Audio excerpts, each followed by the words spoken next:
Hey there, welcome to the next stage of your journey to learn advanced data analytics. First, congratulations on your progress. You've learned how data professionals contribute to the success of an organization and the main tools and techniques they use on the job. You're now familiar with the basic syntax and functions of the Python programming language, and you know how to use code for exploratory data analysis. You can use data wrangling to organize and clean your data and create data visualizations to share important information. Well done. You already have quite a few tools in your analytic toolbox. Have room for a few more? Next up, statistics. Statistics is the study of the collection, analysis, and interpretation of data. Statistics, often abbreviated as stats, provides data professionals with powerful tools and methods for transforming data into useful knowledge. You've already learned about exploratory data analysis and how it helps you summarize the main characteristics of your data. Descriptive statistics does this too, and that's where we'll start. But data professionals also use statistics to do something more. Based on a small sample of available data, they can make informed predictions about uncertain events and make accurate estimates about unknown values. This is known as inferential statistics, and you'll learn all about it in this course.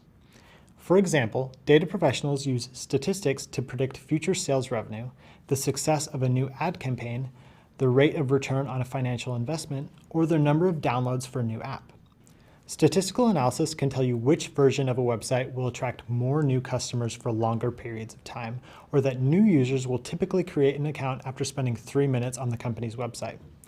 The insights gained from statistical analysis help business leaders make decisions, solve complex problems, and improve the performance of the products and services. This is why data professionals are in such high demand and why the data career space keeps growing. Speaking of data professionals, allow me to introduce myself. My name is Evan, I'm an economist, and I consult with various teams across Google. This means that I use statistics and other tools to analyze and interpret data to help business leaders make informed decisions. This includes helping them quantify uncertainty and identify if there's sufficient evidence to reject a hypothesis, both of which you'll learn more about later on. I'm thrilled to be your instructor in this course. Before we begin, let me tell you about my own experience with statistics. As an undergraduate, I majored in economics and mathematics, and then went on to get a PhD in economics. I focused on statistics and econometrics, a branch of economics that uses statistics to analyze economic problems. During my graduate studies, I interned at an online learning company and was a researcher at an online retail company. Across these roles and experiences, I've used many different statistical tools to solve problems. Often, I find that the problem I'm working on can be solved with a statistical method I'm unfamiliar with. I love constantly learning new methods and extending the range of problems I can work on. These advanced methods are built on a foundation of stats concepts. In this course, we'll focus on these fundamentals to prepare you for your future career. So if you're new to stats, welcome. This course does not assume you have any prior knowledge of statistics. We'll begin from the beginning and work through each concept step by step. But if you have some experience in statistics, that's great too. We'll help you use what you already know in a new way so you can apply your stats knowledge to data analytics specifically. In this course, you'll discover how data professionals use statistical tools in their daily work. You'll also learn strategies for interpreting findings and sharing them with stakeholders who may not be familiar with stats concepts or all the technical details. We'll start this course with an introduction to the role of stats in data analytics, and we'll discuss the differences between descriptive and inferential stats. You'll learn how descriptive stats, such as mean, median, and standard deviation, help you quickly summarize and better understand your data. Then we'll explore how to use inferential statistics to draw conclusions and make predictions about data. Next, we'll explore probability and discover useful ways to measure uncertainty. We'll discuss the basic rules of probability and how to interpret different types of probability distributions, such as the normal, binomial, and Poisson distributions. From there, we'll move on to sampling. We'll discuss what makes a good sample, the benefits and drawbacks of different sampling methods, and how to work with sampling distributions. We'll also examine confidence intervals, which describe the uncertainty in an estimate. You'll learn how to construct different kinds of confidence intervals and interpret their meaning. After that, we'll explore how to use hypothesis testing to compare and evaluate competing claims about your data.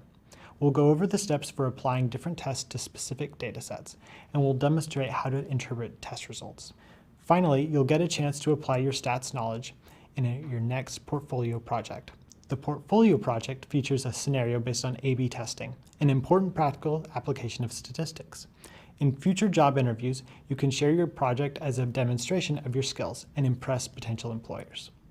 I'll be your guide every step of the way. And remember, you set the pace. Feel free to go over the videos as many times as you like and review topics that are new to you. By the end of the course, you'll have a useful toolkit of stats concepts to carry with you on the rest of your learning journey and in your future career. Let's get started. Hi there. I can't wait to explore statistics with you. During our journey together, you'll learn how data professionals use statistics to gain insights from data and help organizations solve complex problems. Statistics is the study of the collection, analysis, and interpretation of data.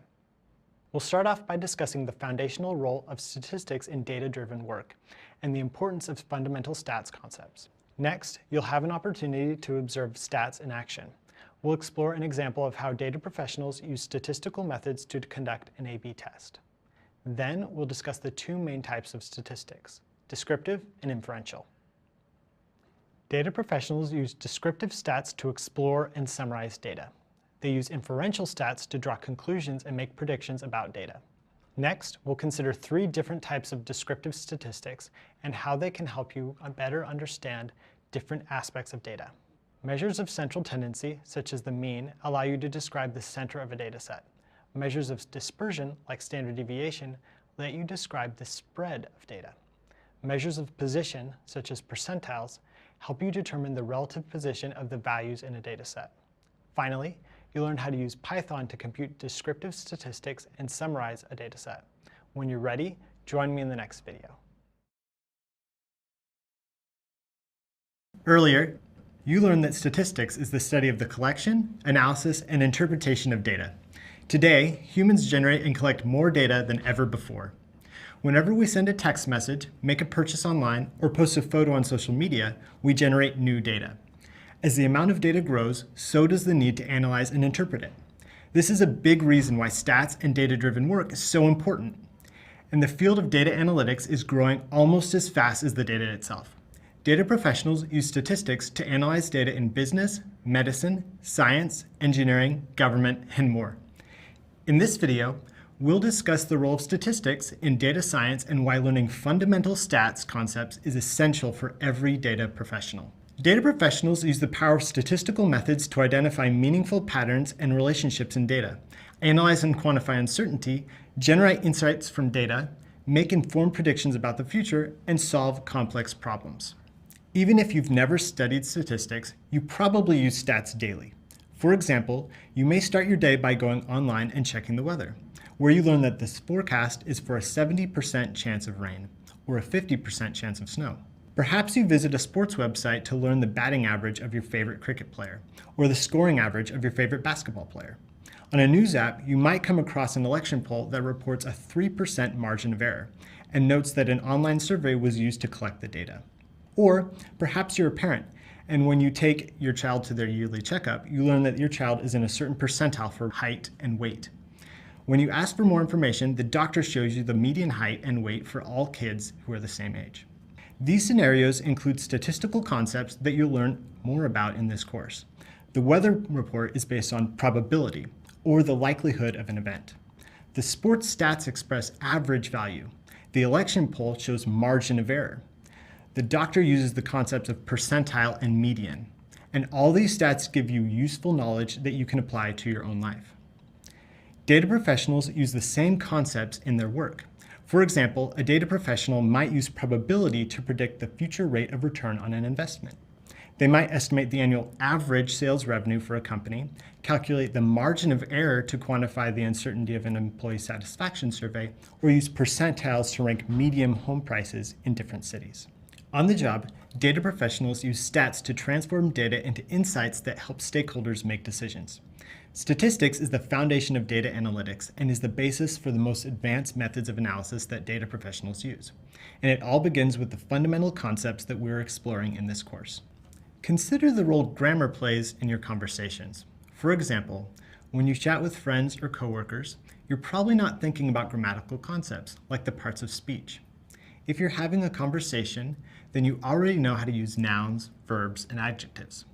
Knowledge of basic grammar makes it possible to use language in the first place.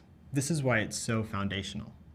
In a similar way, shared knowledge of basic statistics allows data professionals to use a common language.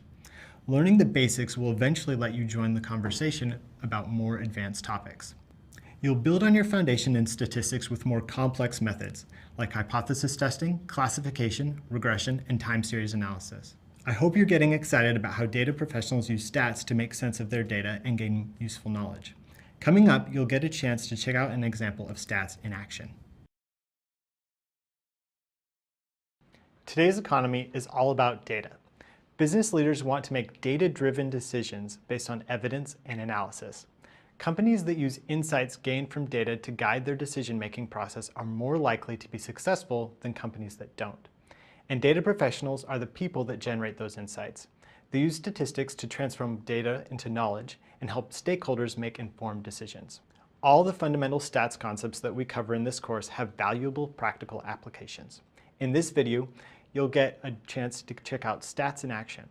We'll go over one of the most popular applications of statistics for business, A/B testing. I'll discuss how the stats concepts you'll learn in this course can help you analyze and interpret data using an A/B test. Companies use A/B testing to evaluate everything from website design to mobile apps to online ads to marketing emails. A/B testing is a way to compare two versions of something to find out which version performs better. A/B testing has become popular because it works well for many online applications. For example, businesses often use A/B testing to compare two versions of a web page to find out which one gets more clicks, purchases, or subscriptions. Even small changes to a web page, like changing the color, size, or location of a button, can increase financial gains. A/B tests help business leaders optimize product performance and improve customer experience. Another way companies use A/B testing is for marketing emails. You might send two versions of an email to your customer list to find out which version results in more sales. Or you might test two versions of an online ad to discover which one visitors click on more often. Once you've conducted the A/B test, you can use the data to make permanent changes to your ad. Let's go through an example of an A/B test step by step. Imagine you run an online store and 10% of visitors to your website make a purchase. You want to run an A/B test to find out if changing the size of the Add to Cart button will increase the conversion rate or the percentage of customers who purchase a product. The test presents two versions of your web page, known as version A and version B, to a group of randomly selected users. Version A is the original web page. Version B is the web page with the larger Add to Cart button. The test directs half the users to version A and half to version B. The test runs for 2 weeks. When the test is over, a statistical analysis of the results indicates that the larger button in version B resulted in an increase in purchases. The conversion rate for version B is 30%.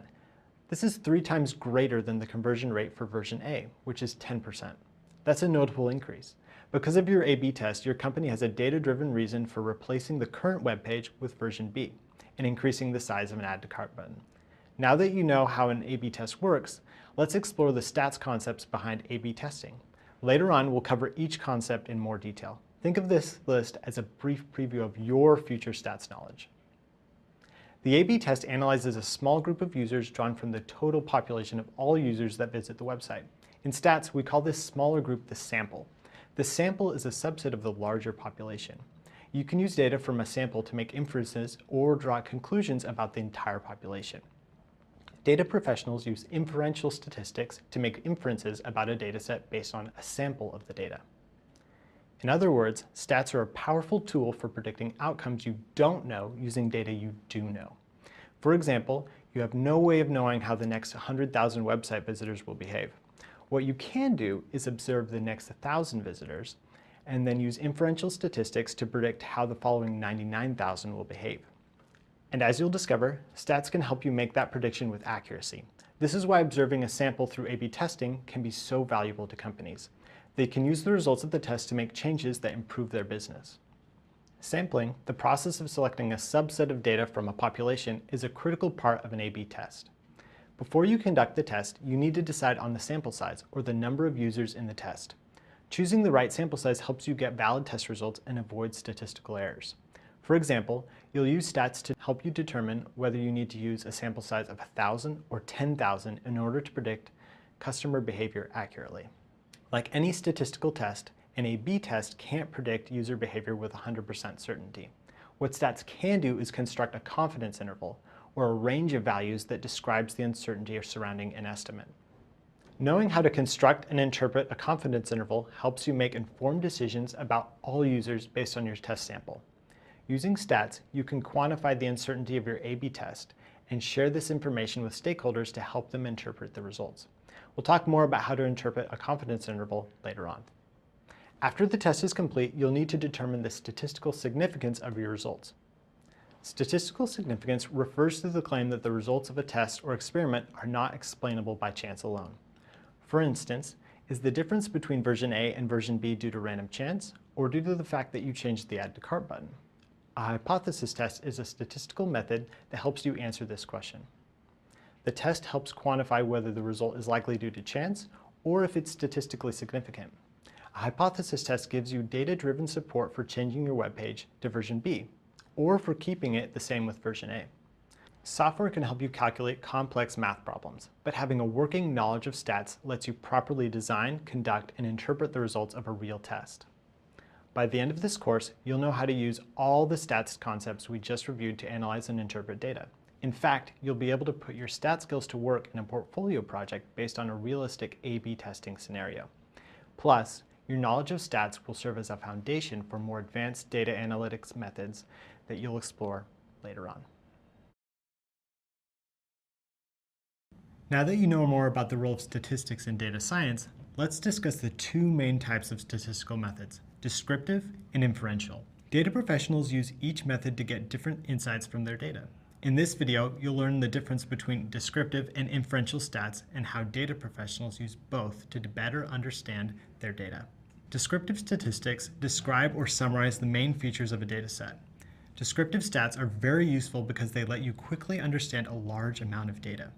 For example, let's say you had data on the heights of 10 million people. You probably don't want to scan 10 million rows of data to analyze it for your report. Even if you did, it would be difficult to interpret the data. However, if you summarize the data, you can instantly make it meaningful. Finding the mean or average height gives you useful knowledge about the data. Plus, reading a summary is much better than staring at millions of rows of data. There are two common forms of descriptive statistics: visuals, like graphs and tables, and summary stats. Previously, you learned how graphs and tables can help you explore, visualize, and share your data. You're likely familiar with data visualizations such as histograms, scatter plots, and box plots. Summary statistics let you summarize your data using a single number. A common example is the mean or average value. There are two main types of summary stats: measures of central tendency and measures of dispersion. Measures of central tendency, like the mean, let you describe the center of your dataset. Measures of dispersion, like standard deviation, let you describe the spread of your dataset or the amount of variation in your data points. Stats like mean and standard deviation are used to describe and summarize data. But data professionals do more than just describe their data. They also draw conclusions and make predictions based on data. For this, they use inferential statistics. Inferential statistics allow data professionals to make inferences about a data set based on a sample of the data. The data set that the sample is drawn from is called the population. A population includes every possible element that you are interested in measuring. And as we've discussed, a sample is a subset of a population. Data professionals use samples to make inferences about populations. In other words, they use the data they collect from a small part of the population to draw conclusions about the population as a whole. Note that a statistical population may refer to people, objects, or events. For instance, a population might be the set of all residents of a country, all the planets in our solar system, or all the outcomes of 1,000 coin flips. A sample is a smaller group or subset of any of these populations. Samples might be residents, planets, or coin flip outcomes. Let's check out an example. Say you want to research the music preferences of every college student in the United States to find out whether they prefer pop, rap, country, classical, or another genre of music. There are around 20 million college students in the United States and would be too expensive and time-consuming to gather data from every single person. Instead, you can use a sample and survey only a subset of the 20 million students. Later on, we'll discuss the factors that go into choosing different sample sizes and how larger sample sizes affect your results. For now, let's imagine you decide to survey 1,000 students instead of 20 million. Then you can use the results to make inferences about the music preferences of all college students. Keep in mind that your sample should be representative of your population. Otherwise, the conclusions you draw from your sample will be unreliable and possibly biased. A representative sample is a sample that accurately reflects the population. For example, if you only survey math majors or only student athletes, your sample will not be representative of all college students. Finally, let's review two terms that correspond to population and sample: parameter and statistic. A parameter is a characteristic of a population. A statistic is a characteristic of a sample. For example, the average height of the entire population of giraffes is a parameter. The average height of a random sample of 100 giraffes is a statistic. As I mentioned, it's difficult to collect data about every member of a large population. In this case, to locate and measure the height of every single giraffe in the world. So we use the known value of a sample statistic, the average of 100 giraffes, to estimate the unknown value of a population parameter. That's all for now. We've covered a lot of key concepts that are foundational for what you'll learn later on in the course. Coming up, we'll return to the topic of inferential statistics. We'll explore sampling in more detail and check out common methods of inferential stats such as confidence intervals and hypothesis testing. Every time I explore a new dataset, I feel a sense of excitement. It's like exploring a city for the first time. When I visit a new city, I often start my journey at the city's center. This way, I can figure out the distance between the center and the city limits, or to a famous landmark I want to visit. Knowing where I am in relation to the center helps me find my way around. It's the same when I want to learn about a new dataset. First, I want to know the center of my dataset. Then I want to know how spread out the other values are from the center. Measuring the center and the spread of a dataset helps me quickly understand its overall structure and decide which parts I want to explore in more detail. Earlier, you learned that summary statistics include measures of central tendency and measures of dispersion. Measures of central tendency are values that represent the center of a dataset. Measures of dispersion are values that represent the spread of a dataset. We'll talk more about measures of dispersion later on. In this video, you'll learn how to calculate three measures of central tendency: the mean, the median, and the mode. You may remember these terms from earlier in the program, but we'll discuss their importance in the study of statistics and data analysis. We'll also discuss which measure is best to use based on your specific data. Let's start with the mean. The mean is the average value in a dataset. To calculate the mean, you add up all the values in your dataset and divide by the total number of values. For example, say you have the following set of values: 10, 8, 5, 70, 7. To find the mean, you add up all the values for a total of 100. Then you divide by 5 the total number of values. The mean, or average value, is 20. Next, the median. The median is the middle value in a dataset. This means half the values in the dataset are larger than the median and half are smaller. You can find the median by arranging all the values in a dataset from smallest to largest. If you arrange your 5 values in this way, you get 5, 7, 8, 10, 70. The median, or middle value, is 8. If there are an even number of values in your dataset, the median is the average of the two middle values. Let's say you add another value, 4, to your set. Now the two middle values are 7 and 8. The median is their average, 7.5. You may notice that the mean, 20, is much greater than the median, 8. This is because there is one extreme value, 70, that increases the overall average. This value is known as an outlier. Recall that an outlier is a value that differs greatly from the rest of the data.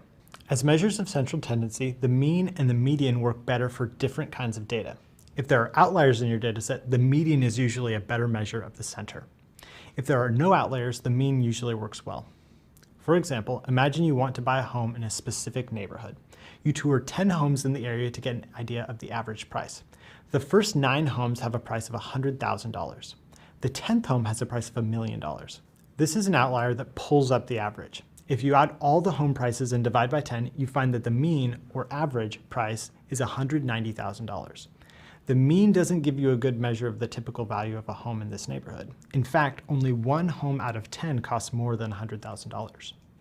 The median home price is $100,000. The median gives you a much better idea of the typical value of a home in this neighborhood. Whether you use the mean or median depends on the specific data set you're working with and what insights you want to gain from your data. Finally, we have the mode. The mode is the most frequently occurring value in a data set. A dataset can have no mode, one mode, or more than one mode. For example, the set of numbers 1, 2, 3, 4, 5 has no mode because there are no value repeats. In the set 1, 3, 3, 5, 7, the mode is 3 because 3 is the only value that occurs more than once. The set 1, 2, 2, 4, 4 has two modes, 2 and 4. The mode is useful when working with categorical data because it clearly shows you which category occurs most frequently. Say an online retail company conducts a survey. Customers rate their experience as bad, mediocre, good, or great. A bar chart summarizes the results. The highest bar refers to the rating bad. This is the most frequently occurring value, or mode. The mode gives the company clear feedback on customer satisfaction. To recap, the mean, median, and mode all measure the center of a dataset in different ways. The mean finds the average value, the median finds the middle value, and the mode finds the most frequently occurring value. Knowing the center of your dataset helps you quickly understand its basic structure and determine the next steps in your analysis, just like knowing the city center helps orient you in a new environment. As I mentioned earlier, there are two things I want to know when I begin to explore a new dataset. First, the location of the center, or the measures of central tendency, like the mean. Second, I want to know how spread out the values are from the center, or the measures of dispersion, like the standard deviation. To get a complete picture of the data, it's good to know both the center and the spread. For example, datasets with the same central value can have different levels of variability, or spread. Take three small datasets. Each set has three values that add up to 90. Each set has the same mean, 90 divided by 3 equals 30. But the variation of values around the mean is much different. In the first set, the values 25, 30, and 35 are all close to the mean of 30. In the third set, the values 5, 10, and 75 are much more spread out from the mean. Earlier, you learned how measures of central tendency, like mean, median, and mode, represent the center of your dataset. Now, you'll learn how measures of dispersion, such as the range and standard deviation, can help you understand the spread of your data. The range is the difference between the largest and smallest value in a dataset. Say you have data on the daily temperature in Fahrenheit for the city of Central Valley, Costa Rica, for the past week. The highest temperature is 77 degrees. The lowest temperature is 67 degrees, so the range is 10. The range is a useful metric because it's easy to calculate and gives you a very quick understanding of the overall spread of your dataset. However, standard deviation gives you a more nuanced idea of the variation in your data. Standard deviation measures how spread out your values are from the mean of your dataset. It calculates the typical distance of a data point from the mean. The larger the standard deviation, the more spread out your values are from the mean. Another measure of spread is called the variance, which is the average of the squared difference of each data point from the mean. Basically, it's the square of the standard deviation. You'll learn more about variance and how to use it in a later course. Let's check out the plots of three normal probability distributions to get a better idea of spread. Later on, you'll learn more about distributions, which map all the values in a dataset. For now, just know that the mean is the highest point on each curve, right in the center. Each curve has a different standard deviation. Blue is 1, green is 2, and red is 3. The blue curve has the least spread since most of its data points fall close to the mean. Therefore, the blue curve has the smallest standard deviation. The red curve has the largest standard deviation. It has the most spread since most of its data points fall farther away from the mean. Now, let's talk about how you determine with these numbers. Here's the formula for the standard deviation of a sample. In other words, the square root of sigma times open parenthesis x minus x bar close parenthesis squared divided by n minus 1. If you're new to stats, this formula may seem like a secret code or an unfamiliar language. That's okay. We'll go over the variables and formula step by step. Plus, you don't need to memorize the formula or do all the math on your own. As a data professional, you'll typically use a computer for calculations. Being able to perform calculations is important for your future career, but being familiar with the concepts behind the calculations will help you apply statistical methods to workplace problems. There are different formulas to calculate the standard deviation for a population and a sample. As a reminder, data professionals typically work with sample data, and they make inferences about populations based on the sample. So we'll review the formula for a sample. Let's consider how to interpret the formula by calculating the standard deviation of a small data set, 8, 10, and 12. Calculating the standard deviation involves 5 steps. First, find the mean of the data set. The mean equals 10. Next, for each value x in our data set, we find the distance to the mean and then we square it. We'll include that calculation in our next step. The Greek letter sigma is a symbol that means sum. So we need to do the x minus 10 squared calculation for each data point and add up all the results. That's 8 minus 10 squared is 4, 10 minus 10 squared is 0, and 12 minus 10 squared equals 4. Add all those together to equal 8. Then divide that total by n minus 1. N refers to the total number of values in your data set, which is 3. So 3 minus 1 equals 2. Then our sum of 8 divided by 2 equals 4. Finally, take the square root of 4, that's 2, the standard deviation. Now, let's explore an example of how standard deviation is useful in everyday life. Meteorologists use standard deviation for weather forecasting to understand how much variation exists in daily temperatures in different places and to make more accurate predictions about the weather. Imagine 2 meteorologists working in 2 different cities, City A and City B. During the month of March, City A has a mean temperature of 66 degrees Fahrenheit and a standard deviation of 3 degrees. City B has a mean temperature of 64 degrees Fahrenheit and a standard deviation of 16 degrees. Both cities have similar mean temperatures. In other words, the overall average temperature is about the same. But the standard deviation is much higher in City B. This means there's more daily variation in temperature in City B, so the weather may change dramatically from day to day there. In City A, the weather's more consistent. If the meteorologist in City B predicted the weather based on the mean, they could be off by 16 degrees, which would lead to a lot of unhappy residents. The standard deviation gives the meteorologist a useful measure of variation to consider and a level of confidence about their prediction. A low standard deviation in temperature makes it a lot easier for the meteorologist in City A to accurately predict the daily weather. Data professionals use standard deviation to measure variation in many types of data like ad revenues, stock prices, employee salaries, and more. Now you have a better idea of how standard deviation measures the spread of your data. Coming up, we'll discuss some ways of understanding the relative position of the values in a data set. By now, you've learned different ways to describe the center of your data with measures of central tendency, such as the mean and median. You can also use measures of dispersion, such as the standard deviation, to represent the spread of your data. These tools will help you explore and better understand any data set you may encounter. Now, we'll finish our tour of descriptive statistics by checking out measures of position. Measures of position help you determine the position of a value in relation to other values in a data set. Along with center and spread, it's helpful to know the relative position of the values. For example, whether one value is higher or lower than another, or whether a value falls in the lower, middle, or upper portion of your data set. In a city, this is similar to knowing where different places of interest are located in relation to one another.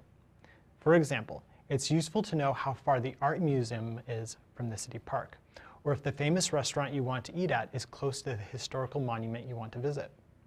In this video, you'll learn about the most common measures of position, percentiles and quartiles.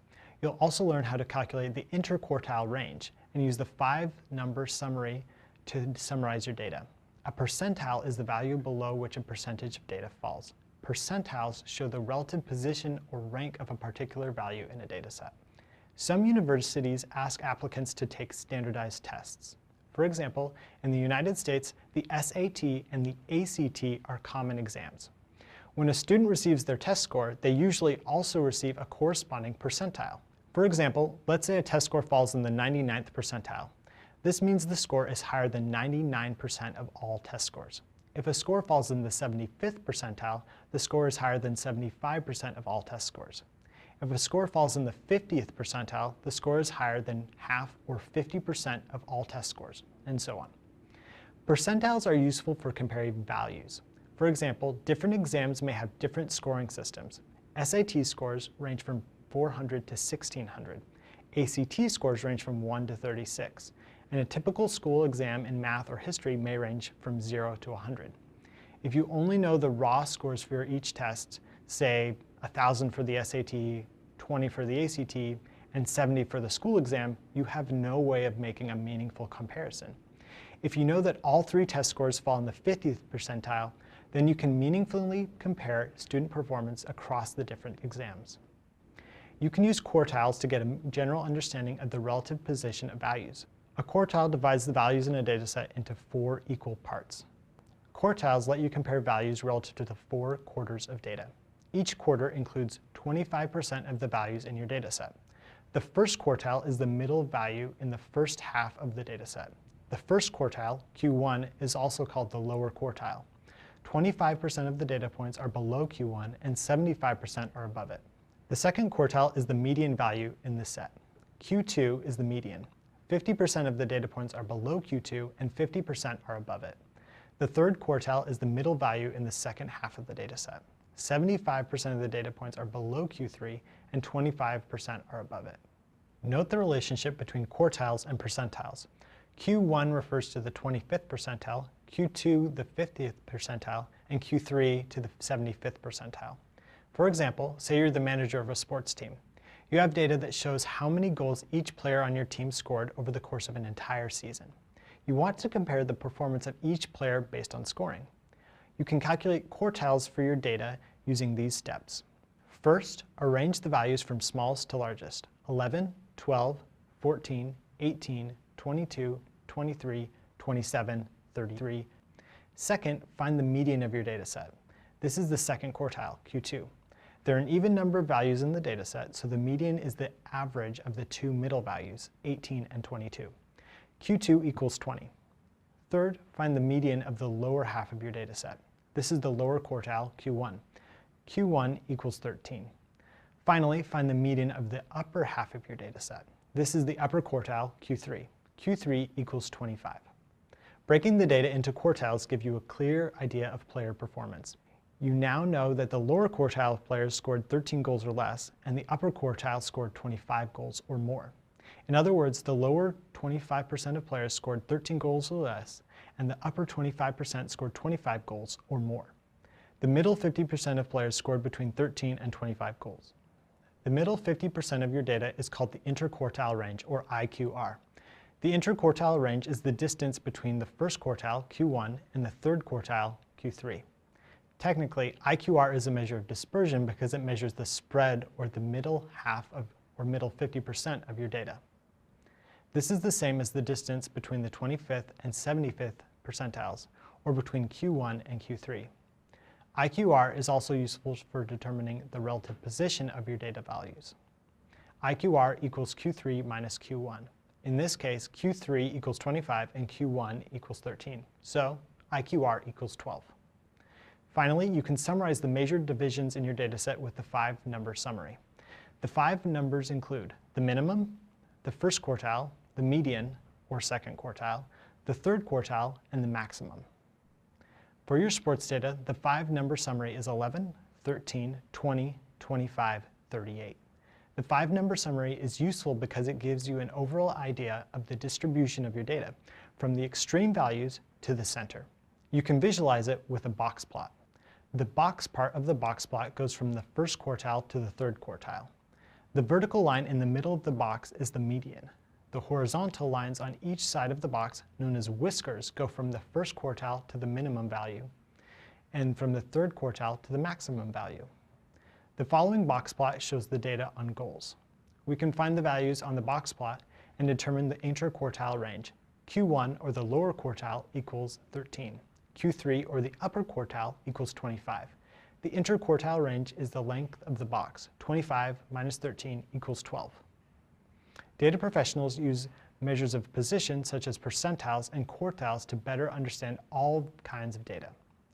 This may include public health data, such as life expectancy, economic data, such as household income, business data, such as product sales, and more. That concludes our tour of descriptive statistics. Coming up, you'll use Python to compute descriptive stats and summarize a data set.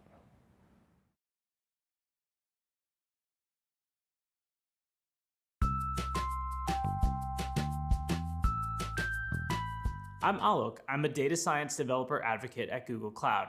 What we do generally is talk to developers about how to use Google Cloud. The way I think about statistics is that it's a combination of mathematics and applying it to data. It's important for data professionals to learn about statistics because I think it gives you a good foundation for sort of the math behind the techniques you're going to apply, and to give a sort of a breadth of information for how you might apply this math to different problems. In my first job at Google, where I was a data scientist on the search ads teams, we used statistical methods to generate insights that inform decisions all the time. In fact, it was essentially the core of the job. One time where statistics helped influence decision makers from my experience was a project where we had two groups, let's say call them A and B.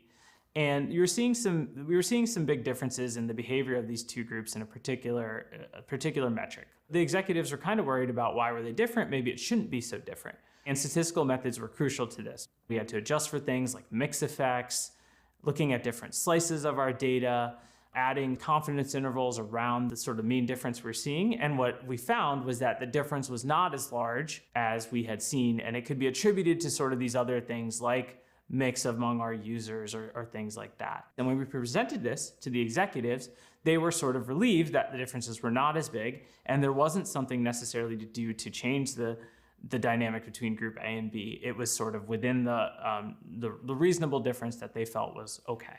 The idea is essentially statistics will give you a set of tools, and in this case, it gave me a set of tools to kind of decompose this problem into various parts and start to explain why we were seeing the differences we were seeing. The value of completing a program like this one is that it gives you the foundation to do a lot of great work in data science and data analytics. Having done some coursework in data as well as having some project experiences sets you up well to be able to analyze data and make an impact in whatever industry you end up working in. The best thing I can tell those who are kind of in the middle of this and maybe struggling through is keep your end goal in mind. Right? Whether it's learning a new skill or opening up a whole new career path that can really be a differentiator for you, try to keep it step by step. If you fall a little bit behind, forgive yourself and just keep that end goal in mind. That's where you want to get. Recently, you learned how descriptive statistics help you explore and summarize key features of your data. We talked about 3 different types of descriptive stats. Measures of central tendency, like the mean, refer to the center of your dataset. Measures of dispersion, like the standard deviation, describe the spread of your dataset. Measures of position, like percentiles and quartiles, show the relative location of your data values. Earlier in the program, you learned about the process of exploratory data analysis, or EDA, from discovering to presenting your data. Whenever a data professional works with a new dataset, the first step is to understand the context of the data during the discovery stage. Often, this is done by discussing the data with project stakeholders and reading documentation about the dataset and the data collection process.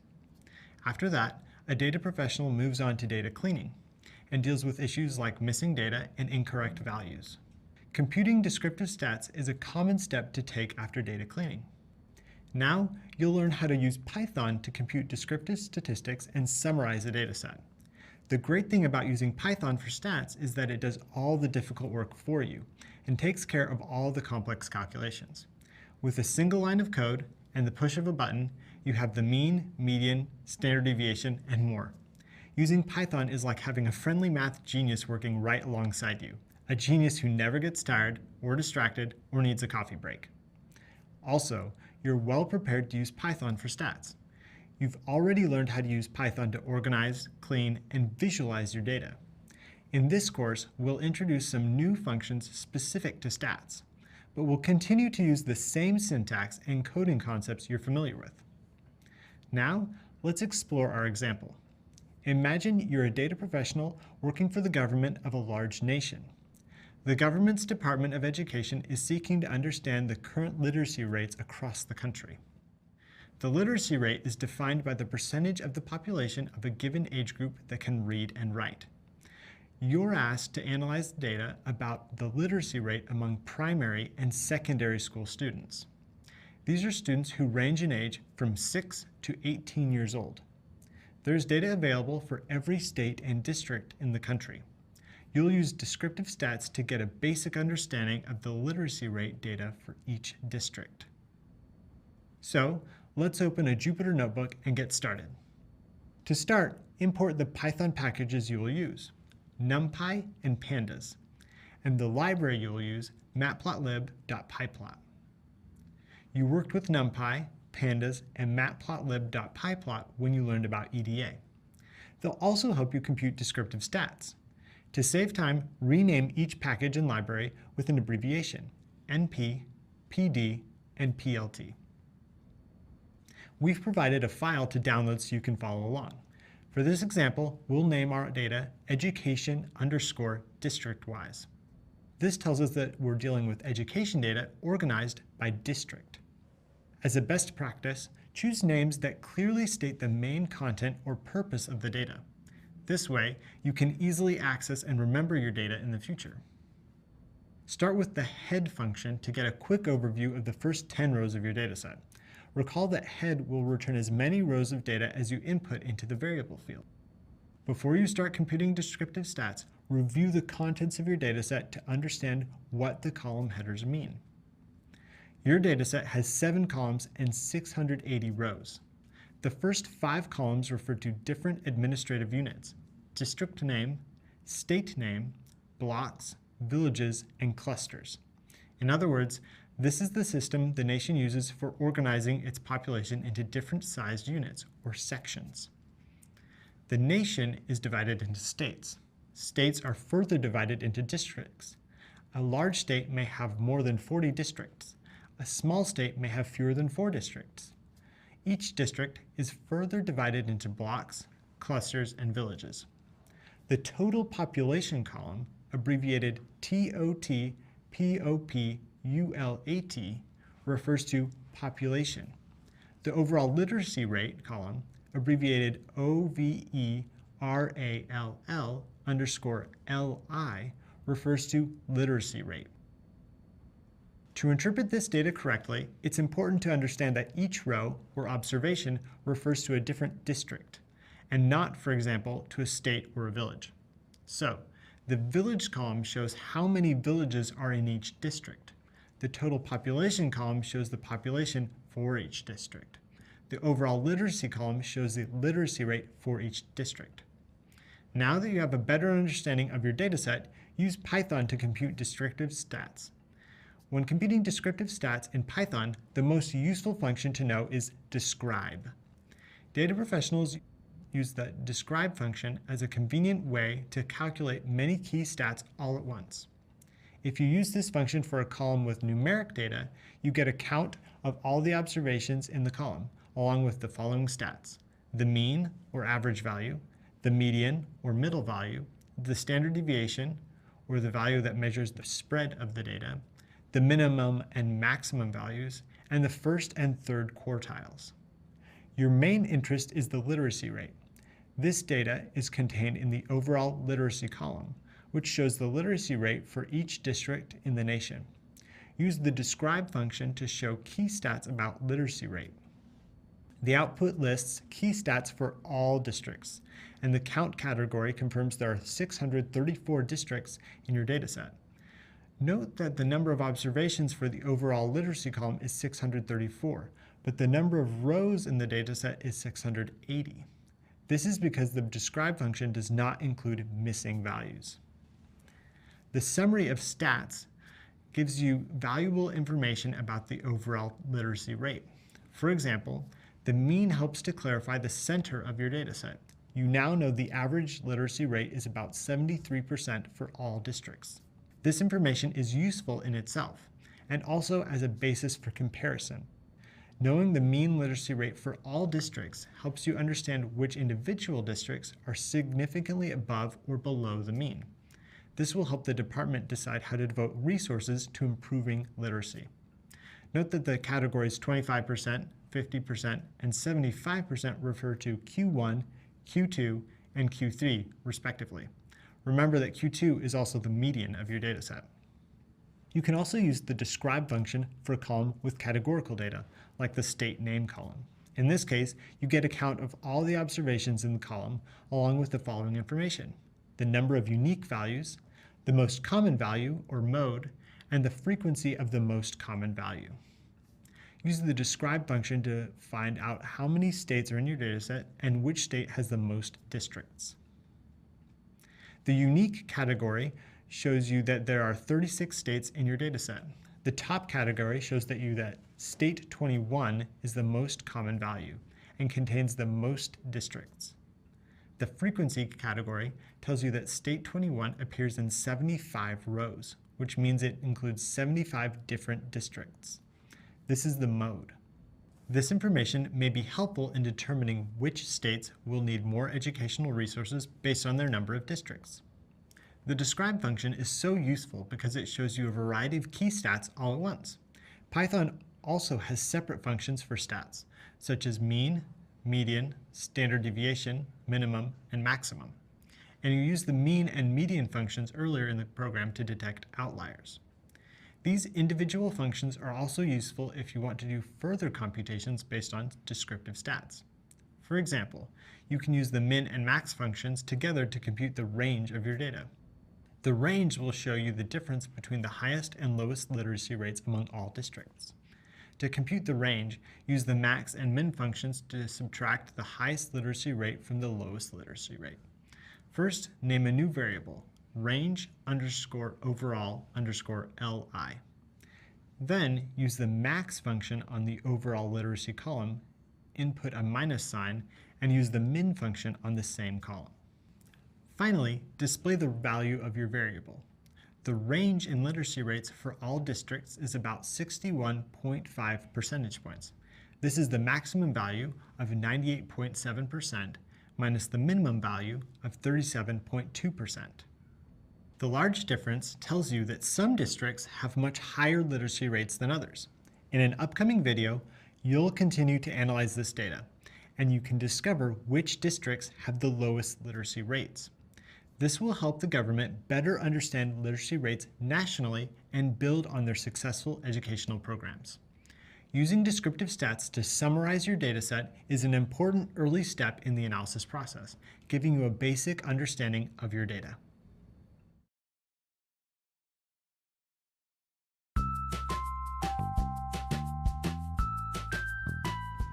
Hi, I'm Evan. I'm an economist at Google.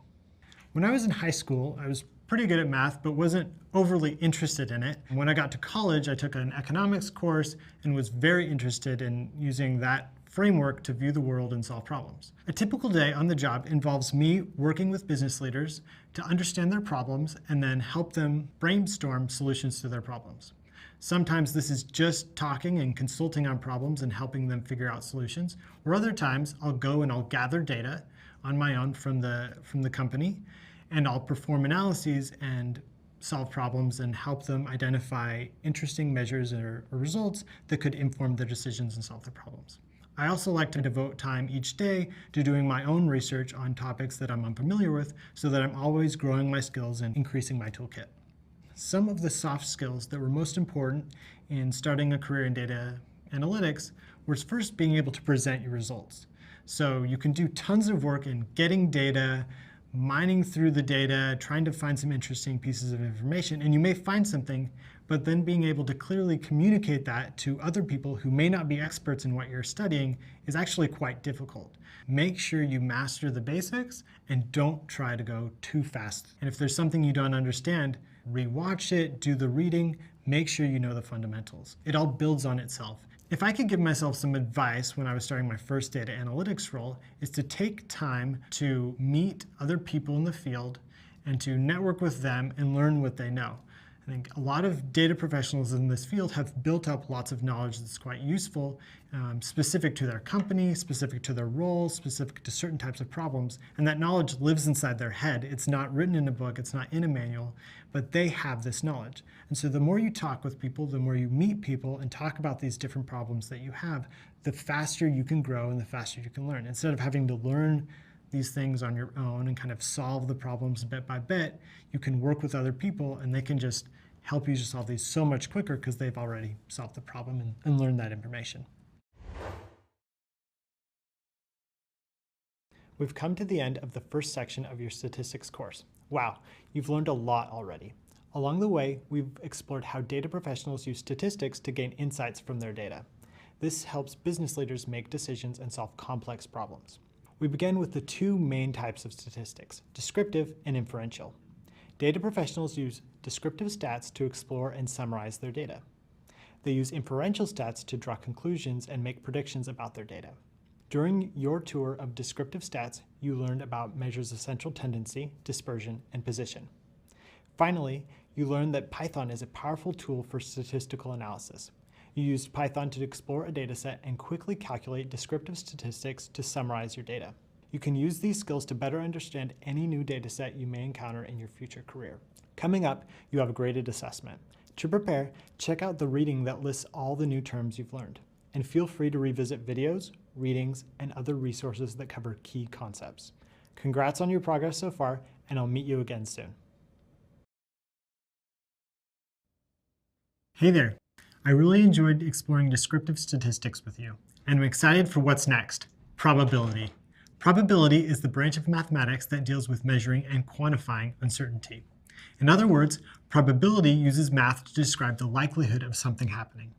For example, the chance of rain tomorrow or of winning the lottery. Data professionals use probability to help business leaders make data-driven decisions in situations of uncertainty. No one can know the outcome of future events with complete certainty.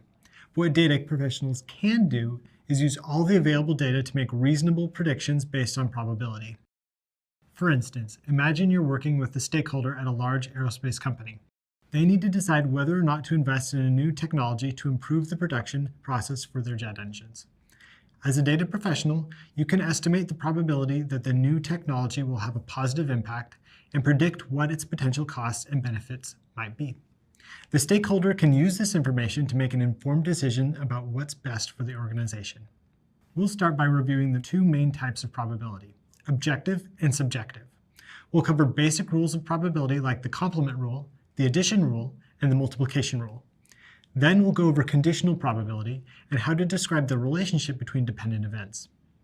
We'll check out Bayes' theorem, a key formula for conditional probability, and the basis for more advanced Bayesian analysis. You'll also learn about probability distributions. Probability distributions describe the likelihood of the possible outcomes of a random event and can be discrete or continuous.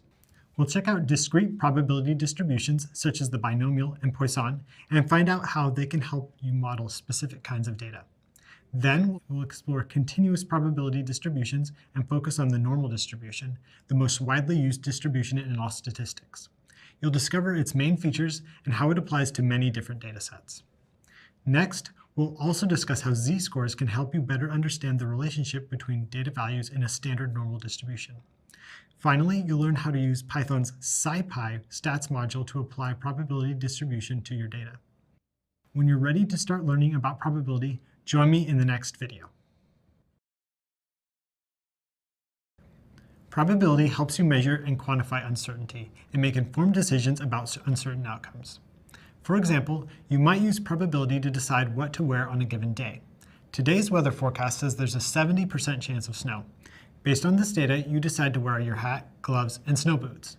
When the snow falls, you stay warm and dry.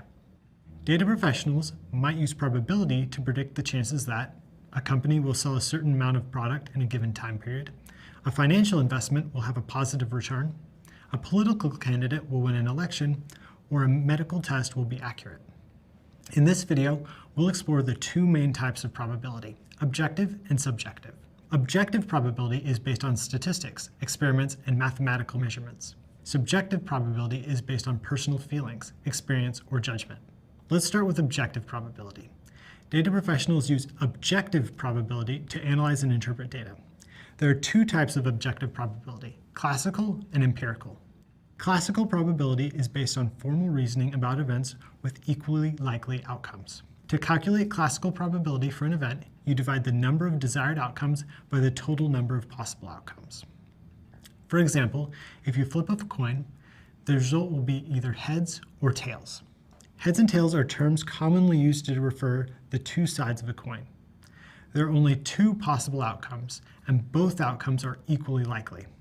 The chance that you get heads is 1 out of 2, or 50%. The same goes for tails. Or take playing cards. There are 52 cards in a standard deck.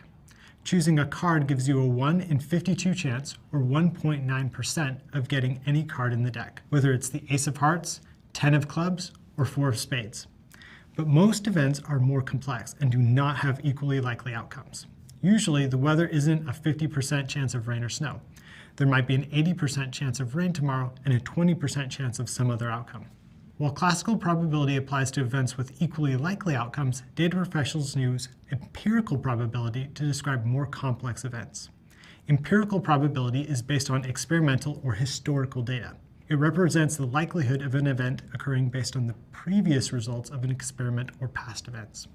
To calculate empirical probability, you divide the number of times a specific event occurs by the total number of events. For example, say you conduct a taste test with 100 people to find out whether they prefer strawberry or mint chip flavored ice cream. You want to know the probability that a person prefers strawberry ice cream. Your taste test reveals that 80 people prefer strawberry ice cream. To calculate probability, you divide the number of times the event of preferring strawberry ice cream occurs, 80, by the total number of events, 100. 80 divided by 100 equals 0.8, or 80%. So the probability that a person prefers strawberry over mint chip is 80%.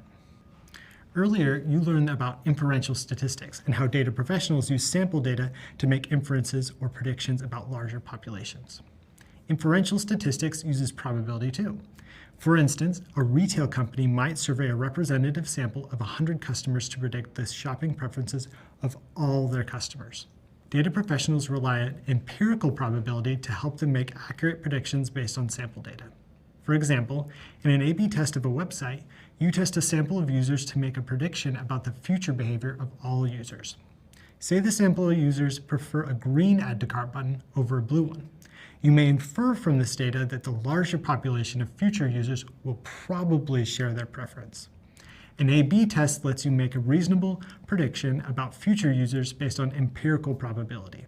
And this probability can help an online business make smarter decisions and increase sales. In contrast, the results of subjective probability are based on personal feeling, experience, or judgment. This type of probability does not involve formal calculations, statistical analysis, or scientific experiments. For instance, you may have an overwhelming feeling that a certain horse will win a horse race, or that your favorite team will win the championship game. And you may have good reasons for your belief, but your reasons are personal or subjective. Your belief is not based on statistical analysis or scientific experiments. For this reason, the subjective probability of an event may differ widely from person to person. It's important to know the difference between subjective and objective probability when you evaluate a prediction or make a decision. For example, the CEO of an auto company might feel confident that using a new technology to manufacture their pickup truck will cut costs and increase profits. But if their prediction is only based on personal feeling or subjective probability, it may not be reliable. Data science based on statistical analysis or objective probability can help accurately predict the potential impact of the new technology and help the CEO make an informed, data-driven decision about adopting the technology. That's all for now. Coming up, we'll check out some fundamental concepts of probability.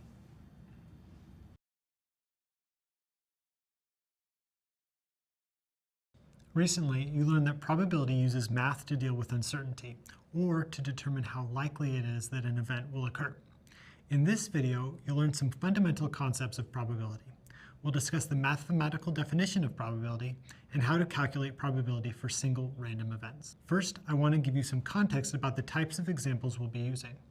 In this part of the course, we're going to continue to reference examples of events like flipping coins, rolling dice, and drawing cards. There are a couple reasons for this. One is historical. The modern theory of probability originates in the analysis of games of chance in the 16th and 17th centuries. Second, and more importantly, these are events with clearly defined outcomes that most people are familiar with. They're just super useful examples of basic probability concepts. That's why they're used in stats classes around the world. Later on in the course, we'll explore probability for more complex events like the ones you'll encounter in your future work as a data professional. So let's talk about the fundamental concepts of probability. First, the probability that an event will occur is expressed as a number between 0 and 1. If the probability of an event equals 0, there is a 0% chance that the event will occur. If the probability of an event equals 1, there is a 100% chance the event will occur. And there are lots of possibilities in between 0 and 1. If the probability of an event equals 0.5, there is a 50% chance that the event will occur. or not occur. If the probability of an event is close to 0, there's a small chance that the event will occur. If the probability of an event is close to 1, there's a strong chance that the event will occur. For example, if the chance of a stock price going up this year is 0.05 or 5%, then you probably don't want to buy it. If it's 0.95 or 95%, then it's probably a good investment. Probability measures the likelihood of random events. The result of a random event cannot be predicted with certainty. Before flipping a coin or rolling a die, you do not know the outcome. The coin could turn up heads or tails, and the die could show any number 1 through 6. These are examples of what statisticians call a random experiment, also known as a statistical experiment. A random experiment is a process whose outcome cannot be predicted with certainty. All random experiments have 3 things in common. The experiment can have more than one possible outcome. You can represent each possible outcome in advance, and the outcome of the experiment depends on chance. Let's take the example of flipping a coin. There's more than one possible outcome. You can represent each possible outcome in advance, heads or tails, and the outcome depends on chance. Until you actually toss the coin, you can't know whether it will be heads or tails. Or think about rolling a 6-sided die. There's more than one possible outcome, and all outcomes can be represented in advance. 1, 2, 3, 4, 5, and 6. The outcome of any roll depends on chance. Until you roll the die, you can't know which number will turn up. To calculate the probability of a random experiment, you divide the number of desired outcomes by the total number of possible outcomes. You may recall that this is also the formula for classical probability. So the probability of tossing a coin and getting heads is 1 chance in 2. This is 1 divided by 2 equals 0.5 or 50%. The probability of rolling a die and getting 2 is 1 chance out of 6. This is 1 divided by 6 equals 0.166 repeating, or about 16.7%. Now let's conduct a different random experiment. Imagine a jar contains 10 marbles. 2 marbles are red, 3 are green, and 5 are blue. You decide to take 1 marble from the jar. You want to know the probability that the marble will be green. First, count the number of possible outcomes. You have an equal chance of choosing any one of the 10 marbles. Next, figure out how many of these outcomes refer to what you want to know, the chance of choosing a green marble. Of the 10 total marbles, 3 are green. Therefore, the probability of choosing a green marble is 3 out of 10, or 0.3. In other words, you have a 30% chance of choosing a green marble. Now you know how to calculate the probability of a single random event. This knowledge will be useful as a building block for more complex calculations of probability. So far, we've been focusing on calculating the probability of single events. Many situations, both in everyday life and in data analytics, involve more than one event. As a future data professional, you'll often deal with probability for multiple events. In this video, we'll cover 3 basic rules of probability: the complement rule, the addition rule, and the multiplication rule. These rules help you better understand the probability of multiple events. We'll also discuss 2 different types of events: mutually exclusive events and independent events. Then you'll learn how to calculate probability for each of them. First, let's discuss probability notation, which is the standard way to symbolize probability concepts. As we go along, I'll share some useful notations that will help us communicate more efficiently when it comes to basic probability. The letter P indicates the probability of an event. For example, if you're dealing with 2 events, you can label one event A and the other event B. The notation for the probability of event A is the letter P followed by the letter A in parentheses. For the probability of event B, it's the letter P followed by the letter B in parentheses. If you want to talk about the probability of event A not occurring, add an apostrophe after the letter A. You can also say this is the probability of not A. Now let's check out our first basic rule, the complement rule. In stats, the complement of an event is the event not occurring. For example, either it rains or it does not rain. Either you win the lottery or you don't win the lottery. The complement of rain is no rain. The complement of winning is not winning. The important thing to know is that the 2 probabilities, the probability of an event happening and the probability of it not happening, must add to 1. Recall that a probability of 1 is the same as saying there's a 100% certainty of an event occurring. Another way to think about it is that there is a 100% chance of one event or the other event happening. There may be a 30% chance of rain tomorrow, but there is a 100% chance that it will either rain or not rain tomorrow. The complement rule says that the probability that event A does not occur is 1 minus the probability of event A. For example, if the weather forecast says there is a 30% chance of rain tomorrow, there is a probability of 0.3. You can use the complement rule to calculate the probability that it does not rain tomorrow. The probability of no rain equals 1 minus the probability of rain. This is 1 minus 0.3 equals 0.7, or 70%.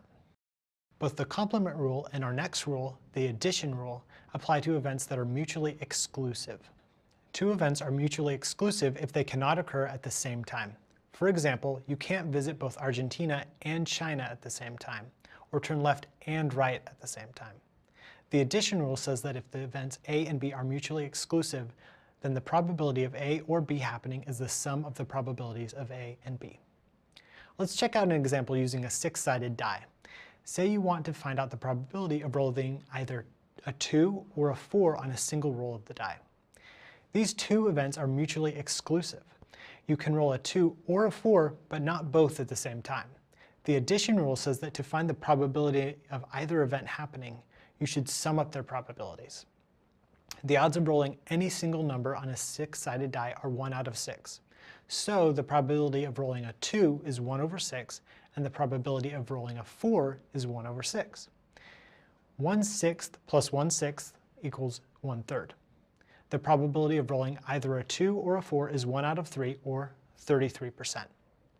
The addition rule applies to mutually exclusive events. If you want to calculate probability for independent events, you can use the multiplication rule. Two events are independent if the occurrence of one event does not change the probability of the other event. This means that one event does not affect the outcome of the other event. For example, checking out a book from your local library does not affect tomorrow's weather. Drinking coffee in the morning does not affect the delivery of your mail in the afternoon. These events are separate and independent.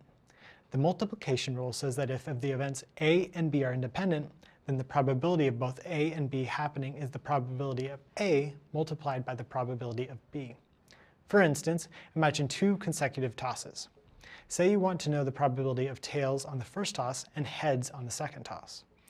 First, figure out what kind of events you're dealing with, and then apply the appropriate rule.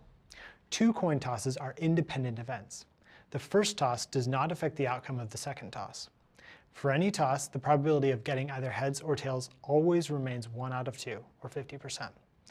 So, you would use the multiplication rule for this event. The probability of getting tails and heads is the probability of getting tails multiplied by the probability of getting heads.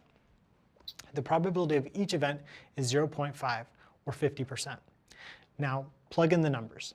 0.5 times 0.5 equals 0.25, or 25%. The probability of getting tails on the first toss and heads on the second toss is 25%. So, to recap, let's compare the addition and multiplication rules and list their differences. It will be helpful to keep these differences in mind so you know when to use the two rules. The addition rule sums up the probabilities of events, and the multiplication rule multiplies the probabilities. The addition rule applies to events that are mutually exclusive. The multiplication rule applies to events that are independent. The basic rules of probability help you describe events that are mutually exclusive or independent. In an upcoming video, we'll check out conditional probability, which applies to dependent events.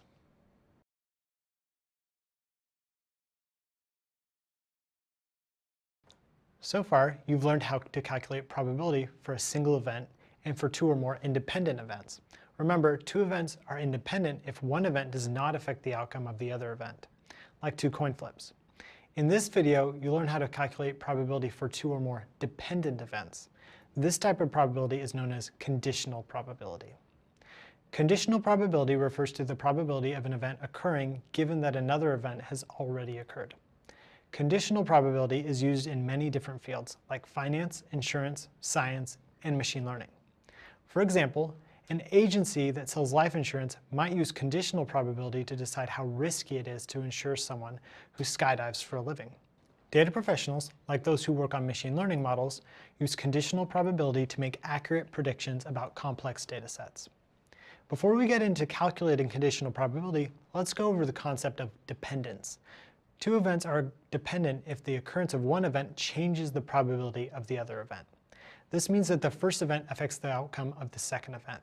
For instance, if you want to visit a website, you first need internet access. Visiting a website depends on you having access to the internet. If you want to travel to another country, you first need to get a passport. Traveling to another country depends on you having a passport. In each instance, we can say that the second event is dependent on or conditional on the first event. Let's check out an example of dependence that's closer to probability theory. Imagine you have two events. The first event is drawing an ace from a standard deck of playing cards, and the second event is drawing another ace from the same deck. There are 4 aces in a deck of 52 cards. So for the first draw, the chance of getting an ace is 4 out of 52, or 7.8%. But for the second draw, the probability of getting an ace changes because you've removed a card from the deck. Now there are 3 aces in a deck of 51 cards. For the second draw, the chance of getting an ace is 3 out of 51, or about 5.8%. Getting an ace is now less likely. These two events are dependent because getting an ace on the first draw changes the probability of getting an ace on the second draw. Now you have a better understanding of dependent events, let's return to conditional probability and check out the formula. You don't need to memorize the formula. But personally, I find that reviewing the formula often helps me understand the concept better. That's why I'm sharing it with you. The formula says that for two dependent events, the probability of event A and event B occurring equals the probability of event A times the probability of event B given A. You may notice that we have a new notation in this formula. The vertical bar between the letters B and A means that event B depends on event A happening. We say this as the probability of a B given A. The formula can also be expressed as the probability of event B given event A equals the probability that both A and B occur divided by the probability of A. These are just two ways of representing the same equation. Depending on the situation or what information you are given up front, it may be easier to use one or the other. We can apply the conditional probability formula to our example of drawing an ace playing card. The probability of event A, or getting an ace on the first draw, is 4 out of 52. The probability of event B given event A, or of getting an ace on the second draw, is 3 out of 51. Let's enter these numbers into the formula. The probability of event A and event B, or of getting 2 aces in a row, is 4 over 52 multiplied by 3 over 51. If you do the math, this equals 1 over 221. The probability of getting 2 aces in a row equals 1 out of 221, or about 0.5%. Let's check out another example. Imagine you are applying for college. The college accepts 10 out of every 100 applicants, or 10%. If you're accepted, you also hope to receive an academic scholarship. The college awards academic scholarships to 2 out of every 100 accepted students, or 2%. You want to calculate the probability that you get accepted and you get a scholarship. Getting a scholarship depends on first getting accepted. So this is a conditional probability because it deals with two dependent events. Let's call getting accepted event A and getting a scholarship event B. You want to calculate the probability of event A and event B. According to the formula, to find the probability of event A and event B, you can multiply the probability of event A by the probability of event B given event A. The probability of event A getting accepted is 10 out of 100. The probability of event B given event A, or getting a scholarship given that you are first accepted, is 2 out of 100. 10 divided by 100 times 2 divided by 100 equals 1 divided by 500. So the probability of getting accepted and getting a scholarship is 1 out of 500, or 0.2%. Conditional probability helps you better understand the relationship between dependent events. As a data professional, I often use conditional probability to predict how an event, like an ad campaign, will impact sales revenue. Then I share my findings with stakeholders so they can make more informed business decisions. Earlier, you learned that conditional probability refers to the probability of an event occurring given that another event has already occurred. For example, when you draw an ace from a deck of playing cards, this changes the probability of drawing a second ace from the same deck. In this video, you'll learn how to calculate conditional probability using Bayes' theorem. Bayes' theorem, also known as Bayes' rule, is a math formula for determining conditional probability. It's named after Thomas Bayes, an 18th century mathematician from London, England. Bayes' theorem provides a way to update the probability of an event based on new information about the event. In Bayesian statistics, prior probability refers to the probability of an event before new data is collected. Posterior probability is the updated probability of an event based on new data. Posterior means occurring after. Posterior probability is calculated by updating the prior probability using Bayes' theorem. For example, let's say a medical condition is related to age. You can use Bayes' theorem to more accurately determine the probability that a person has the condition based on age. The prior probability would be the probability of a person having the condition.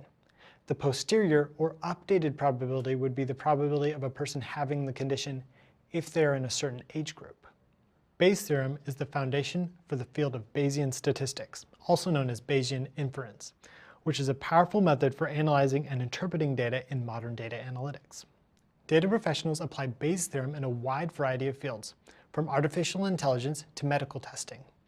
For instance, financial institutions use Bayesian analysis to rate the risk of lending money to borrowers, or to predict the success of an investment.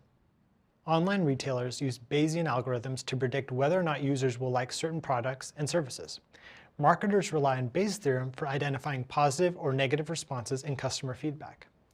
Let's check out the theorem itself. As always, don't worry about memorizing it.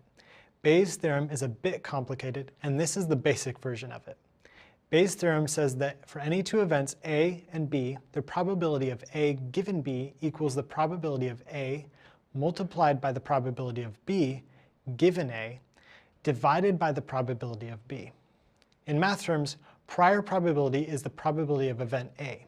Posterior probability, or what you're ultimately trying to figure out, is the probability of event A given event B. The key for Bayes' theorem is that it includes both the conditional probability of B given A and the conditional probability of A given B. If you know one of these probabilities, Bayes' theorem can help you determine the other.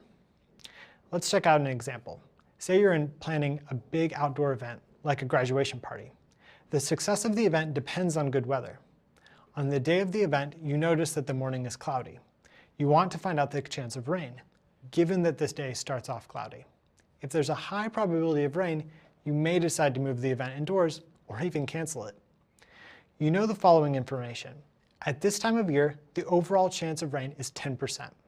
However, cloudy mornings are common. About 40% of all days start off cloudy, and 50% of all rainy days start off cloudy. In this example, your prior probability is the overall probability of a rainy day. New data will update this probability. In this case, the knowledge that the morning is cloudy and that rain may be coming. What you ultimately want to find out is the probability that it will rain given that it's cloudy. This is your posterior probability. You can use Bayes' theorem to update the prior probability that it rains based on the new data that the morning is cloudy. When you work with Bayes' theorem, it's helpful to first figure out what event A is and what event B is. This makes it easier to understand the relationship between events and use the formula. Let's use the word rain to refer to event A, the probability of rain. This is your prior probability. Event B is the probability that the day will be cloudy. Let's use the word cloudy to refer to event B. Now you can rewrite the probability of event B given event A as the probability that it's cloudy given that it rains. Finally, the probability of event A given event B is the probability that it rains given that it's cloudy. This is your posterior probability, or the updated probability that Bayes' theorem will help you calculate. Finally, enter what you know into the formula. The probability of rain is 10%. The probability that it's cloudy is 40%. The probability that it's cloudy given that it rains is 50%. The probability of rain given that it's cloudy equals 0.1 times 0.5 divided by 0.4. This equals 0.125, or 12.5%. So there is a 12.5% chance of rain today. This is your posterior probability, or the updated probability based on the data that the morning is cloudy. The odds are still in your favor, so you decide to proceed with your outdoor party. Hope it's a fun one.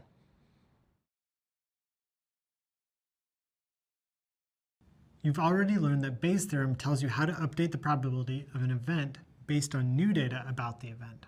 But there are several different versions of Bayes' theorem.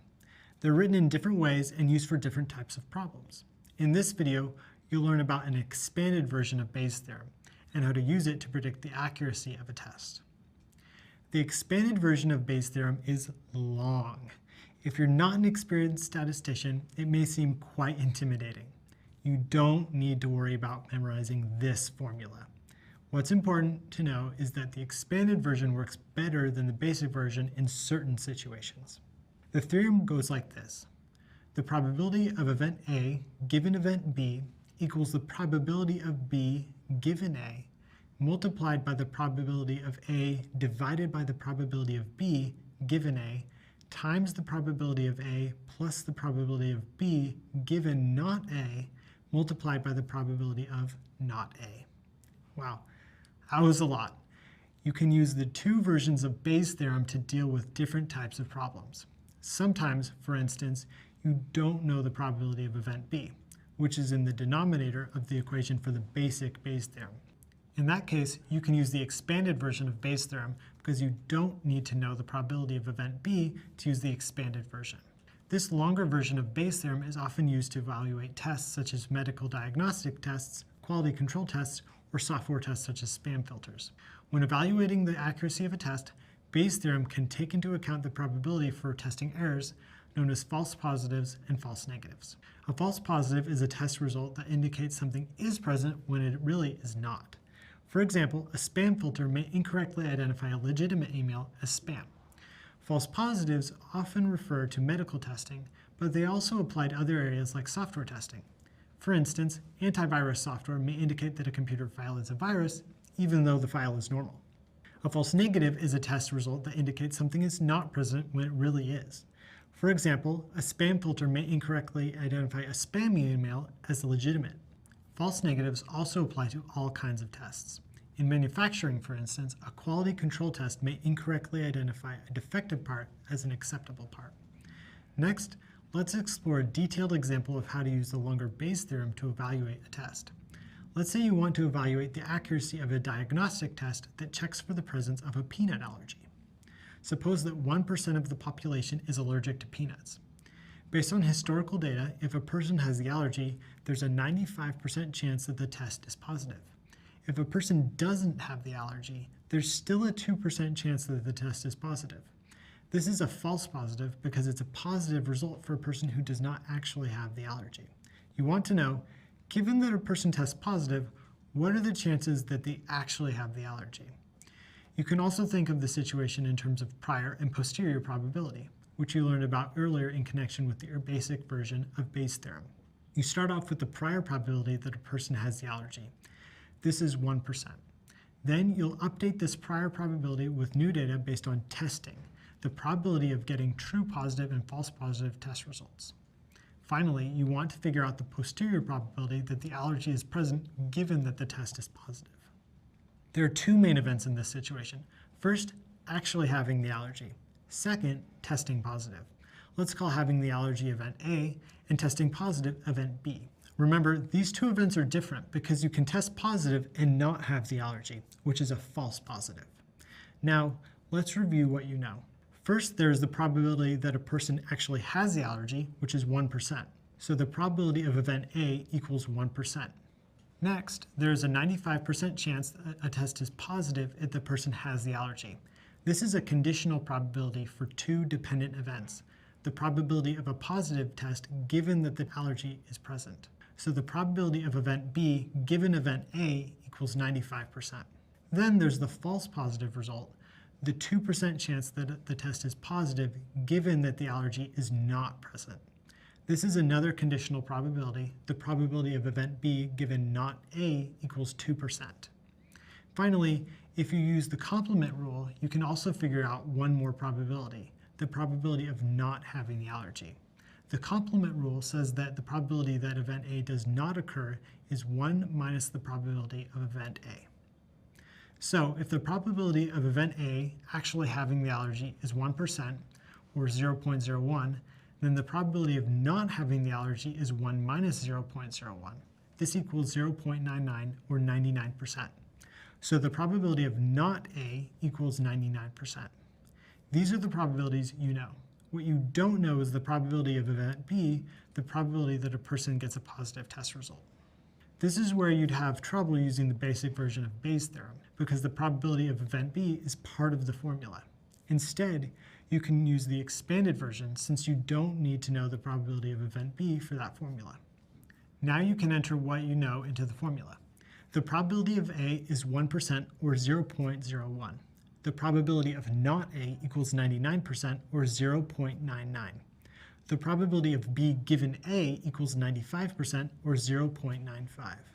And the probability of B given not A equals 2%, or 0.02. If you do the math, the result is 0.324, or 32.4%. So the probability of event A given event B, or the probability that the allergy is present given that the test is positive, is 32.4%. If 32.4% seems low to you, it's because the allergy is rare to begin with. It's not very likely that a random person will both test positive and have the allergy. The expanded version of Bayes' theorem gives you a better understanding of the accuracy of the test by taking into account multiple probabilities. That's all for now. So far, we've covered a lot of key concepts in basic probability. What you've learned about basic probability will help you better understand probability distributions, our main topic for this part of the course. In my job as a data professional, I use probability distributions to model different kinds of data sets and to identify significant patterns in my data. A probability distribution describes the likelihood of the possible outcomes of a random event. Probability distributions can represent the possible outcomes of simple random events, like tossing a coin or rolling a die. They can also represent more complex events, like the probability of a new medication successfully treating a medical condition. A random variable represents the values for the possible outcomes of a random event. There are two types of random variables, discrete and continuous. A discrete random variable has a countable number of possible values. Often, discrete variables are whole numbers that can be counted. For example, if you roll a die 5 times, you can count the number of times the die lands on 2. If you toss a coin 5 times, you can count the number of times it lands on heads. A continuous random variable takes all the possible values in some range of numbers. When it comes to continuous variables, you're dealing with decimal values rather than whole numbers. For instance, all the decimals values between 1 and 2, such as 1.1, 1.12, 1.125, and so on.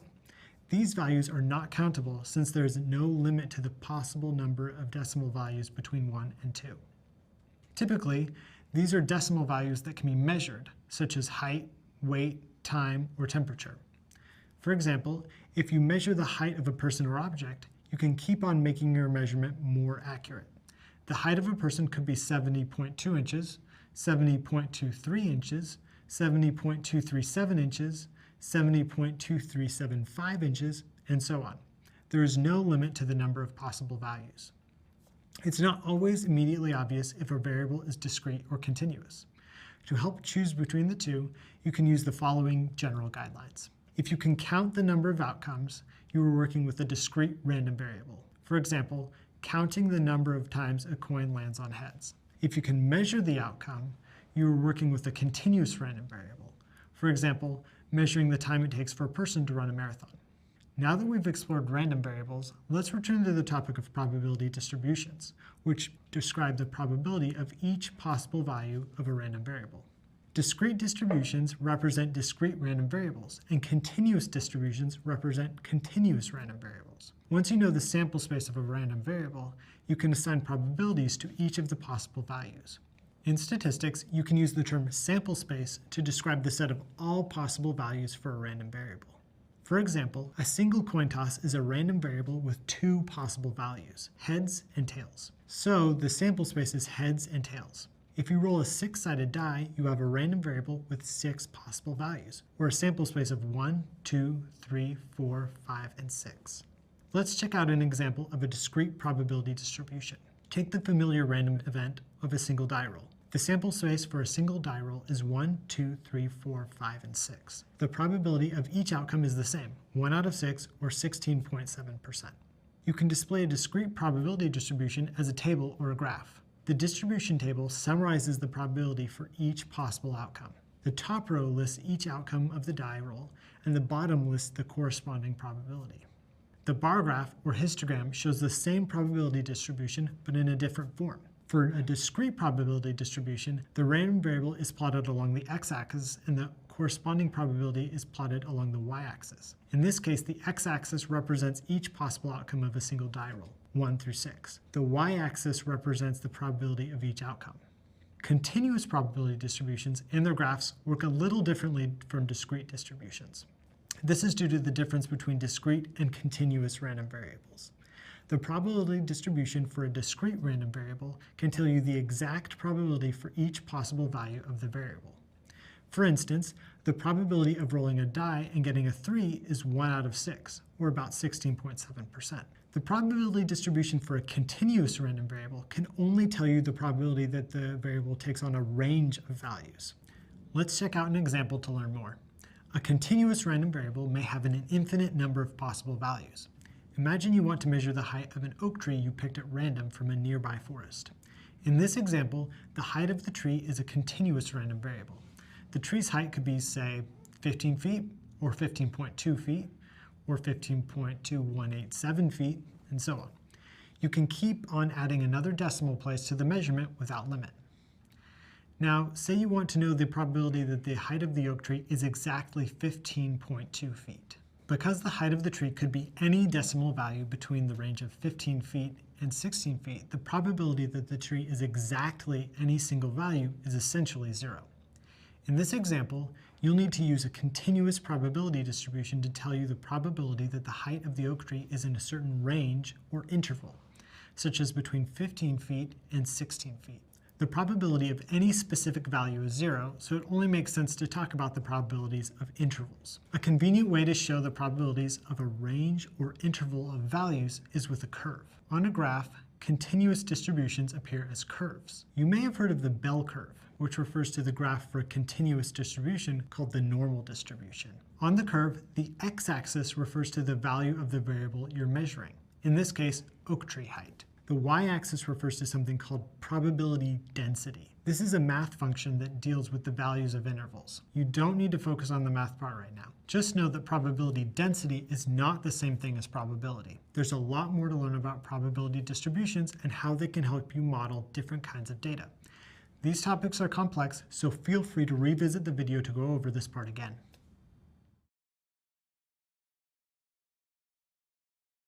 Recently, you learned about discrete probability distributions, which represent discrete random events like tossing a coin or rolling a die. Often, the outcomes of discrete events are expressed as whole numbers that can be counted. For example, the number of times a coin lands on heads in 10 tosses. In this video, you'll learn about one of the most widely used discrete probability distributions, the binomial distribution. The binomial distribution is a discrete distribution that models the probability of events with only two possible outcomes, success or failure. This definition assumes that each event is independent, or does not affect the probability of the others, and that the probability of success is the same for each event. For example, the binomial distribution applies to an event like tossing the same coin 10 times in a row. Keep in mind that success and failure are labels used for convenience. For example, each toss has only two possible outcomes, heads or tails. You could choose to label either heads or tails as a successful outcome based on the needs of your analysis. Whatever label you apply to the outcomes, it's important to know that they must be mutually exclusive. As a quick refresher, two outcomes are mutually exclusive if they cannot occur at the same time. You can't get both heads and tails in a single coin toss. It's either one or the other. Data professionals use the binomial distribution to model data in different fields, such as medicine, banking, investing, and machine learning. For example, data professionals use binomial distribution to model the probability that a new medication generates side effects, a credit card transaction is fraudulent, or a stock price rises or falls in value. In machine learning, the binomial distribution is often used to classify data. For example, a data professional may train an algorithm to recognize whether a digital image of an animal is or is not a cat. The binomial distribution represents a type of random event called a binomial experiment. A binomial experiment is a type of random experiment. You may recall that a random experiment is a process whose outcome cannot be predicted with certainty. All random experiments have three things in common. The experiment can have more than one possible outcome, you can represent each possible outcome in advance, and the outcome of the experiment depends on chance. On the other hand, a binomial experiment has the following attributes. The experiment consists of a number of repeated trials. Each trial has only two possible outcomes. The probability of success is the same for each trial, and each trial is independent. An example of a binomial experiment is tossing a coin 10 times in a row. This is a binomial experiment because it has the following features. The experiment consists of 10 repeated trials, or coin tosses. Each trial has only two possible outcomes, heads or tails. The probability of success is the same for each trial. If you define success as heads, then the probability of success for each toss is the same, 50%. Each trial is independent. The outcome of one coin toss does not affect the outcome of any other coin toss. Let's check out another example of a binomial experiment. Suppose you want to know how many customers return an item to a department store on a given day. Say 100 customers visit the store each day. 10% of all customers who visit the store make a return. You label a return as a success. This is a binomial experiment because there are 100 repeated trials or customer visits. Each trial only has two possible outcomes, return or not return. If you label a return as success, the probability of success for each customer visit is the same, 10%. Each trial is independent. The outcome of one customer visit does not affect the outcome of any other customer visit. It's important to understand the features of a binomial experiment because a binomial distribution can only model data for this type of event. If you're working with data for a different type of event, you need to use a different type of probability distribution, like the Poisson, to model the data. Once you've determined that your distribution is binomial, you can apply the binomial distribution formula to calculate the probability. No need to memorize it. You can use your computer to make the calculations. If you want to learn more, feel free to check out the relevant reading.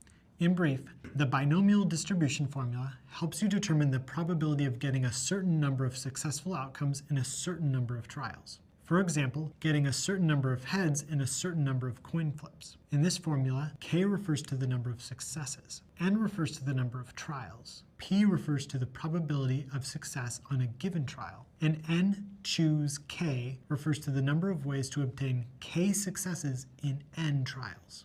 Let's explore our department store example to better understand how the formula works. This time, suppose 10% of all customers who visit the store make a return. Imagine that 3 customers visit the store. You label a return as a success.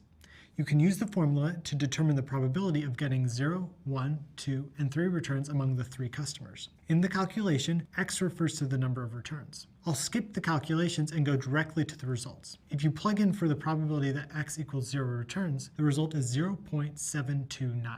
For the probability that X equals 1 return, the result is 0.243. For the probability that X equals 2 returns, the result is 0.027. For the probability that X equals 3 returns, the result is 0.001. You can then use a histogram to visualize this probability distribution. For a discrete probability distribution, like the binomial distribution, the random variable is plotted along the x-axis, and the corresponding probability is plotted along the y-axis. In this case, the x-axis shows the visits per hour, 0, 1, 2, and 3. The y-axis shows the probability of getting each result. The binomial distribution lets you model the probability of events with only 2 possible outcomes, success or failure. Identifying the distribution of your data is a key step in any analysis and helps you make informed predictions about future outcomes. As a data professional, knowing about probability distributions is super useful because different types of distributions help you model different kinds of data. Every time I work with a new data set, I try to understand if there is a pattern present in the distribution data. Knowing the probability distribution of my data also helps me choose the machine learning model that works best. This way, I'm able to get a better result in less time. Data professionals work with many different types of probability distributions. As you advance in your career and continue to learn, you can explore different distributions and discover how they apply to your work. In this part of the course, we're focusing on two of the most common discrete probability distributions, the binomial and the Poisson. Earlier, you learned that the binomial distribution represents experiments with repeated trials that each have two possible outcomes, success or failure. In this video, you'll learn about the main features of the Poisson distribution. The Poisson distribution is a probability distribution that models the probability that a certain number of events will occur during a specific time period. The Poisson distribution can also be used to represent the number of events that occur in a specific space, such as a distance, area, or volume. But in this course, we'll focus on time. Baron Simeon Denis Poisson, a French mathematician, originally derived the Poisson distribution in 1830. He developed the distribution to describe the number of times a gambler would win a difficult game of chance in a large number of tries. Data professionals use the Poisson distribution to model data such as the expected number of calls per hour for a customer service call center, visitors per hour for a website, customers per day at a restaurant, and severe storms per month in a city. The Poisson distribution represents a type of random experiment called a Poisson experiment. A Poisson experiment has the following attributes. The number of events in the experiment can be counted. The mean number of events that occur during a specific time period is known, and each event is independent. Let's explore an example. Imagine you're a data professional working for a large restaurant chain that serves fast food. You know that the drive-through service at a restaurant receives an average of 2 orders per minute. You want to determine the probability that a restaurant will receive a certain number of orders in a given minute. This is a Poisson experiment because the number of events in the experiment can be counted. You can count the number of orders. The mean number of events that occur during a specific time period is known. There's an average of 2 orders per minute. Each outcome is independent. The probability of one person placing an order does not affect the probability of another person placing an order.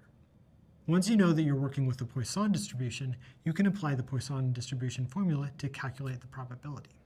In brief, the formula helps you determine the probability that a certain number of events occurring during a specific time period. In this formula, the Greek letter lambda refers to the mean number of events that occur during a specific time period. K refers to the number of events. E is a constant equal to approximately 2.71828. The exclamation point stands for factorial, a function that multiplies a number by every whole number below it down to 1. For example, 2 factorial is 2 multiplied by 1. Let's continue with our restaurant chain example to better understand how the formula works. Recall that the drive-through service at a restaurant receives an average of 2 orders per minute. You can use the Poisson formula to determine the probability of the restaurant receiving 0, 1, 2, or 3 orders in a given minute. Knowing this information may help the restaurant organize staffing for the drive-through. I'll skip the calculations and go directly to the results. If you plug in for the probability that x equals 0 orders, the result is 0.1353. For the probability that x equals 1 order, the result is 0.2707. For the probability that x equals 2 orders, again, the result is 0.2707. For the probability that x equals 3 orders, the result is 0.1805. You can then use a histogram to visualize the probability distribution. The x-axis shows the number of events, in this case, orders per minute. The y-axis shows the probability of occurrence.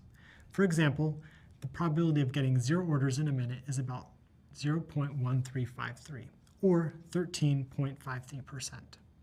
The probability of 1 order is 0.2707, or 27.07%.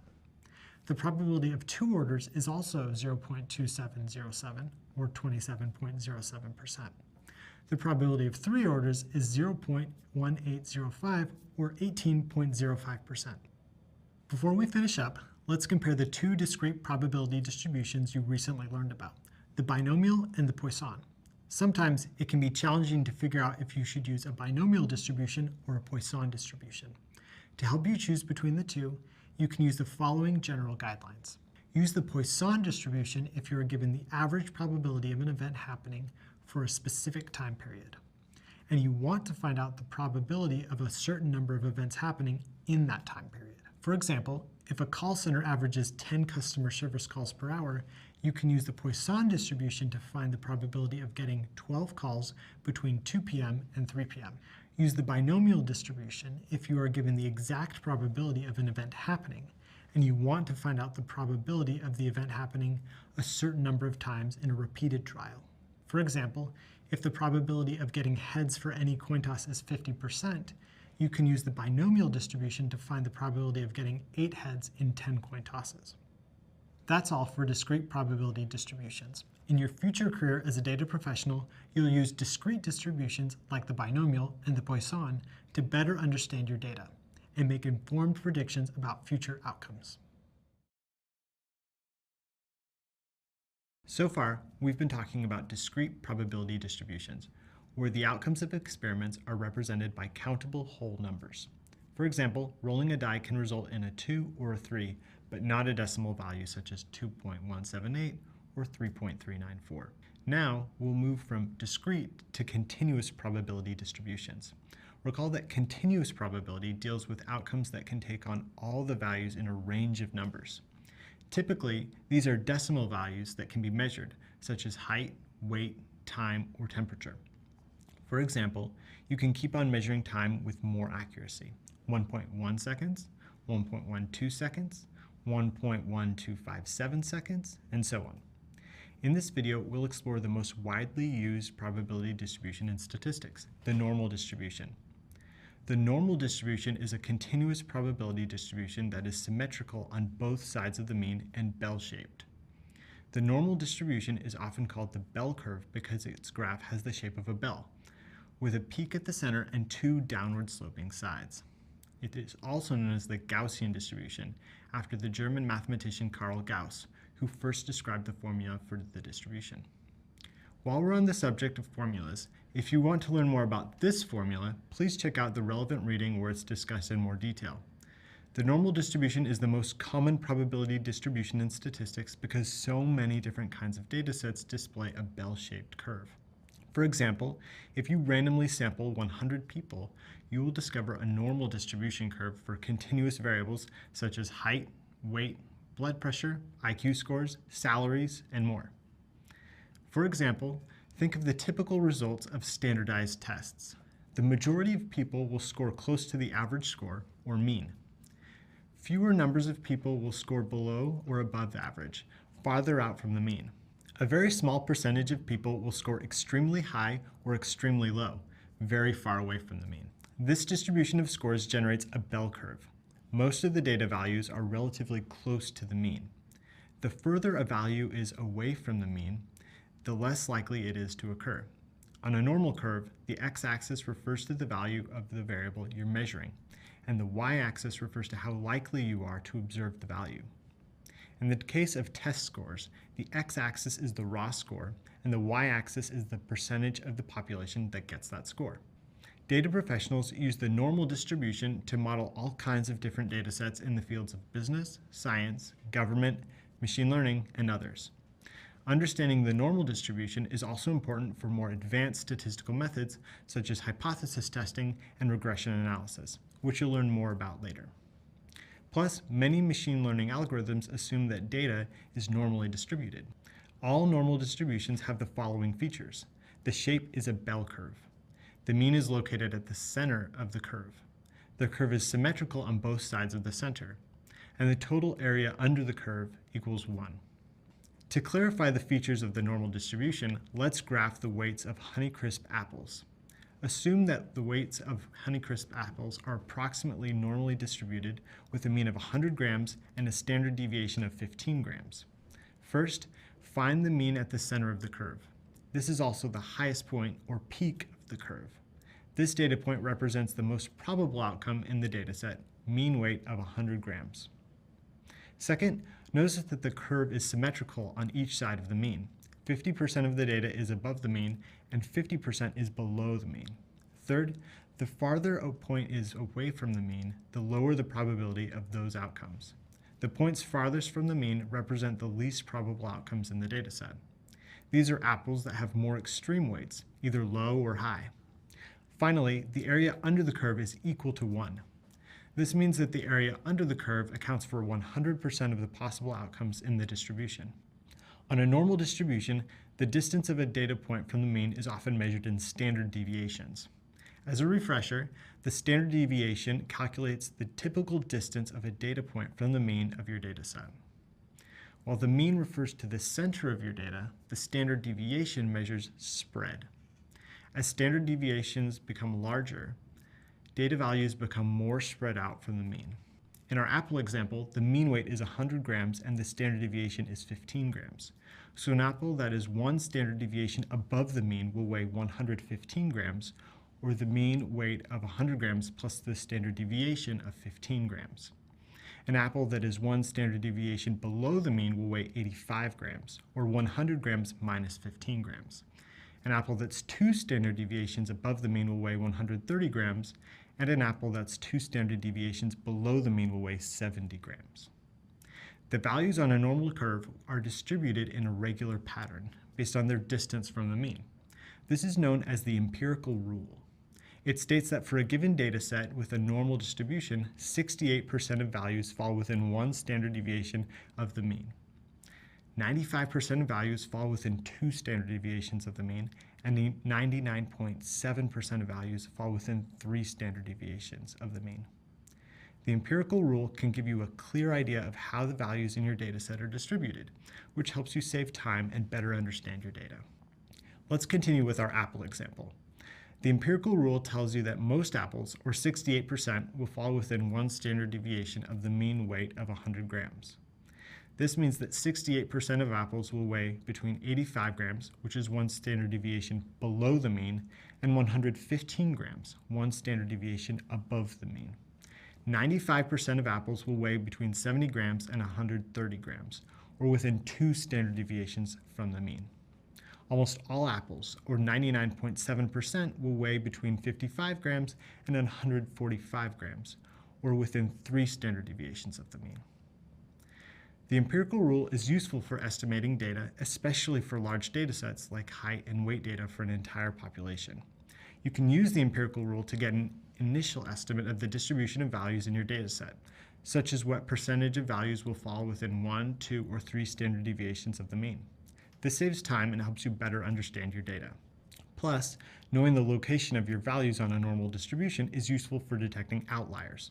Recall that an outlier is a value that differs significantly from the rest of the data.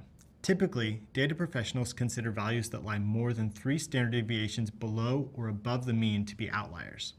It's important to identify outliers because some extreme values may be due to errors in data collection or data processing. These false values may skew the results of your analysis. Let's explore another example of how the empirical rule can help you better understand your data. Imagine you have a garden. The height of your plants is normally distributed with a mean of 32.1 inches and a standard deviation of 2.2 inches.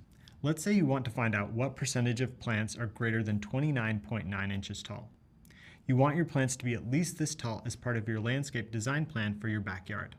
First, find out where the value 29.9 is located on the distribution. 29.9 is located one standard deviation below the mean.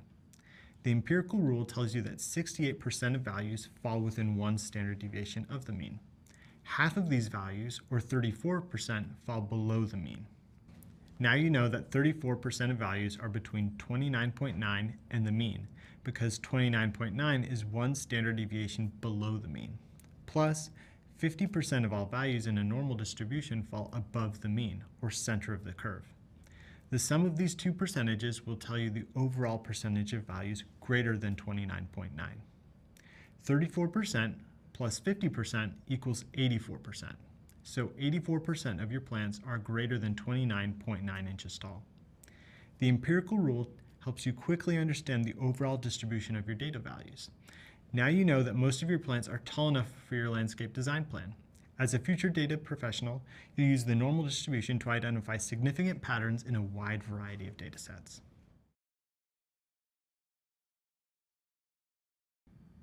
Recently, you learned about the normal distribution and how it applies to many different kinds of data sets. In this video, you'll learn about z-scores and how they can help you compare values from different types of normally distributed data sets. A z-score is a measure of how many standard deviations below or above the population mean a data point is. A z-score gives you an idea of how far from the mean a data point is. For example, the z-score is 0 if the value is equal to the mean. The z-score is positive if the value is greater than the mean. The z-score is negative if the value is less than the mean. Z-scores help you standardize your data. In statistics, standardization is the process of putting different variables on the same scale. There is a formula for this, which we'll check out a little later. Z-scores are also called standard scores because they are based on what's called the standard normal distribution. A standard normal distribution is just a normal distribution with a mean of 0 and a standard deviation of 1. Z-scores typically range from -3 to +3. Standardization is useful because it lets you compare scores from different data sets that may have different units, mean values, and standard deviations. Data professionals use z-scores to better understand the relationship between data values within a single dataset and between different datasets. For example, data professionals often use z-scores for anomaly detection, which finds outliers in datasets. Applications of anomaly detection include finding fraud in financial transactions, flaws in manufacturing products, intrusions in computer networks, and more. For example, different customer satisfaction surveys may have different rating scales. One survey could rate a product or service from 1 to 20, another from 500 to 1500, and a third from 130 to 180. Let's say the same product got a score of 9 on the first survey, 850 on the second, and 142 on the third. These numbers don't mean much by themselves. But if you know they all have a z-score of 1 or are 1 standard deviation above the mean, you can meaningfully compare ratings across surveys. A z-score for an individual value can be interpreted as follows. A z-score of 1 is 1 standard deviation above the mean. A z-score of 1.5 is 1.5 standard deviations above the mean. A z-score of -2.3 is 2.3 standard deviations below the mean. You can use the following formula to calculate a z-score. Z equals x minus mu divided by sigma. In this formula, x refers to a single data value or raw score. The Greek letter mu refers to the population mean. The Greek letter sigma refers to the population standard deviation. So we can also say that z equals the raw score, or data value, minus the mean divided by the standard deviation. For example, let's say you take a standardized test. You have a test score of 133. The test has a mean score of 100 and a standard deviation of 15. Assuming a normal distribution, you can use the formula to calculate your z-score. Your z-score is your raw score, 133, minus the mean score, 100, divided by the standard deviation, 15. This is 133 minus 100 divided by 15 equals 33 divided by 15 equals 2.2. Your z-score of 2.2 tells you that your test score is 2.2 standard deviations above the mean or average score. That's a really good score. Recall that the empirical rule tells you that 95% of values fall within 2 standard deviations of the mean. Your score of 2.2 is more than 2 standard deviations above the mean. Z-scores are useful because they give us an idea of how an individual value compares to the rest of the distribution. Let's take a different exam with a different grading scale. Say you score an 85. You want to find out if that's a good score relative to the rest of the class. Whether or not it's a good score depends on the mean and standard deviation of all exam scores. Suppose the exam scores are normally distributed with a mean score of 90 and a standard deviation of 4. You can use the formula to calculate the z-score of a raw score of 85. Your z-score is your raw score, 85, minus the mean score, 90, divided by the standard deviation, 4. This is 85 minus 90 divided by 4 equals -5 divided by 4 equals 1.25. Your z-score of -1.25 tells you that your exam score of 85 is 1.25 standard deviations below the mean, or average exam score. Z-scores give you an idea of how individual values compare to the mean. As a data professional, you'll use z-scores to help you better understand the relationship between specific values in your dataset. You'll most likely use a programming language like Python to calculate z-scores on your computer, as you will learn in an upcoming video. When I deal with a new dataset, I first go through the process of EDA and compute descriptive stats to get a basic understanding of my data. After that, I try to determine if my data fits a certain type of probability distribution, like the binomial, Poisson, and normal distributions you recently learned about. Knowing the distribution of my data helps me decide what statistical test or machine learning model will work best for my analysis. Python has a great selection of function libraries for data analysis. Using Python to work with distributions saves time and improves the overall efficiency of my analysis.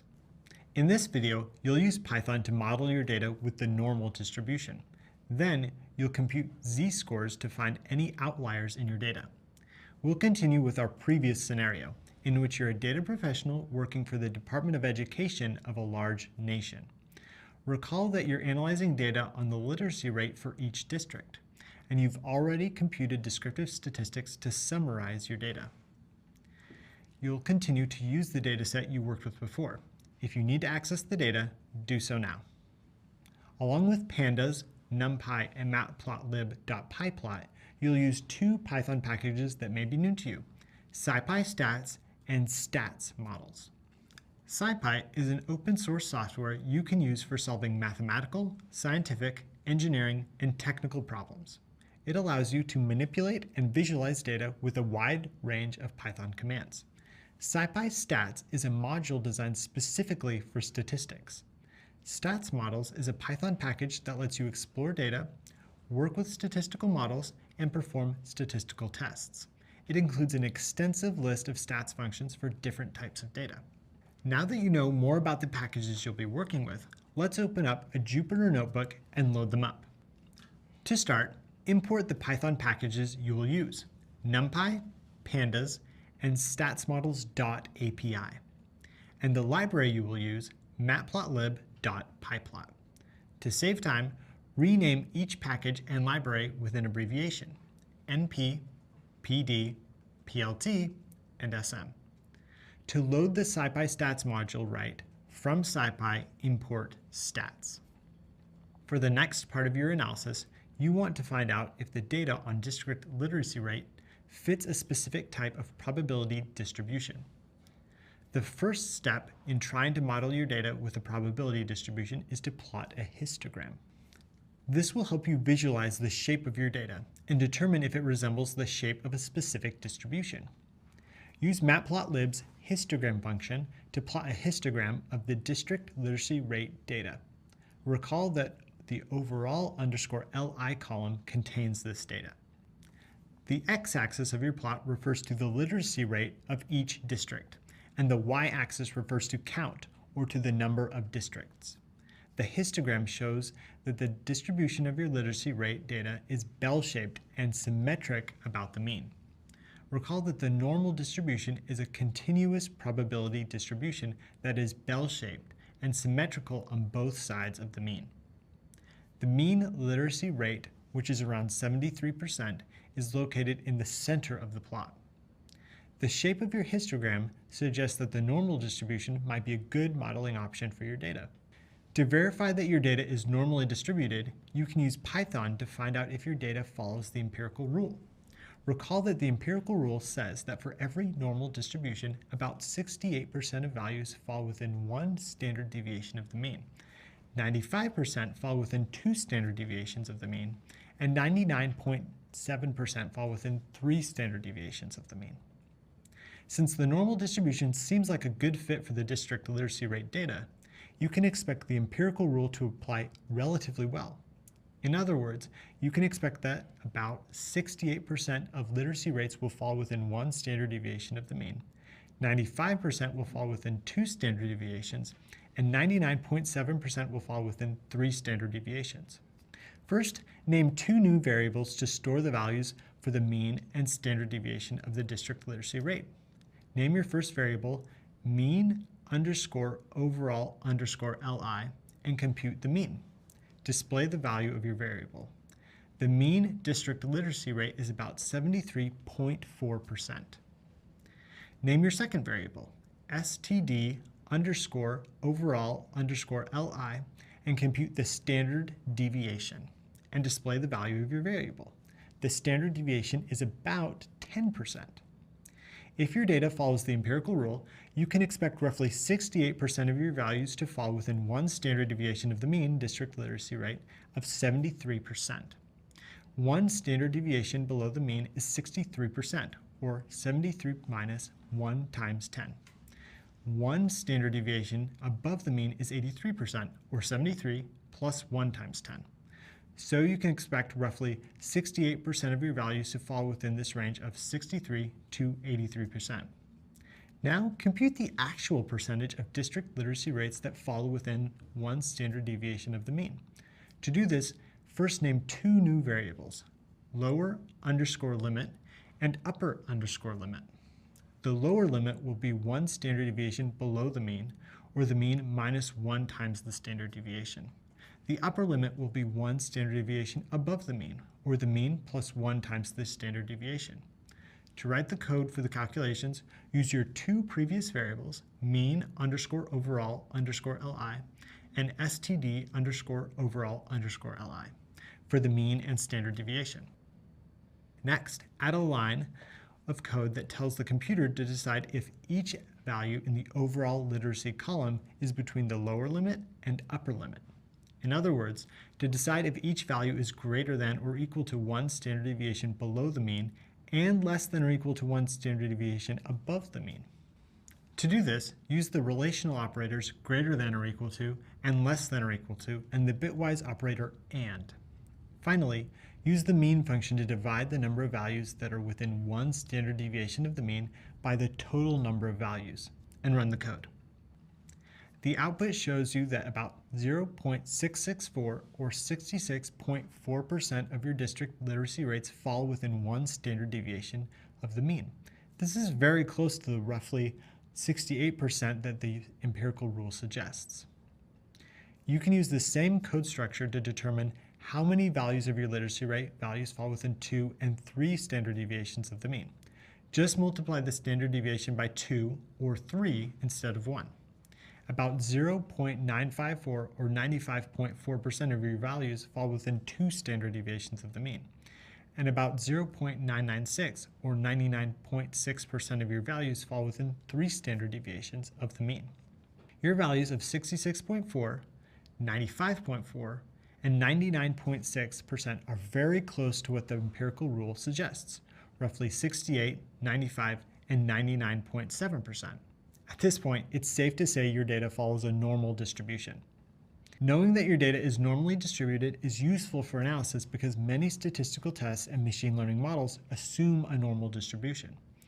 Plus, when your data follows a normal distribution, you can use z-scores to measure the relative position of your values and find outliers in your data. Let's explore how to calculate z-scores in Python now. Recall that a z-score is a measure of how many standard deviations below or above the population mean a data point is. A z-score is useful because it tells you where a value lies in a distribution. For example, if I tell you a literacy rate is 80%, this doesn't give you much information about where the value lies in the distribution. However, if I tell you the literacy rate has a z-score of 2, then you know that the value is 2 standard deviations above the mean. Data professionals often use z-scores for outlier detection. Typically, they consider observations with a z-score smaller than -3 or larger than +3 as outliers. These are values that lie more than 3 standard deviations below or above the mean. To find outliers in your data, first create a new column called z_score that includes the z-scores for each district literacy rate in your dataset. Then, compute the z-scores with the function stats.z_score. Python takes care of all the calculations. Now write some code to identify outliers or districts with z-scores that are greater than or less than 3 standard deviations from the mean. Use the relational operators greater than and less than and the bitwise operator OR. Using z-scores, you identify 2 outlying districts, District 461 and District 429. The literacy rates in these 2 districts are more than 3 standard deviations below the overall mean, which means they have unusually low rates. Your analysis gives you important information to share. The government may want to provide more funding and resources to these 2 districts in the hopes of significantly improving literacy. Probability distributions are useful for modeling your data and help you determine which statistical tests to use for an analysis. In addition to the normal distribution, Python can help you work with a wide range of probability distributions. You've come to the end of your introduction to probability. Wow, you've learned a lot of important concepts. Great work. Along the way, we've explored how data professionals use probability to make reasonable predictions about uncertain events and help people and organizations make data-driven decisions. Basic probability is a foundational part of data science, and it also informs more advanced statistical methods such as hypothesis testing and regression analysis, which you'll explore later in the program. In your future career as a data professional, you'll use probability distributions to discover significant patterns in your data. Plus, a working knowledge of probability distributions is key for machine learning, an essential tool in modern data science. We started off this part of the course by reviewing the two main types of probability, objective and subjective. Data professionals use objective probability to analyze and interpret data. From there, we reviewed the basic rules of probability, such as the complement, addition, and multiplication rules. Then you learned about conditional probability, which helps you better understand the relationship between dependent events. We also discussed Bayes' theorem, which updates the probability of an event based on new data about the event. After that, we moved from basic probability to probability distributions. Probability distributions describe the likelihood of the possible outcomes of a random event and can be discrete or continuous. Data professionals use probability distributions to find meaningful patterns in complex datasets. Next, we explored discrete probability distributions, such as the binomial and Poisson, and discovered how they can help you model different types of data. Then we moved on to continuous probability distributions. We focused on the normal distribution, or bell curve, the most widely used distribution in statistics. We also discussed how z-scores can help you better understand the relationship between values in a standard normal distribution. Finally, you learned that the SciPy stats module is a powerful tool for working with probability distributions. You use the normal distribution to model your data and gain useful insights. Coming up, you have a graded assessment. To prepare, check out the reading that lists all the new terms you've learned. And feel free to revisit videos, readings, and other resources that cover key concepts. Until we meet again, good luck. Hello again. It's great to be back to continue our learning journey together. You've learned a lot so far. You now have a better understanding of the essential role statistics plays in data science. You also have a solid foundation for using descriptive statistics and basic probability to describe, analyze, and interpret data. Your knowledge of the fundamental concepts of statistics is the first step on a path that leads to more advanced methods, like hypothesis testing and regression analysis. What's really exciting is that this learning journey will continue throughout your future career as a data professional. The amount of data in the world is always growing, and the data career space is constantly advancing. I often read about new machine learning methods to keep up with the changes in the field and develop new skills to use at work. The next stage of your journey is all about sampling, or the process of selecting a subset of data from a population. For example, if you want to survey a population of 100,000 people, you can select a representative sample of 100 people. Then you can draw conclusions about the population based on your sample data. Coming up, we'll go over how the sampling process works and how data professionals use sample data to better understand larger populations. Recall that in statistics, a population can refer to any type of data, including people, objects, events, measurements, and more. We'll start with a review of inferential statistics and examine the concept of a representative sample. Next, we'll go over the different stages of the sampling process, from choosing a target population to collecting data for your sample. Then we'll explore the two main types of sampling methods, probability sampling and non-probability sampling. We'll discuss the benefits and drawbacks of various sampling methods and describe how random sampling can help ensure that your sample is representative of the population. We'll also introduce different forms of bias in sampling, like undercoverage and non-response bias, and how they can affect non-probability sampling methods. After that, we'll explore sampling distributions, which are probability distributions for sample statistics. You'll learn about sampling distributions for both sample means and proportions, and how to estimate the corresponding values for populations. We'll also cover the central limit theorem and how it can help you estimate the population mean for different types of data sets. Finally, you'll learn how to use Python's SciPy stats module to work with sampling distributions and make a point estimate of a population mean. When you're ready, I'll meet you in the next video. Earlier in the course, we briefly discussed the difference between descriptive and inferential statistics. Descriptive statistics, like the mean and standard deviation, summarize the main features of a dataset. Inferential statistics use sample data to draw conclusions or make predictions about a larger population. Now, we're going to return to inferential statistics and explore the relationship between sample and population in more detail. This part of the course is all about sampling, the process of drawing a subset of data from a population. In this video, we'll discuss how data professionals use sampling in data science and the importance of working with a sample that is representative of the population. Data professionals use sampling to analyze many different types of data. Here are some questions that sampling has helped my data science team answer. How many products in an app store do we need to test to feel confident that all the products are secure from malware? How do we select a sample of users to run an effective A/B test for an online retail store?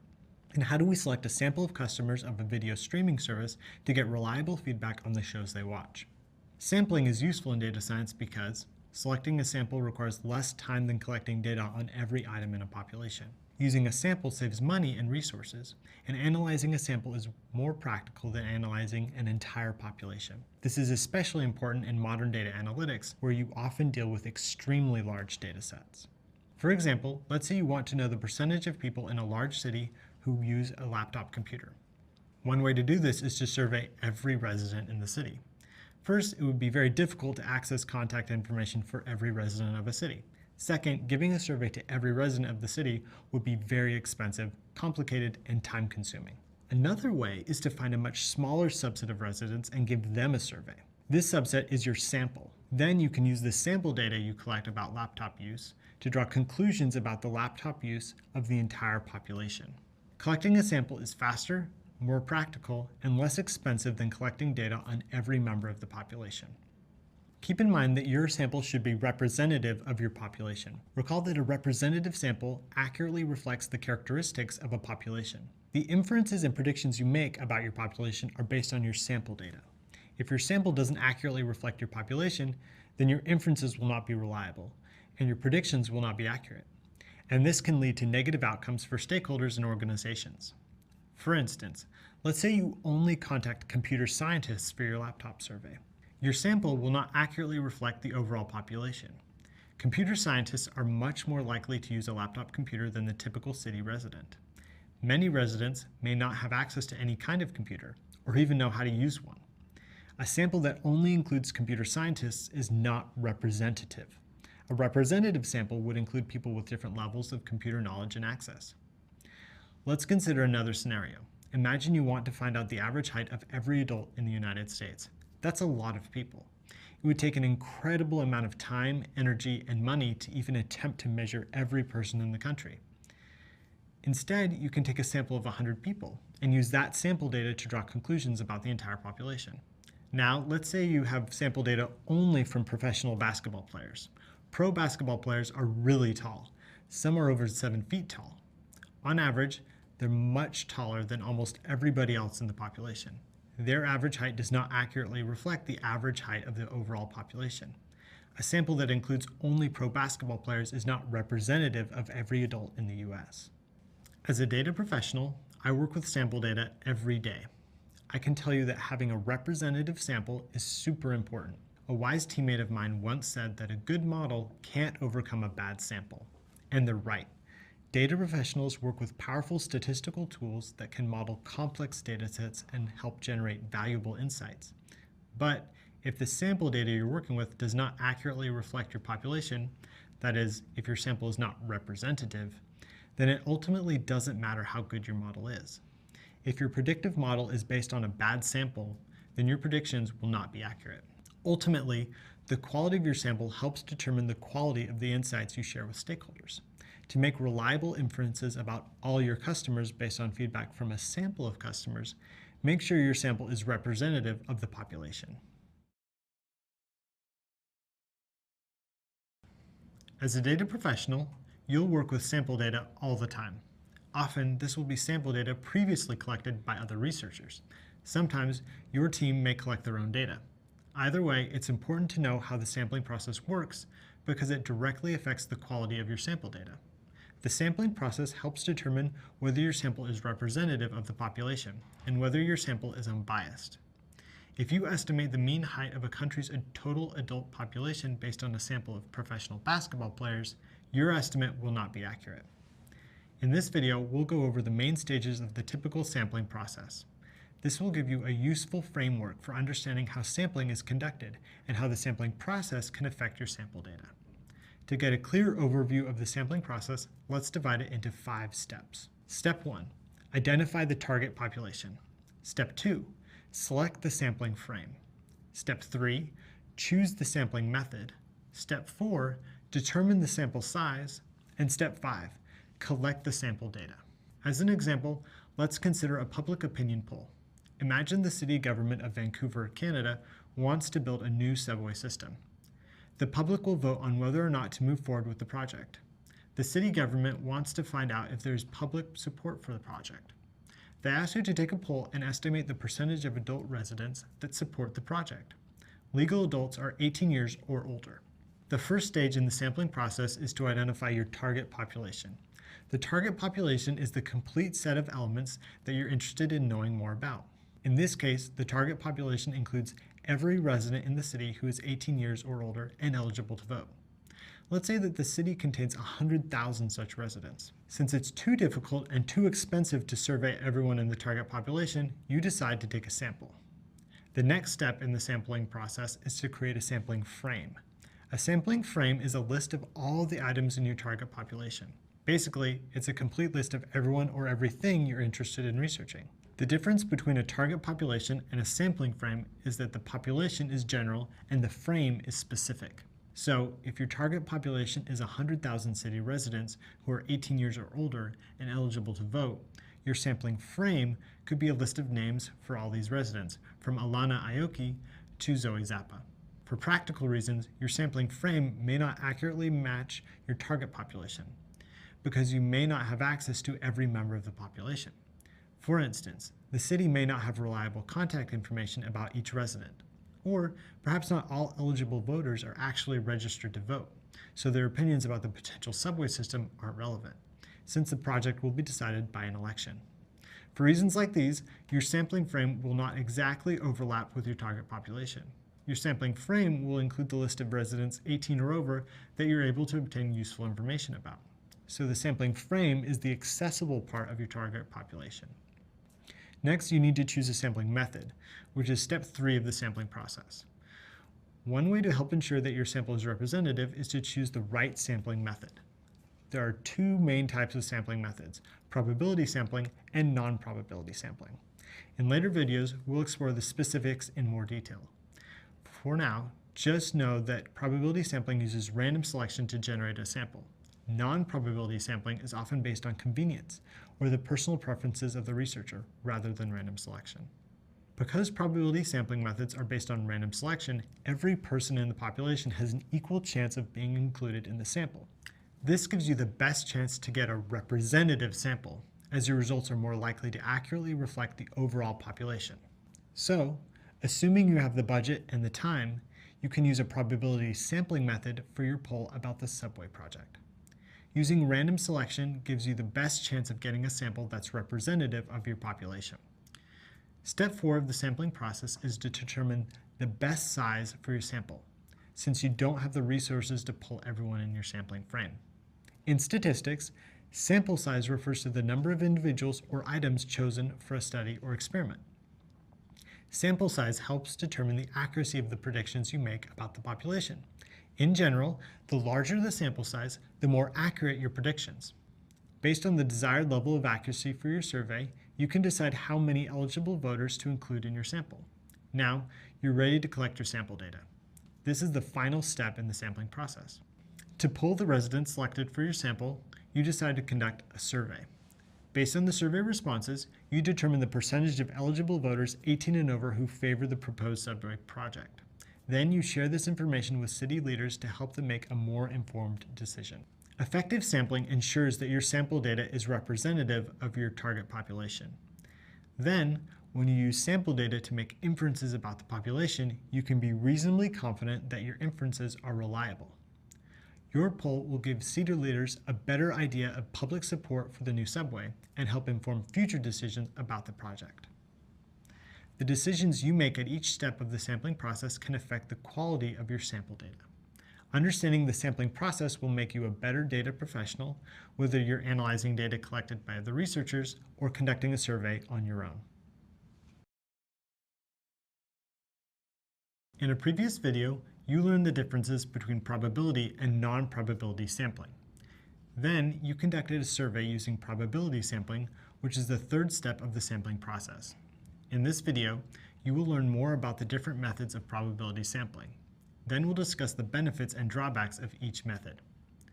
There are 4 different probability sampling methods: simple random sampling, stratified random sampling, cluster random sampling, and systematic random sampling.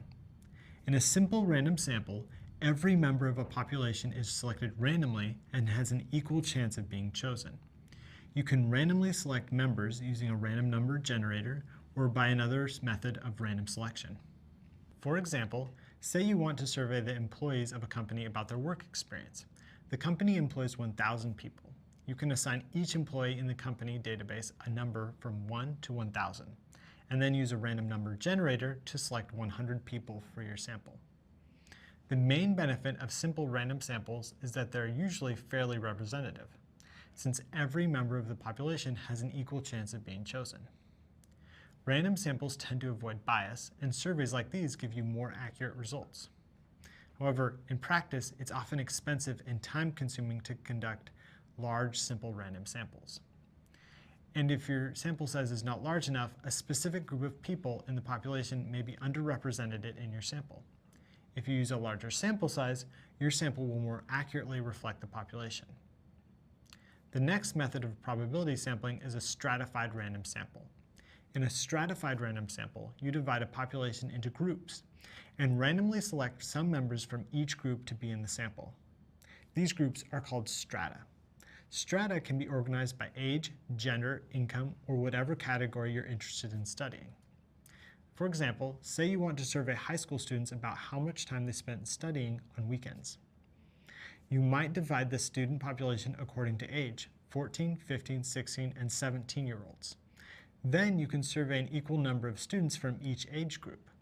Stratified random samples help ensure that members from each group in the population are included in the survey. This method allows you to draw more accurate conclusions about the relevant groups. For instance, 14-year-olds and 17-year-olds may have different perspectives about studying on the weekends. Older students can drive and may have more social activities or work on the weekends. Stratified sampling will capture both perspectives. One main disadvantage of stratified sampling is that it can be difficult to identify appropriate strata for a study if you lack knowledge of a population. For example, if you want to study median income among a population, you may want to stratify your sample by job type, or industry, or location, or education level. If you don't know how relevant these categories are to median income, it will be difficult to choose the best one for your study. The next method of probability sampling is a cluster random sample. When you're conducting a cluster random sample, you divide a population into clusters, randomly select certain clusters, and include all members from the chosen clusters in the sample. Cluster sampling is similar to stratified random sampling, but in stratified sampling, you randomly choose some members from each group to be in the sample. In cluster sampling, you choose all members from a group to be in the sample.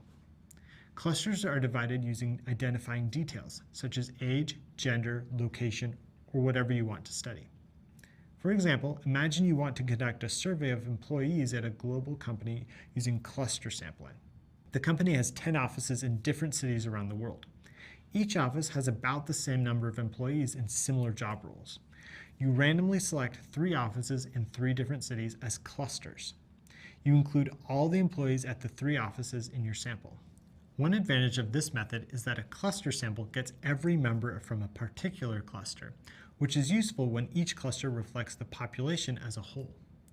This method is helpful when dealing with large and diverse populations that have clearly defined subgroups. If researchers want to learn about the preferences of primary school students in Oslo, Norway, they can use one school as a representative sample of all schools in the city. A main disadvantage of cluster sampling is that it may be difficult to create clusters that accurately reflect the overall population. For example, for practical reasons, you may only have access to the offices in the United States when your company has locations all over the world. And employees in the United States may have different characteristics and values than employees in other countries. The final method of probability sampling is a systematic random sample. In systematic random samples, you put every member of a population into an ordered sequence. Then you choose a random starting point in the sequence and select members for your sample at regular intervals. Let's assume you want to survey students at a community college. For a systematic random sample, you'd put the students' names in alphabetical order, randomly choose a starting point, and pick every fifth name to be in the sample. Systematic random samples are often representative of the population since every member has an equal chance of being included in the sample. Whether the student's last name starts with B or R isn't going to affect their characteristics. Systematic sampling is also quick and convenient when you have a complete list of the members of your population. One disadvantage of systematic sampling is that you need to know the size of the population that you want to study before you begin. If you don't have this information, it's difficult to choose consistent intervals. The four methods of probability sampling we've covered, simple, stratified, cluster, and systematic, are all based on random selection, which is the preferred method of sampling for most data professionals. These methods can help you create a sample that is representative of the population. In an upcoming video, we'll check out some methods of non-probability sampling and why they're not considered representative. In my work as a data professional, I often use sample data to help build machine learning models. Today, a machine learning model may help determine if a person gets an approval for a loan, an interview for a job, or an accurate medical diagnosis. Models based on representative samples are much more likely to make fair and unbiased decisions about who gets a loan or a job interview. Using samples that are representative of the different types of people in the population helps ensure that each person receives the treatment that is best for them.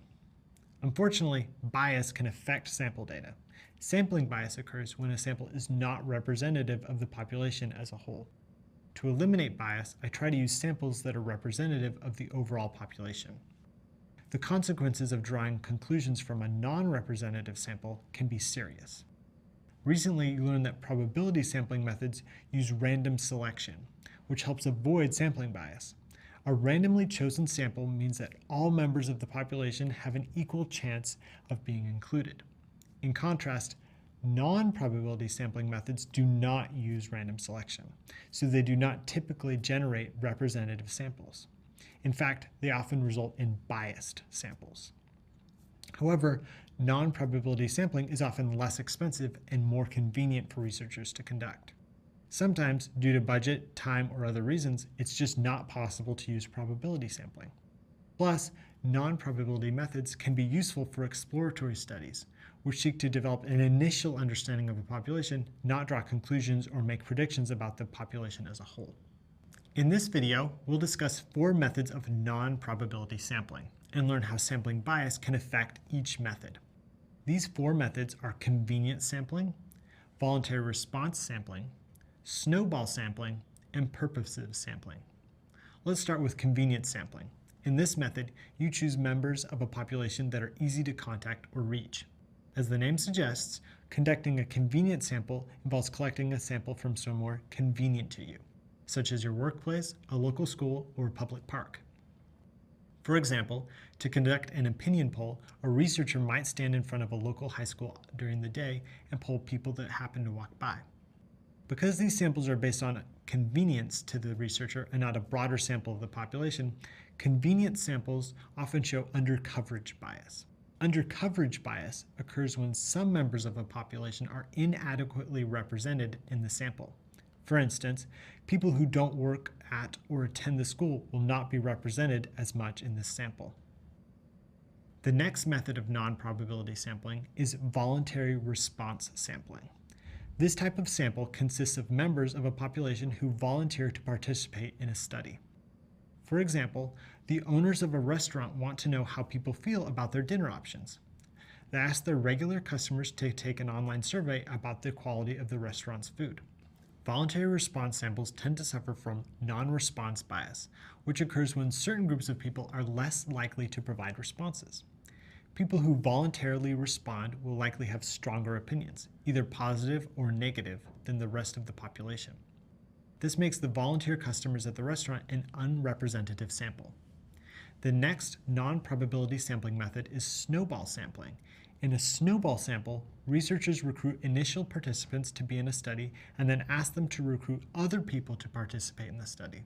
Like a snowball, the sample size gets bigger and bigger as more participants join in.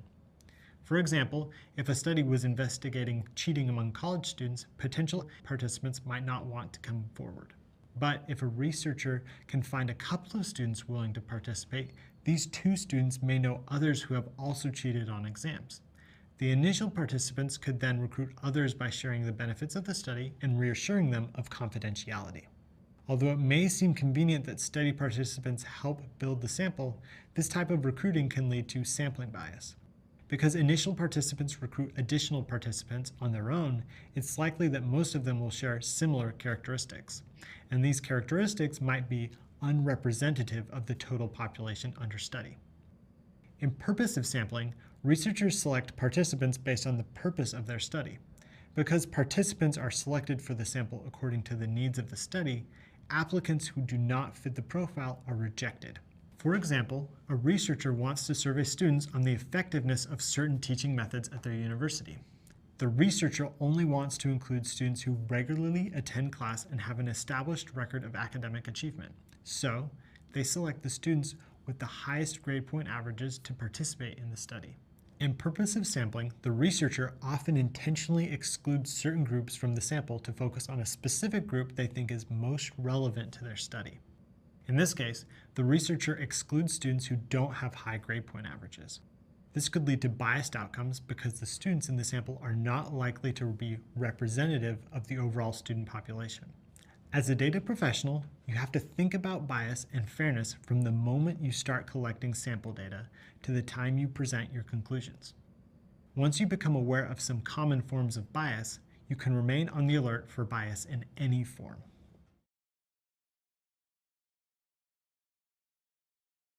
In previous videos, you learned how the sampling process works and the benefits and drawbacks of various sampling methods. As a data professional, I often work with sample data to make informed predictions about future sales revenue or product performance. Understanding how sampling affects your data, both positively and negatively, will be important in your future career in data analytics. For instance, one way data professionals use sample statistics is to estimate population parameters. As you may recall, a statistic is a characteristic of a sample, and a parameter is a characteristic of a population. For example, the mean weight of a random sample of 100 penguins is a statistic. The mean weight of the total populations of 10,000 penguins is a parameter. A data professional might use the mean weight of the sample of 100 penguins to estimate the mean weight of the population. This type of estimate is called a point estimate. A point estimate uses a single value to estimate a population parameter. In this video, we'll discuss the concept of sampling distribution and how it can help you represent the possible outcomes of a random sample. You'll also learn how the sampling distribution of the sample mean can help you make a point estimate of the population mean. A sampling distribution is a probability distribution of a sample statistic. Recall that a probability distribution represents the possible outcomes of a random variable, such as a coin toss or a die roll. In the same way, a sampling distribution represents the possible outcomes for a sample statistic, like the mean. Imagine you take repeated simple random samples of the same size from a population. Since each sample is random, the mean value will vary from sample to sample in a way that cannot be predicted with certainty. Right now, this may seem a bit abstract.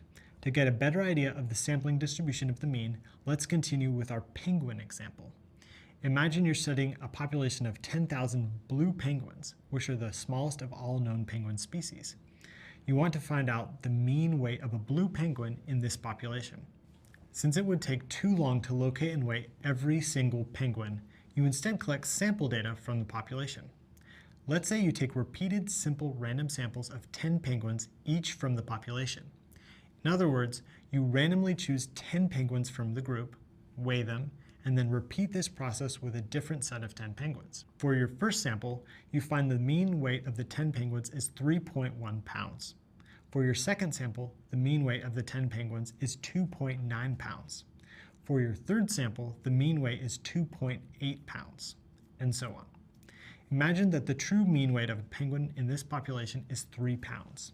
Although, in practice, you wouldn't know this unless you weighed every single penguin. Each time you take a sample of 10 penguins, it's likely that the mean weight of the penguins in your sample will be close to the population mean of 3 pounds, but not exactly 3 pounds. Every once in a while, you may get a sample full of smaller than average penguins, with a mean weight of 2.5 pounds or less. Or you might get a sample full of larger than average penguins, with a mean weight of 3.5 pounds or more. The mean weight will vary randomly from sample to sample. Sampling variability refers to how much an estimate varies between samples. You can use a sampling distribution to represent the frequency of all your different sample means. I find that it helps to visualize these samples as a histogram. Let's plot 10 simple random samples of 10 penguins each. The most frequently occurring sample means will be around 3 pounds. The least frequent sample means will be the more extreme weights, such as 2.3 or 3.7 pounds. As you increase the size of a sample, the mean weight of your sample data will get closer to the mean weight of the population. If you sampled the entire population, in other words, if you actually weighed all 10,000 penguins, your sample mean would be the same as your population mean. But to get an accurate estimate of the population mean, you don't have to weigh 10,000 penguins. If you take a large enough sample size from a population, say 100 penguins, your sample mean will be an accurate estimate of the population mean. This point is based on the central limit theorem, which we'll explore in more detail later on in the course. For now, just know that if your sample is large enough, your sample mean will roughly equal the population mean. For instance, imagine you collect a sample of 100 penguins and find that the mean weight of your sample is 3 pounds. This means that your best estimate for the mean weight of the entire penguin population is also 3 pounds. You can also use your sample data to estimate how accurately the mean weight of any given sample represents the population mean weight. This is useful to know because the mean varies from sample to sample, and any given sample is not necessarily an exact reflection of the population mean.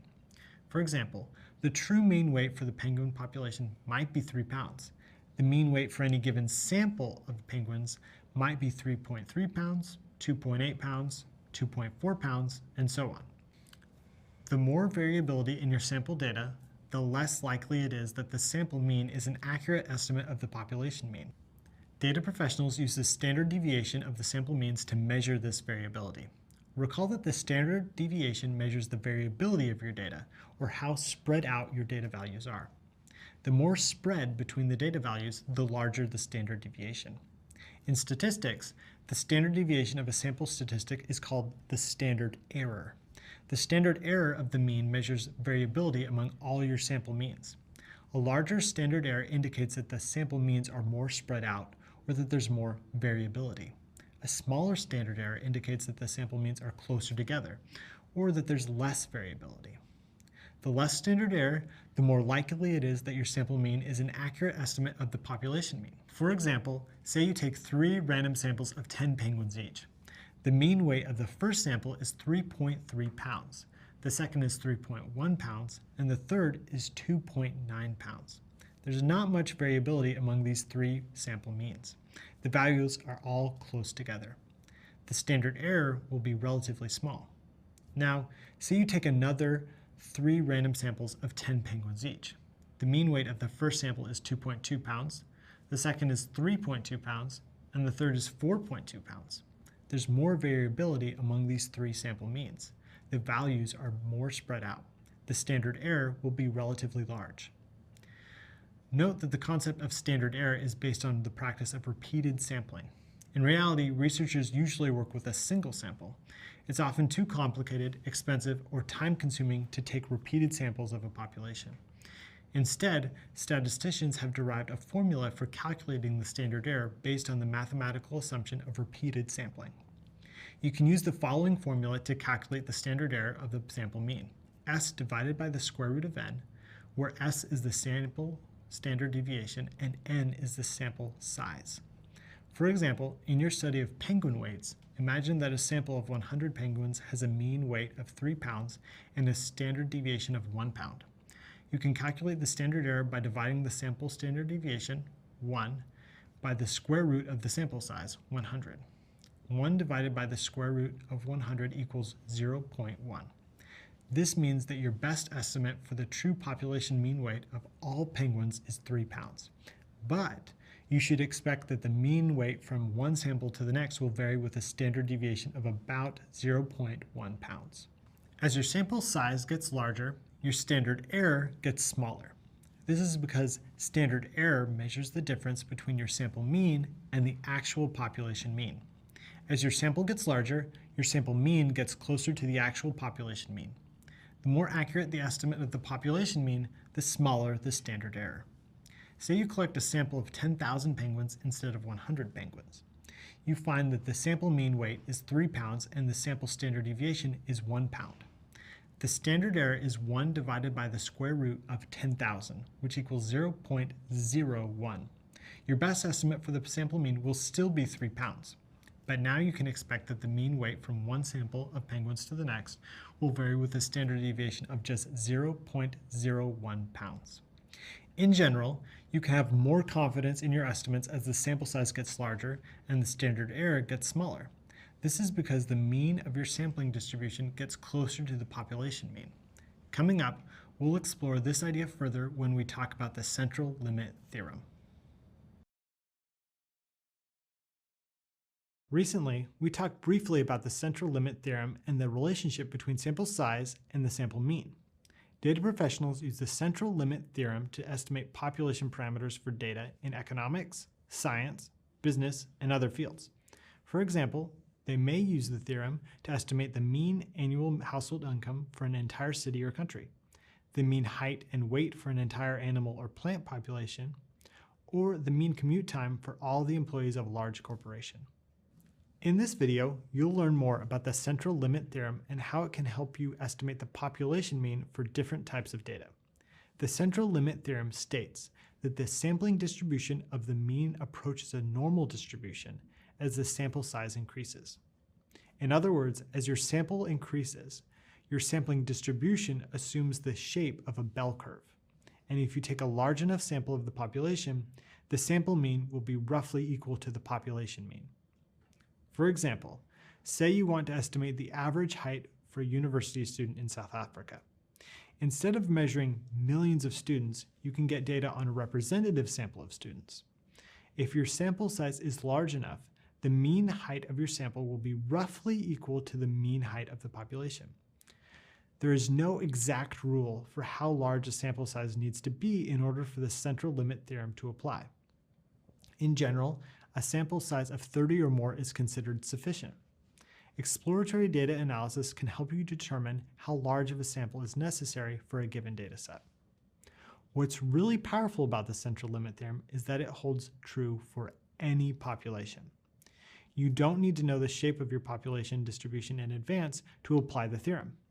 If you collect a large enough sample, the shape of your sampling distribution will follow a normal distribution. This pattern is true even if your population has a skewed distribution. For example, here's a graph for annual household income in the US for the year 2010. The x-axis represents annual income and the y-axis represents the percent of households that have that income.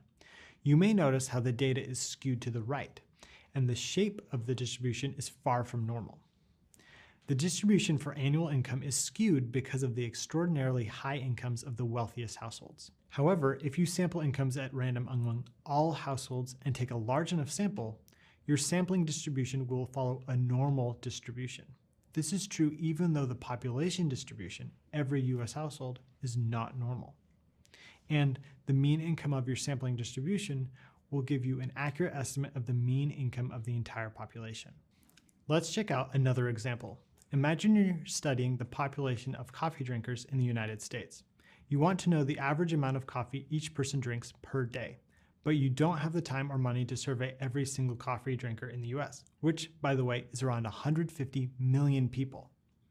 Instead of surveying the entire population, you collect repeated random samples of 100 coffee drinkers. Using this data, you calculate the mean amount of coffee consumed per day for your first sample, 22.5 ounces.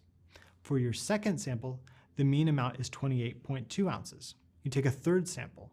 The mean amount is 25.4 ounces, and so on. In theory, you could take 10, 50, or 100 samples and keep increasing the sample size until you've surveyed all 150 million people about their coffee consumption. The central limit theorem says that as your sample size increases, the shape of your sampling distribution will increasingly resemble a bell curve.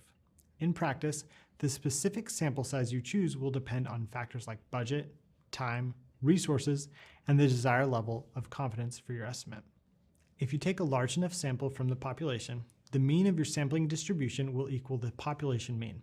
From this sample of the population, you can accurately estimate the average amount of coffee consumed per day for the entire population. In case you're wondering, the average American drinks around 24 ounces or 3 cups of coffee per day. Based on what I've noticed, if we took a sample of only data professionals, the mean value might be even higher.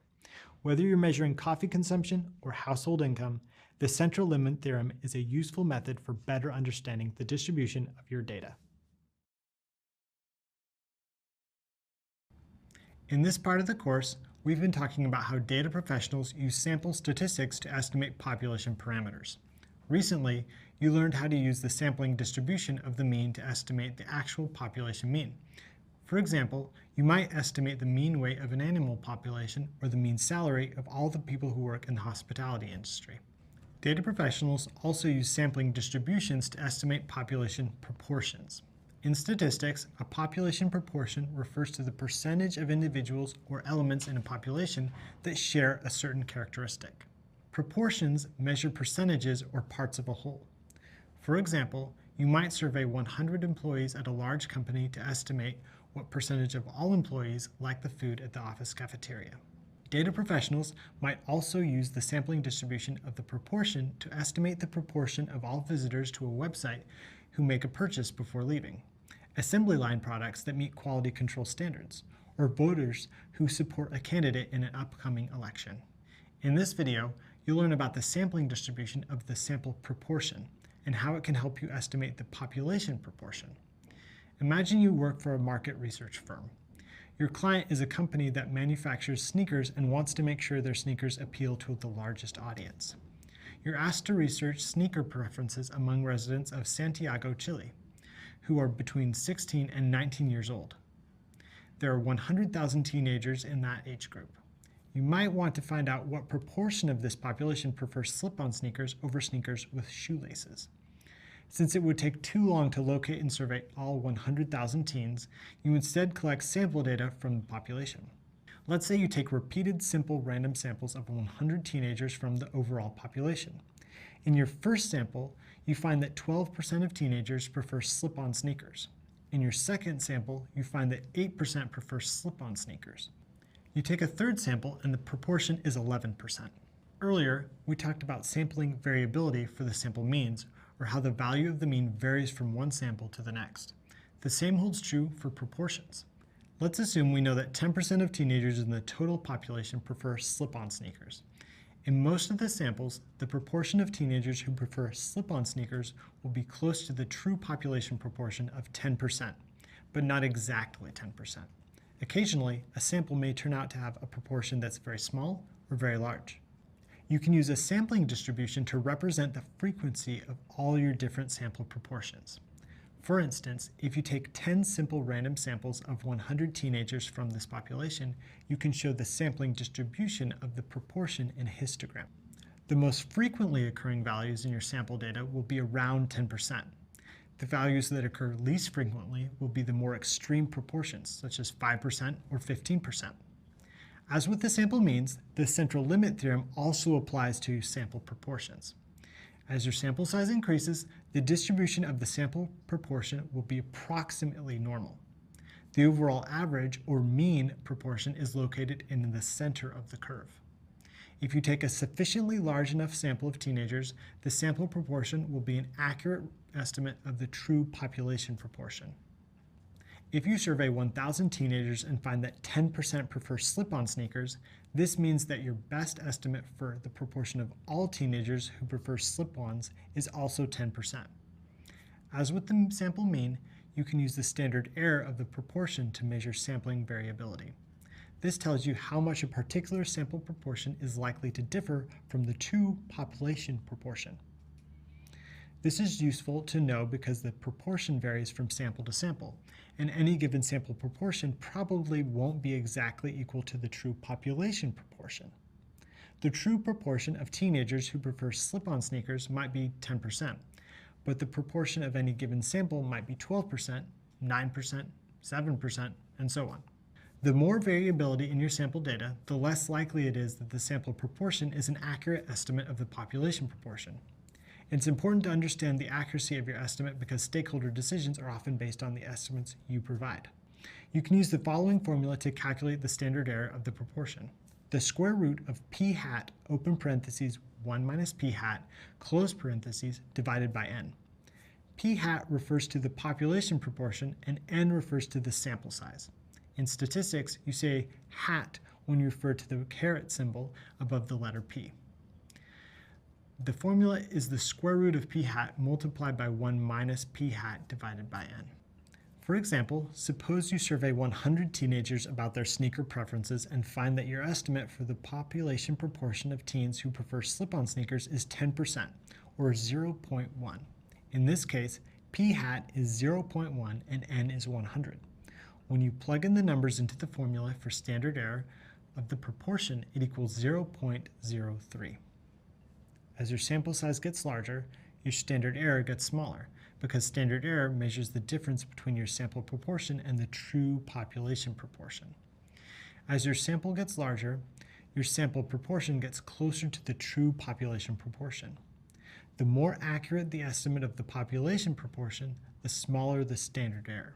Your estimate will help stakeholders at the sneaker company make decisions about product development. Based on your results, they may want to put less money into developing slip-on sneakers.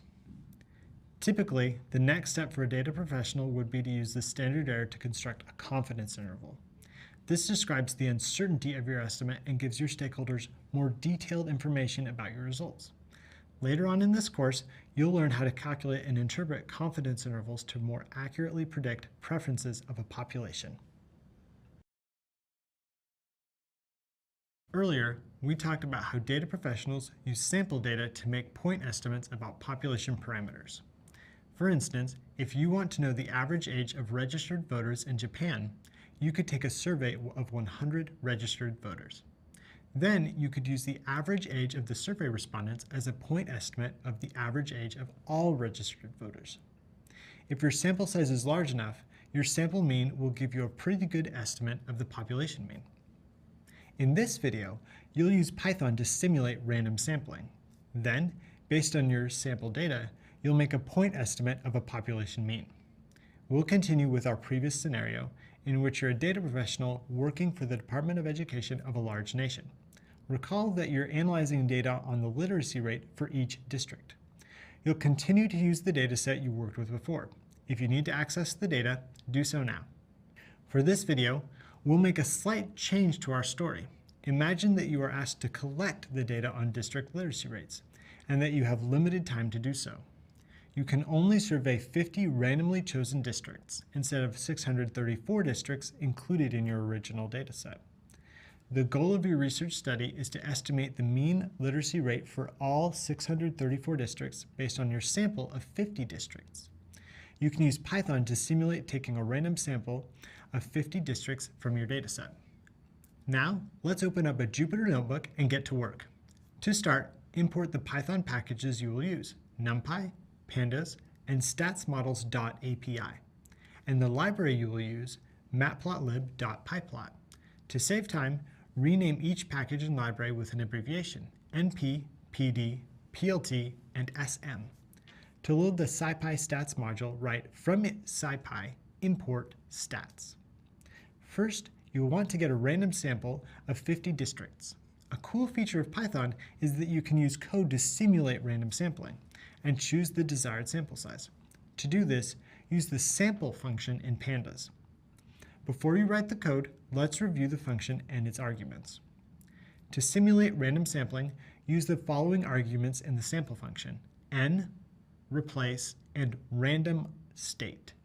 N refers to the desired sample size, replace indicates whether you are sampling with or without replacement, random_state refers to the seed of the random number. Let's explore each argument in more detail. First, sample size, or the number or items in your sample. In this case, you want to take a random sample of 50 district literacy rates from the overall literacy column. Second, replacement. In general, you can sample with or without replacement. When a population element can be selected more than one time, you are sampling with replacement. When a population element can be selected only one time, you are sampling without replacement. For example, suppose you have a jar that contains 100 unique numbers, from 1 to 100. You want to select a random sample of numbers from the jar. After you pick a number from the jar, you can put the number aside, or you can put it back in the jar. If you put the number back in the jar, it may be selected more than once. This is sampling with replacement. If you put the number aside, it can be selected only one time. This is sampling without replacement. For the purpose of our example, you will sample with replacement. The final part of the code is random_state, or the seed of the random number. A random seed is a starting point for generating random numbers. You can use any arbitrary number to fix the random seed and give the random number generator a starting point. Also, going forward, you can use the same random seed to generate the same set of numbers. In a later video, you'll work with this sample again. Now you're ready to write your code. First, name a new variable sampled_data. Then, set the arguments for the sample function. N sample size equals 50. Replace equals true because you're sampling with replacement. For random state, choose an arbitrary number for your random seed. How about 31,208? Now, display the value of your variable. The output shows 50 districts selected randomly from your dataset. Each has a different literacy rate. Now that you have your random sample, use the mean function to compute the sample mean. First, name a new variable, estimate1. Next, use the mean function to compute the mean for your sample data. The sample mean for district literacy rate is about 74.22%. This is a point estimate of the population mean based on your random sample of 50 districts. Remember that the population mean is the literacy rate for all districts. Due to sampling variability, the sample mean is usually not exactly the same as the population mean. Next, let's find out what will happen if you compute the sample mean based on another random sample of 50 districts. To generate another random sample, name a new variable, estimate2. Then set the arguments for the sample function. Once again, n is 50 and replace is true. This time, choose a different number for your random seed to generate different sample. How about 56,810? Finally, add the mean function at the end of your line of code to compute the sample mean. Display the value of your variable. For your second estimate, the sample mean for your district literacy rate is about 74.24%. Due to sampling variability, this sample mean is different from the sample mean of your previous estimate, 74.22%, but they're really close. Recall that the central limit theorem tells you that when the sample size is large enough, the sample mean approaches a normal distribution. And as you sample more observations from a population, the sample mean gets closer to the population mean. The larger your sample size, the more accurate your estimate of the population mean is likely to be. In this case, the population mean is the overall literacy rate for all districts in the nation. In a previous video, you found that the population mean literacy rate is 73.39%. Based on sampling, your first estimated sample mean was 74.22%, and your second estimate was 74.24%. Each estimate is relatively close to the population mean. Now, imagine you repeated the study 10,000 times and obtained 10,000 point estimates of the mean. In other words, you take 10,000 random samples of 50 districts and compute the mean for each sample. According to the central limit theorem, the mean of your sampling distribution will be roughly equal to the population mean. You can use Python to compute the mean of the sampling distribution with 10,000 samples. Let's go over the code step by step. First, create an empty list to store the sample mean from each sample. Name this estimate_list. Second, set up a for loop with the range function.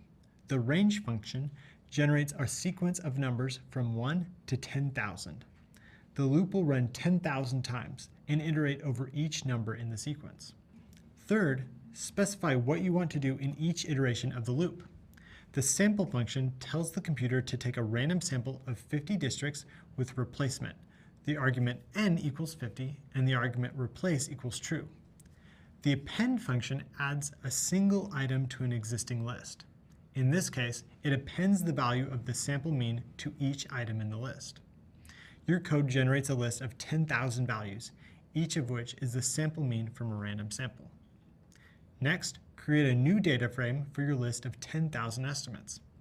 Name a new variable estimate _df to store your data frame. Now, name a new variable mean_sample_means. Then compute the mean for your sampling distribution of 10,000 random samples. Display the value of your variable. The mean of your sampling distribution is about 73.41%. This is essentially identical to the population mean of your complete dataset, which is about 73.4%. To visualize the relationship between your sampling distribution of 10,000 estimates and the normal distribution, we can plot both at the same time. For now, don't worry about the code as it's beyond the scope of this course. I want to share 3 takeaways from this graph. First, as the central limit theorem predicts, the histogram of the sampling distribution is well approximated by the normal distribution. The outline of the histogram closely follows the normal curve. Second, the mean of the sampling distribution, the blue dotted line, overlaps with the population mean, the green solid line. This shows that the two means are essentially equal to each other. Third, the sample mean of your first estimate of 50 districts, the red dashed line, is farther away from the center. This is due to sampling variability. The central limit theorem shows that as you increase the sample size, your estimate becomes more accurate. For a large enough sample, the sample mean closely follows a normal distribution. Your first sample of 50 districts estimated the mean district literacy rate as 74.22%, which is relatively close to the population mean of 73.4%. To ensure your estimate will be useful to the government, you can compare the nation's literacy rate to other benchmarks, such as the global literacy rate or the literacy rate of peer nations. If the nation's literacy rate is below these benchmarks, this may help convince the government to devote more resources to improving literacy across the country. Estimating population parameters through sampling is a powerful form of statistical inference. When you're dealing with large numbers and complex calculations, Python helps you quickly make accurate estimates. You now have a solid foundation in sampling, which will serve you well in your future role as a data professional. In the data career space, you'll be working with sample data all the time. Throughout this part of the course, we've explored how data professionals use sample data to make inferences, predictions, and estimates about populations. Sampling is so useful because it's often too expensive, time-consuming, or complicated to collect data for an entire population. And sometimes a complete data set may be too large to process, even for a computer. Effective sampling is especially important in modern data analytics because data professionals often manage extremely large data sets. For example, you might work with economic data that has tens of millions of data points and need to use a sample of 10,000. As a working data professional, it's important to understand the sampling process used to generate your sample data and whether or not your sample is representative of your population. Plus, as you now know, different types of bias affect different sampling methods. Early on, we reviewed the different stages of the sampling process, from choosing a target population to collecting data for your sample. Then we discussed the two main types of sampling methods, probability sampling and non-probability sampling. We went over the benefits and drawbacks of each method and how random sampling can help ensure that your sample is high quality and representative of your population. We also discussed different forms of bias in sampling and how bias affects non-probability sampling methods. You learned that any insights you draw from biased data may not be accurate or useful to your stakeholders.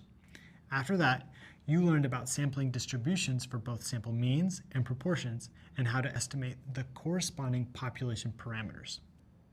We also covered the central limit theorem and how it helps you estimate the population mean for many different types of data sets. Finally, you learned how to use Python's SciPy stats module to work with sampling distributions and make a point estimate of a population mean. Coming up, you'll take a graded assessment. To prepare, check out the reading that lists all the new terms you've learned. And feel free to revisit videos, readings, and other resources that cover key concepts. Congratulations on your progress. Let's keep it going. Welcome back. Wow, you've come so far on your learning journey, and you've picked up a lot of new stats knowledge along the way. So far in this course, you've learned how data professionals use descriptive statistics to summarize and explore their data, and how they use inferential statistics to draw conclusions about their data. You're familiar with basic rules of probability, like the addition and multiplication rules, and how they describe the likelihood of random events. You also know how probability distributions, like the binomial, Poisson, and normal distributions, can help you model different types of data. Recently, you also learned about the main stages of the sampling process and the benefits and drawbacks of using different sampling methods. Finally, you've learned how data professionals use sampling distributions to estimate means and proportions. In this part of the course, we'll explore how to construct and interpret a confidence interval. A confidence interval is a range of values that describes the uncertainty surrounding an estimate. In stats and data science, there are different ways to describe the uncertainty of an estimate. Two of the main ways are confidence intervals and credible intervals. These concepts correspond to two different ways of thinking about statistics: frequentist and Bayesian. Confidence intervals are a frequentist concept. Credible intervals are a Bayesian concept.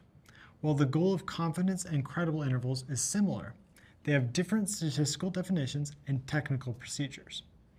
Right now, you don't need to worry about the details.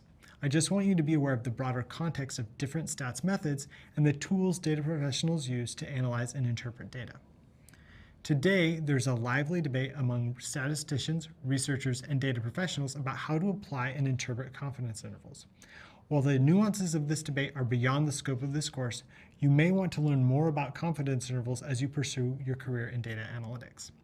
Whether or not you join this ongoing conversation, it's important to know how to construct and interpret a confidence interval for at least two reasons. First, many data professionals use confidence intervals regularly as part of their job, and it may soon be a part of yours. Second, there's a good chance you may be asked about confidence intervals in a future job interview, so it's essential to have a foundation in the topic. Coming up, we'll discuss the importance of confidence intervals in data-driven work and how they can help you describe the uncertainty of an estimate. For example, data professionals might use a confidence interval to describe the uncertainty of an estimate for the average return on investment for a stock portfolio, the average maintenance costs for factory machinery, the percentage of customers who will register for a rewards program, and the percentage of website visitors who will click on an ad. However, confidence intervals are often misinterpreted, which can lead to false conclusions in a study. So you'll also learn how to correctly interpret confidence intervals and how to avoid common mistakes. We'll go over the procedure for constructing a confidence interval, from identifying a sample statistics and choosing a confidence level to finding the margin of error and calculating the interval. Then, you'll learn how to construct confidence intervals for both means and proportions. Finally, you'll learn how to use Python's SciPy stats module to construct a confidence interval for a point estimate of a population mean. When you're ready to learn more, I'll meet you in the next video. Earlier, we talked about how data professionals make point estimates about population parameters. For example, based on a sample of 100 penguins, a data professional might estimate that the mean weight of a population of 10,000 penguins is 31 pounds. Or, based on a poll of 100 voters, a data professional might estimate that 55% of all 100,000 voters prefer a certain candidate in an upcoming election. A point estimate uses a single value to estimate a population parameter. In contrast, an interval estimate uses a range of values to estimate a population parameter.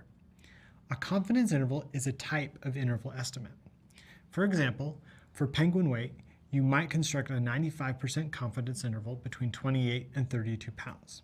Or, for the election poll, you might construct a 99% confidence interval between 51 and 57%. In this video, we'll go over the main components of a confidence interval and discuss how confidence intervals help you express the uncertainty of an estimate. Typically, data professionals use confidence intervals rather than point estimates to share their results. A point estimate can be useful, but a single value like 30 pounds does not express the uncertainty built into any estimate. This uncertainty is due to the method of random sampling. For the purpose of our example, let's imagine that the mean weight of all 10,000 penguins is 31 pounds, although you wouldn't know this unless you weighed every penguin. In practice, data professionals usually select one random sample because repeated random sampling is often expensive and time-consuming. Since the sample is random, the mean of any given sample will likely not be equal to the actual population mean. For example, you may happen to weigh a sample of penguins that have recently struggled to find food, so they only weigh 28 pounds. Or you may weigh a sample of penguins that recently fed on a fish buffet and are above average at 32 pounds. Either way, your sample estimate will not equal the population mean of 31 pounds. So, if you only provide a sample statistic or point estimate, it won't be as accurate. Confidence intervals give data professionals a way to express the uncertainty caused by randomness and provide a more reliable estimate. Along with a sample statistic, a confidence interval includes a margin of error and a confidence level. Let's explore our penguin example to get a better idea of each component. We'll start with our sample statistic. The sample mean of our group of penguins is 30 pounds. Next, we'll determine the interval for our estimate, which is defined by the sample statistic plus or minus the margin of error. The margin of error represents the maximum expected difference between a population parameter and a sample estimate. In other words, this is the amount that a data professional expects their estimate might vary from their actual amount. So if our sample stat for our penguins is 30 pounds and our margin of error is plus or minus 2 pounds, that means that the lower limit of the interval is 28 pounds and the upper limit is 32 pounds. The upper limit of the interval is 30 plus 2 equals 32 pounds. This range of values expresses the uncertainty in your estimate due to random sampling. Calculating the margin of error involves multiplying the standard error by a z-score. Remember, a z-score measures the distance of a data point from the population mean in a standard normal distribution. Typically, you'll use a computer for these calculations. Along with a sample statistic and margin of error, a confidence interval also includes a confidence level. The confidence level describes the likelihood that a particular sampling method will produce a confidence interval that includes the population parameter. For example, say you use a 95% confidence level to calculate a confidence interval between 28 and 32 pounds. Technically, this means that if you took 100 random samples from the penguin population and calculated a 95% confidence interval for each sample, then approximately 95 of the 100 intervals, or 95% of the total, would contain the actual population mean. One such interval will be the range of values between 28 and 32 pounds. If this explanation seems rather abstract right now, don't worry. In a later video, we'll discuss confidence level in more detail. As a data professional, you can choose your own confidence level based on the desired accuracy of your estimate. Common confidence levels are 90, 95, and 99%. 95% is a popular choice. For example, most election polls report a 95% confidence level, and most A/B tests recommend using a confidence level of 95%. Note that there is nothing magical about 95%. This is a choice based on tradition in statistical research and education. You can adjust the confidence level to meet the requirements of your analysis. Let's explore another example. Imagine you're a data professional working for a fashion company. Your manager asks you to estimate sales revenue for the new line of spring clothing. When you meet with stakeholders, you might say, I think we'll do $1 million in sales.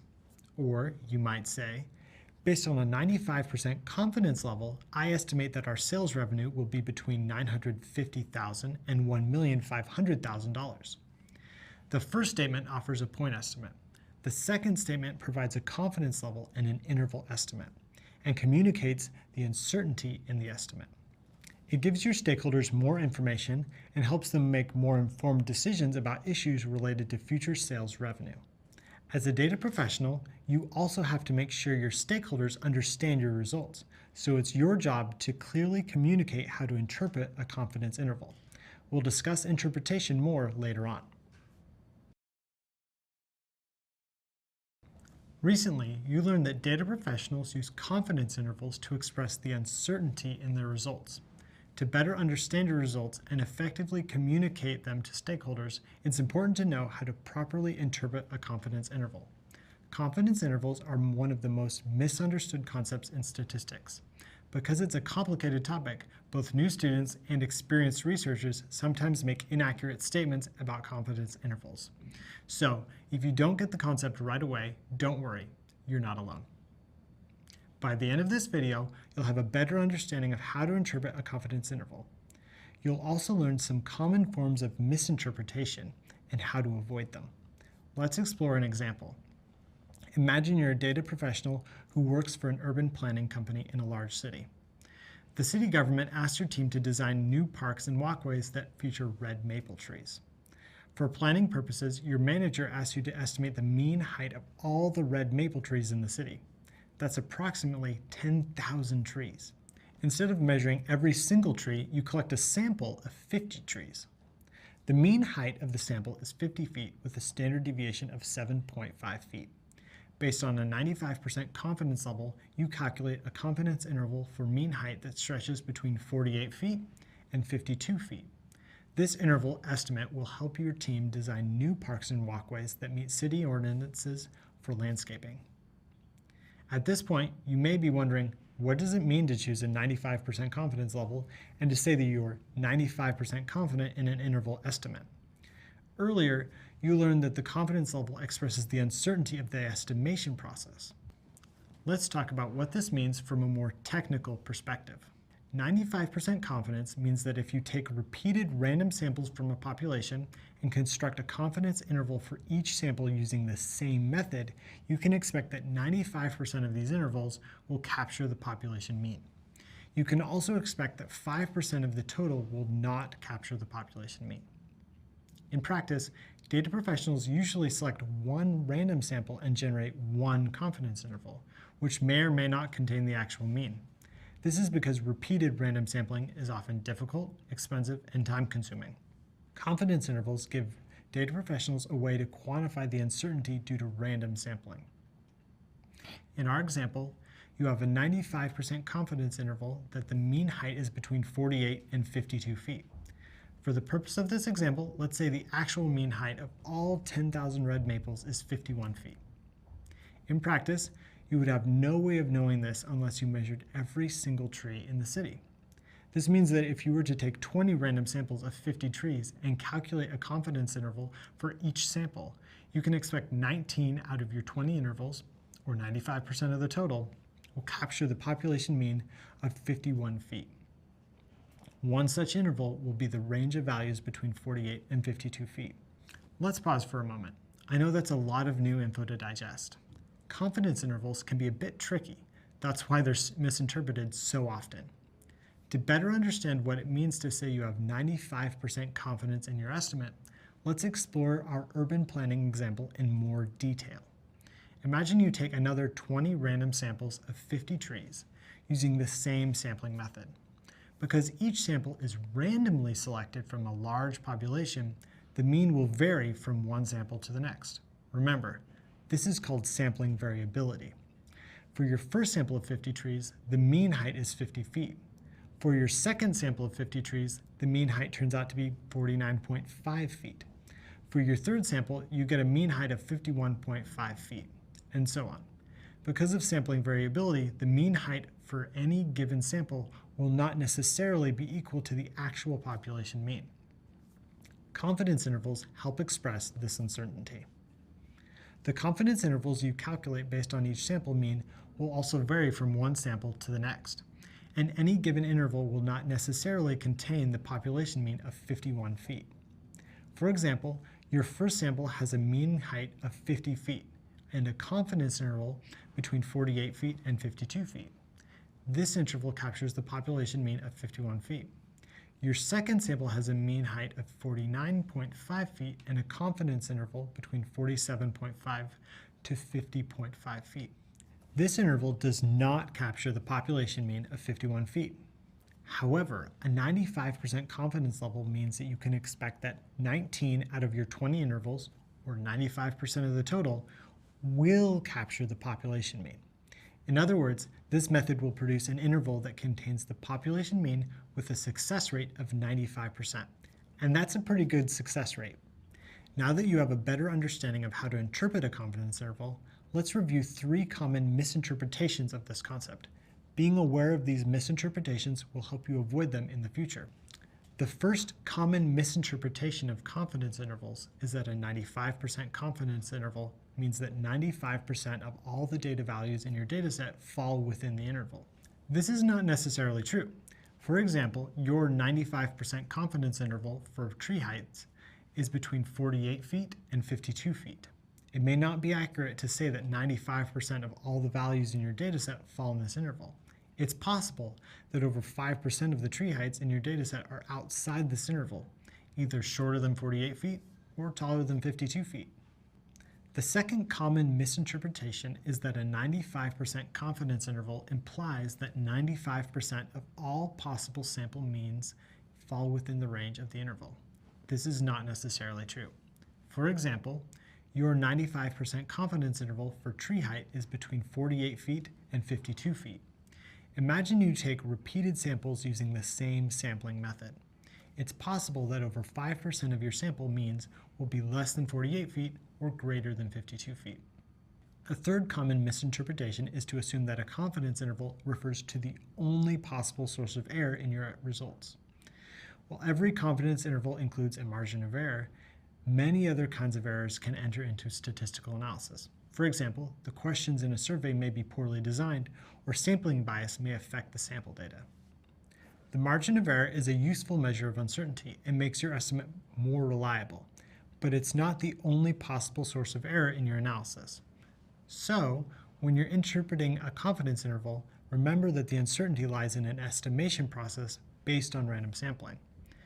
A 95% confidence level refers to the success rate of that process. In other words, you can expect 95% of the random intervals you generate to capture the population parameter. Knowing how to properly interpret confidence intervals will give you a better understanding of your estimate and help you share useful and accurate information with stakeholders. You may need to explain the common misinterpretations too and why they're incorrect. You don't want your stakeholders to get the wrong idea or base their decisions on a misinterpretation. Understanding how to effectively communicate your results to stakeholders is an important part of being a data professional. Recently, you learned that data professionals use confidence intervals to describe the uncertainty of an estimate for population mean or proportion. In this video, you'll learn how to construct a confidence interval for a proportion. We'll go step by step through an example involving election polling. Later on, we'll cover means. Imagine you are a data professional working for a polling agency. There is an upcoming election for governor between 2 candidates, Tiffany Davis and Maya Cruz. Your agency represents the Davis campaign. Election day is 4 weeks away. The Davis team asks you to conduct a poll to find out how their candidate is doing. You collect a random sample of 100 voters from the total population of 100,000 voters. You ask them which candidate they plan on voting for. The results show that 55% of voters prefer Davis and 45% of voters prefer Cruz. The poll favors your candidate. If Davis gets over 50% of the vote on election day, it's a win, so 55% is a good result. Great news, right? But you also know that this is only one random sample of 100 voters out of a large population. If you took another random sample of 100 voters, you might get different results. If you took a third sample, the results might differ again, and so on. In other words, your single sample may not provide the actual population proportion or percentage of all voters that will vote for Davis on election day. For example, on election day, Davis may get 52%, which is good enough to win, or 49%, which is not. So, instead of relying on a point estimate as proof that your candidate will win the election, you can use your sample data to construct a confidence interval. This will give the campaign team a better idea of the uncertainty of your estimate and of the possible election results. So, let's construct a confidence interval now. Let's review the steps for constructing a confidence interval. First, identify a sample statistic. Second, choose a confidence level. Third, find the margin of error. And fourth, calculate the interval.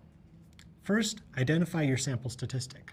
Your poll represents the percentage of voters who prefer your candidate, which is 55%. This is a sample proportion. Next, choose a confidence level for your poll. Most election polls report a 95% confidence level. The Davis campaign also requests that you use a 95% confidence level in your calculations. Your third step is to find the margin of error. The margin of error refers to the range of values above and below your sample statistic. If you're working with a normal distribution and a large sample size, one way to calculate the margin of error is by multiplying the z-score by the standard error. Let's break that down. To review, a z-score measures the distance of a data point from the population mean in a standard normal distribution. For example, a z-score of 1 is one standard deviation above the mean. A z-score of negative 1.5 is 1.5 standard deviations below the mean. This table shows the z-scores that correspond to popular confidence levels: 1.645 for 90%, 1.96 for 95%, and 2.58 for 99%. If you choose a 95% confidence level, use a z-score of 1.96 to calculate the margin of error. Now, you need to calculate your standard error. You may recall that the standard error measures the variability of your sample statistic. It shows how much your sample proportion is likely to differ from the actual population proportion. The larger the standard error, the more variability in your sample. The formula for the standard error of the proportion is the square root of the sample proportion times 1 minus the sample proportion divided by the sample size. Your sample proportion is 0.55, and your sample size is 100. If you enter the numbers into the formula, you get a standard error of about 0.05. So let's put that all together. The margin of error is your z-score of 1.96. multiplied by your standard error of 0.05. This equals 0.98.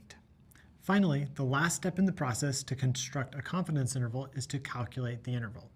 The upper limit of your interval is the sample proportion plus the margin of error, or 0.55 plus 0.098. This equals 0.648, or 64.8%. The lower limit is the sample proportion minus the margin of error. This is 0.55 minus 0.098 equals 0.452, or 45.2%. Therefore, you have a 95% confidence interval that stretches from 45.2% to 64.8%. While your confidence interval mostly lies above 50%, this isn't necessarily a reason to be optimistic about the upcoming election, since the lower limit of 45.2% falls below 50%. Based on the confidence interval, losing the election is still a possibility. The campaign team may want to invest more in TV or social media advertising to ensure victory. Or if the campaign team wants a more accurate estimate of the election results, they may request another poll with a larger sample size. This will give a more accurate estimate because it includes more voters. Let's say you conduct another poll with a sample size of 1,000 voters. The new poll reports that 54% of voters prefer candidate Davis. If you calculate a 95% confidence interval using these numbers, your interval will stretch from 50.9% to 57.1%. The lower limit of your interval is now above 50%. This should give the Davis team more confidence about the upcoming election. Of course, there's still a chance their candidate may lose the election. since the confidence level is 95%, not 100%. You may notice that as the sample size gets larger, the confidence interval gets narrower. With a sample of 100, the interval covers 19.6 percentage points. With a sample size of 1,000, the interval covers 6.2 percentage points. This is because as your sample size increases, your margin of error decreases. If you could sample every member of the population, the margin of error would be 0. But of course, it's often too expensive and time-consuming to sample an entire population or to take repeated samples. Data professionals typically work with a single random sample of a large population. Confidence intervals help data professionals give more reliable estimates based on the available data. And based on your data, your candidate will likely win the election. Previously, you learned that data professionals use confidence intervals to express the uncertainty of an estimate. Then you constructed a confidence interval for the proportion of votes in an upcoming election. In this video, you'll construct another confidence interval, but this time for a mean. The basic process is the same as the one you used for a proportion, but requires new calculations. We'll go step by step through an example involving the marketing of a new cell phone. Imagine you're a data professional working for a company that produces cell phones. Recently, the company developed a phone with an extended battery life. It's designed to operate for at least 20 hours without recharging. This is a big upgrade in battery life and will boost sales. The marketing team is planning an ad campaign about the new battery to help sell the phone. Management wants to make sure the claim about 20 hours of battery life is accurate before the ads go public. They ask you to analyze the data and make a reliable estimate for battery life of the new phone. The company has produced 100,000 new phones. The product engineering team tests a random sample of 100 phones and records the data about battery life. Based on the data, you know that the sampled mean duration for battery life is 20.5 hours, and the sample standard deviation is 1.7 hours. And based on the campaign's data about the standard manufacturing process of the batteries, you also know that the population's standard deviation is 1.5 hours. The sample mean is over 20 hours for this test. However, you know that this is only one random sample of 100 phones out of a large population. If you took another random sample of 100 phones, you might get different results. If you took a third random sample, the results might differ again, and so on. Your single sample may not provide the actual mean battery life for all the phones. The population mean for battery life could be 19 hours, 21 hours, or something else. You can use your sample data to construct a confidence interval that likely includes the population mean for the phone's battery life. This will give the marketing team a better idea of the uncertainty in your estimate. It will also help them decide how to advertise the phone and whether they can claim that its battery lasts 20 hours or more. Let's review the steps for constructing a confidence interval. First, identify a sample statistic. Second, choose a confidence level. Third, find the margin of error. And fourth, calculate the interval. First, identify your sample statistic. Your sample represents the average duration of battery life for 100 cell phones. In this example, you're working with the sample mean. Next, choose a confidence level. Management requests that you choose a 95% confidence level. This is the company standard for new products. Your third step is to find the margin of error, which refers to the range of values above and below your sample statistic. You can calculate the margin of error by multiplying the z-score by the standard error. You may recall that the z-score you use depends on your confidence level. This table shows the z-scores that correspond to popular confidence levels such as 90, 95, and 99%. The z-score for a 95% confidence level is 1.96. Now you can calculate the standard error, which measures the variability of your sample statistic. It shows how much your sample mean is likely to differ from the actual population mean. The larger the standard error, the more variability. The formula for the standard error of the mean is the population standard deviation divided by the square root of the sample size. Your population standard deviation is 1.5 and your sample size is 100. If you enter the numbers into the formula, you get a standard error of 0.15. The margin of error is your z-score, 1.96, multiplied by your standard error, 0.15. This equals 0.294. Finally, calculate your confidence interval. The upper limit of your interval is the sample mean plus the margin of error. This is 20.5 plus 0.294 equals 20.794 hours, or about 20 hours and 48 minutes. The lower limit is the sample mean minus the margin of error. This is 20.5 minus 0.294 equals 20.206, or about 20 hours and 12 minutes. So you have a 95% confidence interval for the battery life of the phone that stretches from 20 hours and 12 minutes to 20 hours and 48 minutes. The confidence interval gives company management important information. The lower limit of your interval, 20 hours and 12 minutes, is above the company's goal of 20 hours.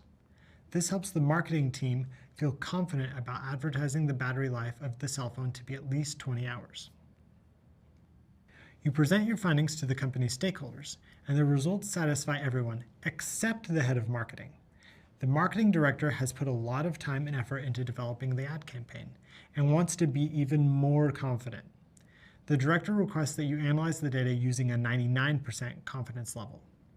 To make the marketing director happy, you recalculate your results. Use the same sample data, but use a 99% confidence level instead of 95%. Your confidence interval now stretches from 20 hours and 7 minutes to 20 hours and 53 minutes. The lower limit of your interval is still above 20 hours. This result should give company management even more confidence about the battery life and hopefully satisfy the marketing director. You may notice that as the confidence level gets higher, the confidence interval gets wider. With a confidence level of 95%, the interval covers 36 minutes. With a confidence level of 99%, the interval covers 46 minutes. This is because a wider confidence interval is more likely to include the actual population parameter. Note that in this example, we know that the population standard deviation is 1.5 hours. However, in practice, the population standard deviation is often unknown and has to be estimated based on the sample standard deviation. This is because it's difficult to get complete data on a large population. If you don't know the population standard deviation, this changes the calculations for the confidence interval.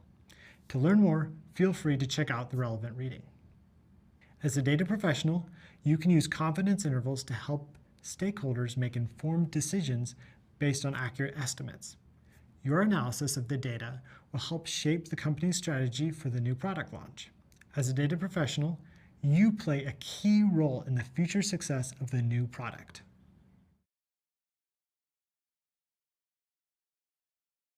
Earlier, we talked about how data professionals use sample data to make point estimates about population parameters.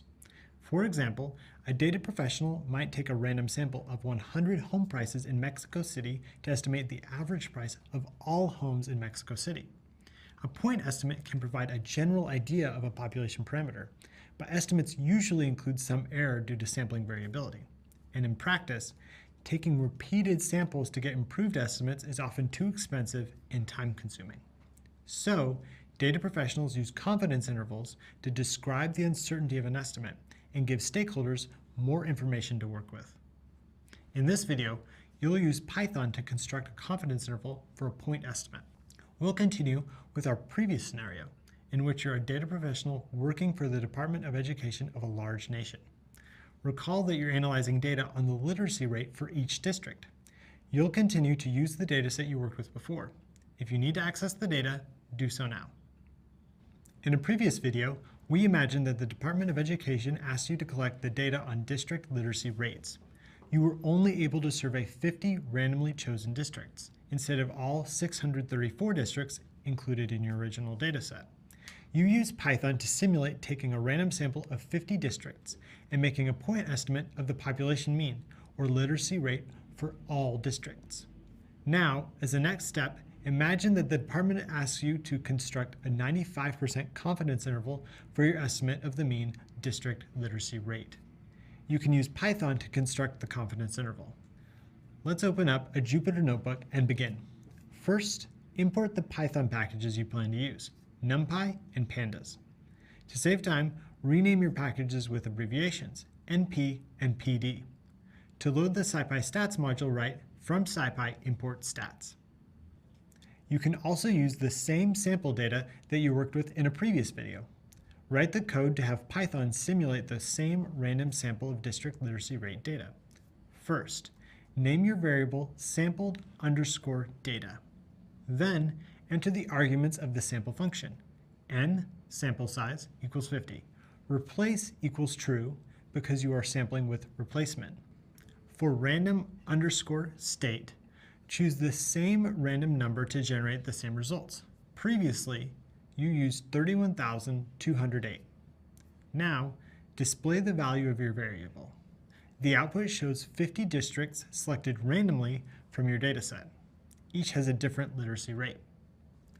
In previous videos, you constructed a confidence interval step by step. Let's review the 4 main steps. 1. Identify a sample statistic. 2. Choose a confidence level. 3. Find the margin of error. 4. Calculate the interval. Earlier, you worked through these steps one by one to construct a confidence interval. With Python, you can construct a confidence interval with just a single line of code and get your results faster. If you're working with a large sample size, say larger than 30, you can construct a confidence interval for the mean using scipystats.norm.interval function. This function includes the following arguments. Alpha refers to the confidence level, loc refers to the sample mean, and scale refers to the sample standard error. Let's explore each argument in more detail. First, alpha, or your confidence level. The Education Department requests a confidence level of 95%, which is the accepted standard for government-funded research. Second, loc, or the sample mean. This is the mean literacy rate of your sample of 50 districts. Name a new variable, sample underscore mean. Then, compute the mean district literacy rate for your sample data. Third, scale, or the sample standard error. Recall that standard error measures the variability of your sample data. You may remember that the formula for the sample standard error is the sample standard deviation divided by the square root of the sample size. You can write code to express the formula and have Python do the calculation for you. First, name a new variable estimated underscore standard underscore error. Next, take the standard deviation of your sample data and divide by the square root of your sample. Then, in parentheses, write the name of your data frame followed by the shape function and 0 in brackets. Recall that the shape function returns the number of rows and columns in a data frame. Shape 0 returns only the number of rows, which is the same number as your sample size. Now, you're ready to put all this together to construct your confidence interval with the stats.norm.interval function. First, write out the function and set the arguments. For alpha, set 0.95 because you want to use a 95% confidence level. For loc, enter the variable sample underscore mean. And for scale, enter the variable estimates underscore standard underscore error. Then run the code. And out comes your confidence interval. Python makes this process super efficient. You have a 95% confidence interval for the mean district literacy rate that stretches from about 71.4% to 77.0%. The Department of Education will use your estimate of the mean district literacy rate to help make decisions about distributing funds to different states. Now, imagine that a senior director in the department wants to be even more confident about your results. The director wants to make sure you have a reliable estimate and suggests that you recalculate your interval with a 99% confidence level. To choose a new confidence level, copy and paste your previous code. Change your alpha from 0.95 to 0.99 to compute a 99% confidence interval based on the sample data. Now, run the code. And here's your confidence interval. You have a 99% confidence interval for the mean district literacy rate that stretches from about 70.5% to 77.9%. You may notice that as the confidence level gets higher, the confidence interval gets wider. With a confidence level of 95%, the interval covers 5.6 percentage points. With a confidence level of 99%, the interval covers 7 percentage points. This is because a wider confidence interval is more likely to include the actual population parameter. In our scenario for this video, you only have data on 50 districts. However, in earlier videos, you computed the mean literacy rate for all 634 districts in your dataset as about 73.4%. So, as it turns out, both your confidence intervals capture the actual population mean. Your results will help the Department of Education decide how to distribute government resources to improve literacy.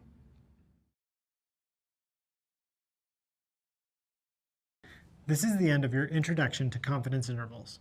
You've come a long way since the beginning of the course. Congrats on all your progress. We've talked often about how data professionals use sample statistics to make estimates about population parameters.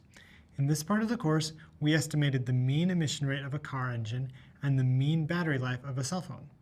Confidence intervals help express the uncertainty in an estimate and share a range of possible outcomes.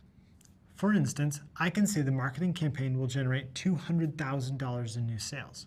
Or I can say based on a 95% confidence level, I estimate the marketing campaign will generate between $150,000 and $250,000 in new sales revenue. Both predictions might be reasonable, but the confidence interval expresses the uncertainty in the estimate and gives a stakeholder more information to work with. And having more information helps them make better decisions. Sharing reliable estimates with stakeholders has a positive impact on an organization. For example, imagine you're a data professional working with a shipping company that transports products around the world. You can use confidence intervals to help estimate economic factors, such as fuel prices, shipping costs, local tariffs, and more. This information helps company leaders minimize risk, avoid unnecessary expenses, and increase efficiency. And improving the speed and security of shipping will benefit the thousands of people who rely on your company's services. In this part of the course, we discussed the role of confidence intervals in data analytics, and we reviewed the basic steps for constructing a confidence interval. Next, you learned how to interpret a confidence interval and how to avoid common misinterpretations of their results. We listed the steps for constructing a confidence interval, from identifying a sample statistic and choosing a confidence level, to finding the margin of error and specifying the interval. Then, you learned how to construct confidence intervals for both means and proportions. Finally, use Python's SciPy stats module to construct a confidence interval for a point estimate of a population mean. Soon, you'll take a graded assessment. To prepare, check out the reading that lists all the new terms you've learned. And feel free to revisit videos, readings, and other resources that cover key concepts. You're doing a great job. Keep it up. Hey there, future data professional. You've come a long way since the beginning of your learning journey. Way to go. Just think of all the new skills you've developed. You can calculate descriptive stats like the mean and standard deviation to summarize your data. You can use probability distributions like the binomial, Poisson, and normal distribution to model different types of data. You can work with sampling distributions to estimate population means and proportions. And you can construct confidence intervals to help describe the uncertainty of an estimate. Now, you're going to add a new skill to your skill set, hypothesis testing. Hypothesis testing is a statistical procedure that uses sample data to evaluate an assumption about a population parameter. For example, hypothesis tests are often used in clinical trials to determine whether a new medicine leads to better outcomes in patients. Imagine a pharmaceutical company invents a medicine to treat the common cold. The company tests a random sample of 200 people with cold symptoms. Without medicine, the typical person experiences cold symptoms for 7.5 days. The average recovery time for people who take the medicine is 6.2 days. The company might then ask, are the results of the clinical trial statistically significant? Recall that statistical significance is the claim that the results of a test or experiment are not explainable by chance alone. In other words, did the drug actually have a positive impact on recovery time? Or are the results due to chance or sampling variability? To answer these questions, the company may ask a data professional to conduct a hypothesis test. The test helps quantify whether the result is likely due to chance or if it's statistically significant. This knowledge will help the company determine if the drug is truly effective and if it should be approved for public use. Coming up, we'll go over the general procedure for hypothesis testing, from stating the null hypothesis and alternative hypothesis to choosing a significance level, finding the p-value, and rejecting or failing to reject your null hypothesis. Then we'll explore two different types of hypothesis tests, one sample and two sample. Finally, you'll learn how to use Python's SciPy stats module to conduct a two-sample hypothesis test to compare two population means. When you're ready to learn more, I'll meet you in the next video.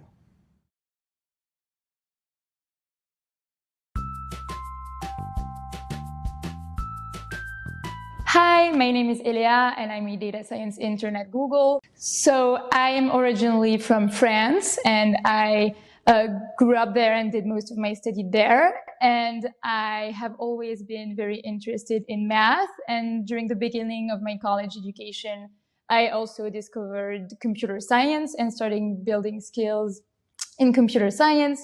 And for my first internship in France, I was looking for ways to apply these two fields to a real life question. And I came upon data science internships. And this made me want to continue my career in data science and specialize in data science. And I've always been looking at the different applications of data science and AI in healthcare. And this is why I was very interested in working at Google and specifically at Verily. What excites me the most is being able to work on data sets related to healthcare and generate insights and build models that can actually have an impact on either patients or the healthcare industry as a whole. A data science intern at Google is given a project to work on during the duration of the internship, and I specifically worked on clinical natural language processing, which is basically the ability to extract relevant information from clinical notes using machine learning methods and to generate insights from them. So I definitely think my internship has prepared me so much for a career in data science. As a data scientist, you're always learning new things. There's always new state-of-the-art models coming out, and it's always really interesting to keep up to date with them and to really learn how they work so that you're able to tailor them to your use case. One of the parts of the project was to extract social determinants of health from patient records and notes. And then I explored the relationships between these social determinants of health, and some really interesting associations came up. Some things that were already known, but I feel like it was really cool to be able to observe them myself in my work. So I think what's so great about data science and being a data scientist is that data science can have an impact on any field. So if you're interested in something that has nothing to do with data science, I'm pretty sure that you can find a job that relates to it. Look at the industries that you're interested in, and most likely there's going to be a data science job there. Recently, you learned that a hypothesis test uses sample data to evaluate an assumption about a population parameter. For example, for a clinical trial of a new medicine, a hypothesis test can help you determine if the effect of the medicine on the average recovery time of your sample group is statistically significant or due to chance. In this video, we'll go over the procedure for performing a hypothesis test, and you'll learn about the main concepts involved in hypothesis testing. Let's outline the steps for performing a hypothesis test. First, state the null hypothesis and the alternative hypothesis. Second, choose a significance level. Third, find the p-value. And fourth, reject or fail to reject the null hypothesis. Right now, these concepts may seem a bit abstract. That's okay. You'll learn more about each one by the end of this video. For now, to clarify the steps involved in hypothesis testing, let's explore an example. Afterwards, we'll revisit the concepts. Imagine you are given a coin to use in a game. You're not sure if the coin is fair or rigged. That is, you don't know if it's a standard coin or if it's been specifically weighted to affect the outcome of a toss. For example, to always land on tails. Before using it in the game, you want to find out if the coin is fair or not. You decide to test the coin by tossing it 6 times in a row and recording the outcomes. As you may recall from our earlier discussion of probability, if the coin is fair, the chance of landing on heads or tails is 0.5, or 50% for any given toss. If the coin is rigged for tails, the chance of landing on tails for any given toss will be much higher, perhaps 90 or even 100%. Before you test it out, you need to have a benchmark to evaluate the results of the test. For example, let's say the first 2 tosses land on tails. Is the coin rigged? Recall that we use the multiplication rule to calculate the probability of independent events. So, the probability of the coin landing on tails 2 times in a row is 0.5 times 0.5, which is 0.25 or 25%. That's not unlikely. At this point, you can't reasonably conclude that the coin is rigged. Now, imagine the coin lands on tails 4 times in a row. The probability of this occurring is 0.5 multiplied 4 times, which is 0.0625, or 6.25%. That's unlikely, but not impossible. However, you want to feel even more confident that the outcome is not due to chance. You decide to use 5% as a threshold to determine if the outcome is due to chance.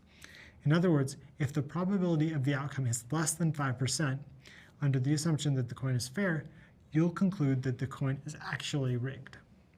For example, the probability for a fair coin to land on tails 6 times in a row is 0.5 multiplied 6 times, which is 0.0156, or 1.56%. This is too unlikely, because the likelihood is less than your threshold of 5%. If this occurs, you'll conclude the coin is rigged. Now you're ready to proceed with your test. You toss the coin 6 times in a row and record the results.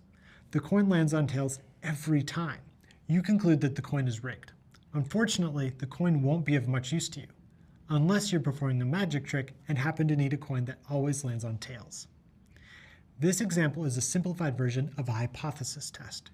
To test out whether or not the coin is fair, you went through each step of the hypothesis testing procedure. Let's review the steps for conducting a hypothesis test. First, state the null hypothesis and the alternative hypothesis. Second, choose a significance level. Third, find the p-value. Fourth, reject or fail to reject the null hypothesis. Now, let's explore each step in more detail. First, state your null hypothesis and your alternative hypothesis. The null hypothesis is a statement that is assumed to be true unless there is convincing evidence to the contrary. The null hypothesis typically assumes that your observed data occurs by chance.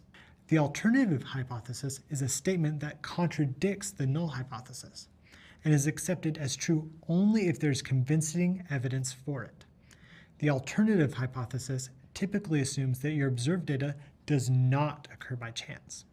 In our example, your null hypothesis states that the coin is fair. Having a fair coin is the standard or typical state of things. The null hypothesis states that your observations result purely from chance. Your alternative hypothesis states the contrary claim: the coin is not fair. The alternative hypothesis says that the outcome was the result of rigging and did not happen by chance. Next, choose your significance level. This is the threshold at which you will consider a result statistically significant. The significance level is also the probability of rejecting the null hypothesis when it is true. I'll talk more about this later in the video. In our example, you use 5% as a threshold to determine if the outcome of the coin toss occurred by chance. Typically, data professionals set the significance level at 5%. Note that there is nothing magical about 5%. This is a choice based on tradition in statistical research and education. You can adjust the significance level to meet the requirements of your analysis. Other common choices are 1% and 10%. Next, find your p-value. P-value refers to the probability of observing results as or more extreme than those observed when the null hypothesis is true. We already calculated that the probability of fair coin landing on tails 6 times in a row is 1.56%. So, if you assume the null hypothesis is true and the coin is fair, then the p-value in our example is 1.56%. Anything lower than that would mean that there is stronger evidence for the alternative hypothesis. Remember, your alternative hypothesis is that the coin is not fair. For instance, the probability of tossing 7 tails in a row with a fair coin is 0.79%, which is lower than the p-value of 1.56%. If you tossed 7 tails in a row, you'd have even stronger evidence for the alternative hypothesis that the coin is not fair.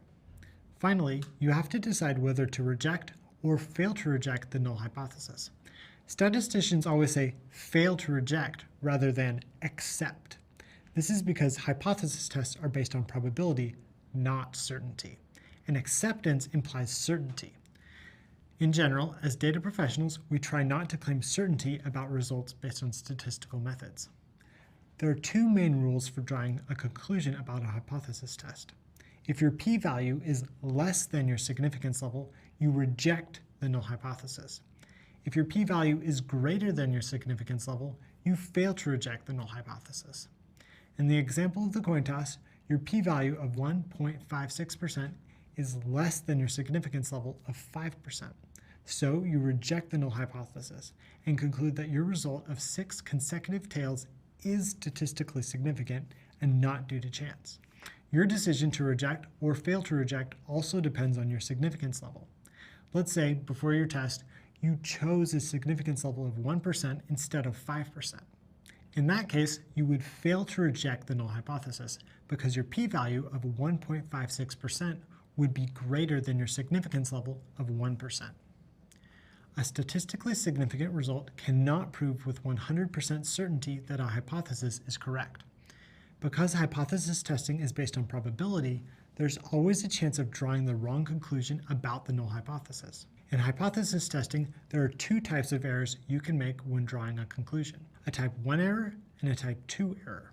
A type 1 error, also known as a false positive, occurs when you reject a null hypothesis that is actually true. In other words, you conclude that your result is statistically significant when in fact it occurred by chance. In our example, concluding that the coin is rigged when it's actually fair would be considered a type 1 error. Even though you got 6 tails in a row, this outcome could still be due to chance. It's highly unlikely, but it's possible.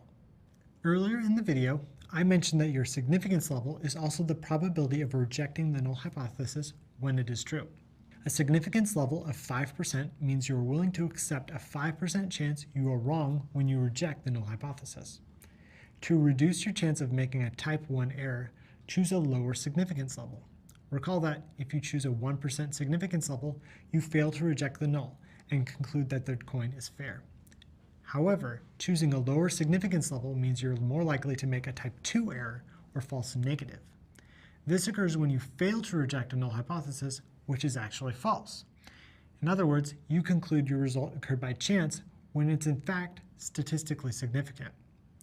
In our example, you would conclude that the coin is fair when it's actually rigged. As a data professional, it helps to be aware of the potential errors built into hypothesis testing and how they can affect your results. Depending on the situation and the goal of your analysis, you may want to minimize the risk of either a type 1 or type 2 error. Imagine you're testing the strength of a fabric for a parachute manufacturer.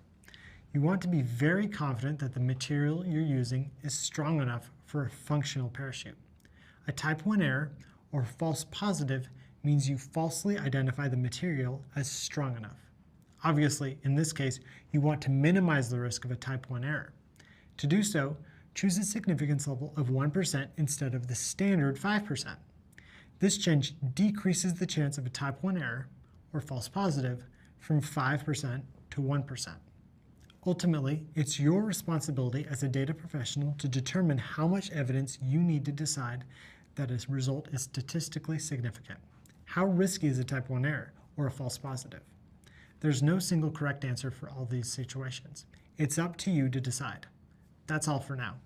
The coin toss example shows you the main concepts involved in conducting a hypothesis test.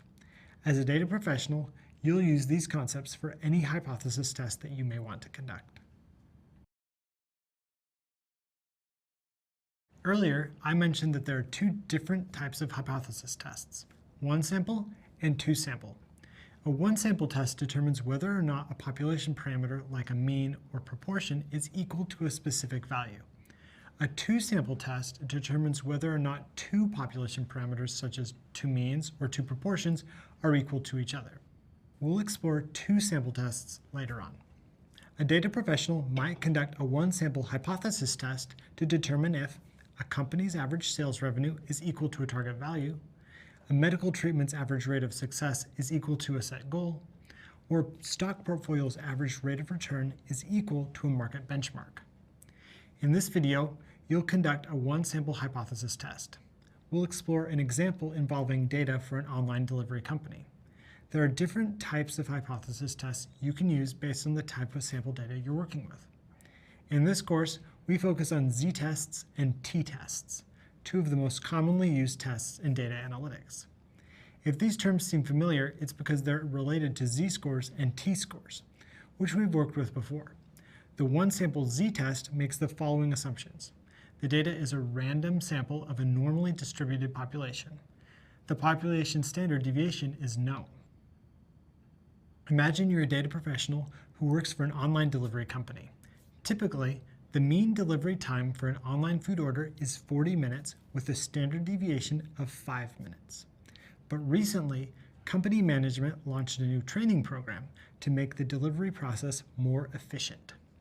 After delivery drivers completed the training program, management tracked a random sample of 50 deliveries to understand how long a delivery takes. The sample of 50 deliveries had a mean delivery time of 38 minutes with a standard deviation of 5 minutes. There is an observed difference of 2 minutes between the population mean of 40 minutes and the sample mean of 38 minutes. The management team asks you to determine if the decrease in average delivery time is statistically significant or if it's due to chance. If the decrease is statistically significant, the company wants to invest in developing and implementing the training program in other regions. You decide to conduct a one-sample z-test to analyze the data. Let's review the steps for conducting a hypothesis test. First, state the null hypothesis and the alternative hypothesis. Second, choose a significance level. Third, find the p-value. Fourth, reject or fail to reject the null hypothesis. Start by stating your null hypothesis and alternative hypothesis. Recall that the null hypothesis is a statement that is assumed to be true unless there is convincing evidence to the contrary. In a one-sample z-test, the null hypothesis states that the population mean is equal to an observed value. In this case, your null hypothesis says that the average delivery time equals 40 minutes. 40 minutes is the standard average delivery time. The alternative hypothesis is a statement that contradicts the null hypothesis. In a one-sample test, there are three main options for the alternative hypothesis. The population mean is not equal to, less than, or greater than an observed value. In this case, you want to test whether the training has decreased the average delivery time. Your alternative hypothesis says that the average delivery time is less than 40 minutes. Next, set the significance level, or the threshold at which you will consider a result statistically significant. This is also the probability of rejecting the null hypothesis when it is true. You choose a significance level of 5%, which is the company's standard for data analysis. Now, find the p-value. Recall that your p-value is the probability of observing a difference in your results as or more extreme than the difference observed when the null hypothesis is true. Typically, the mean delivery time is 40 minutes. The mean delivery time of your sample is 38 minutes. Your null hypothesis claims that this 2-minute difference in delivery time is due to chance or sampling variability. Your p-value is the probability of observing a difference that is 2 minutes or greater if the null hypothesis is true. If the probability of this outcome is very unlikely, in particular, if your p-value is less than your significance level of 5%, then you will reject the null hypothesis. As a data professional, you'll almost always calculate p-value on your computer using a programming language like Python or other statistical software.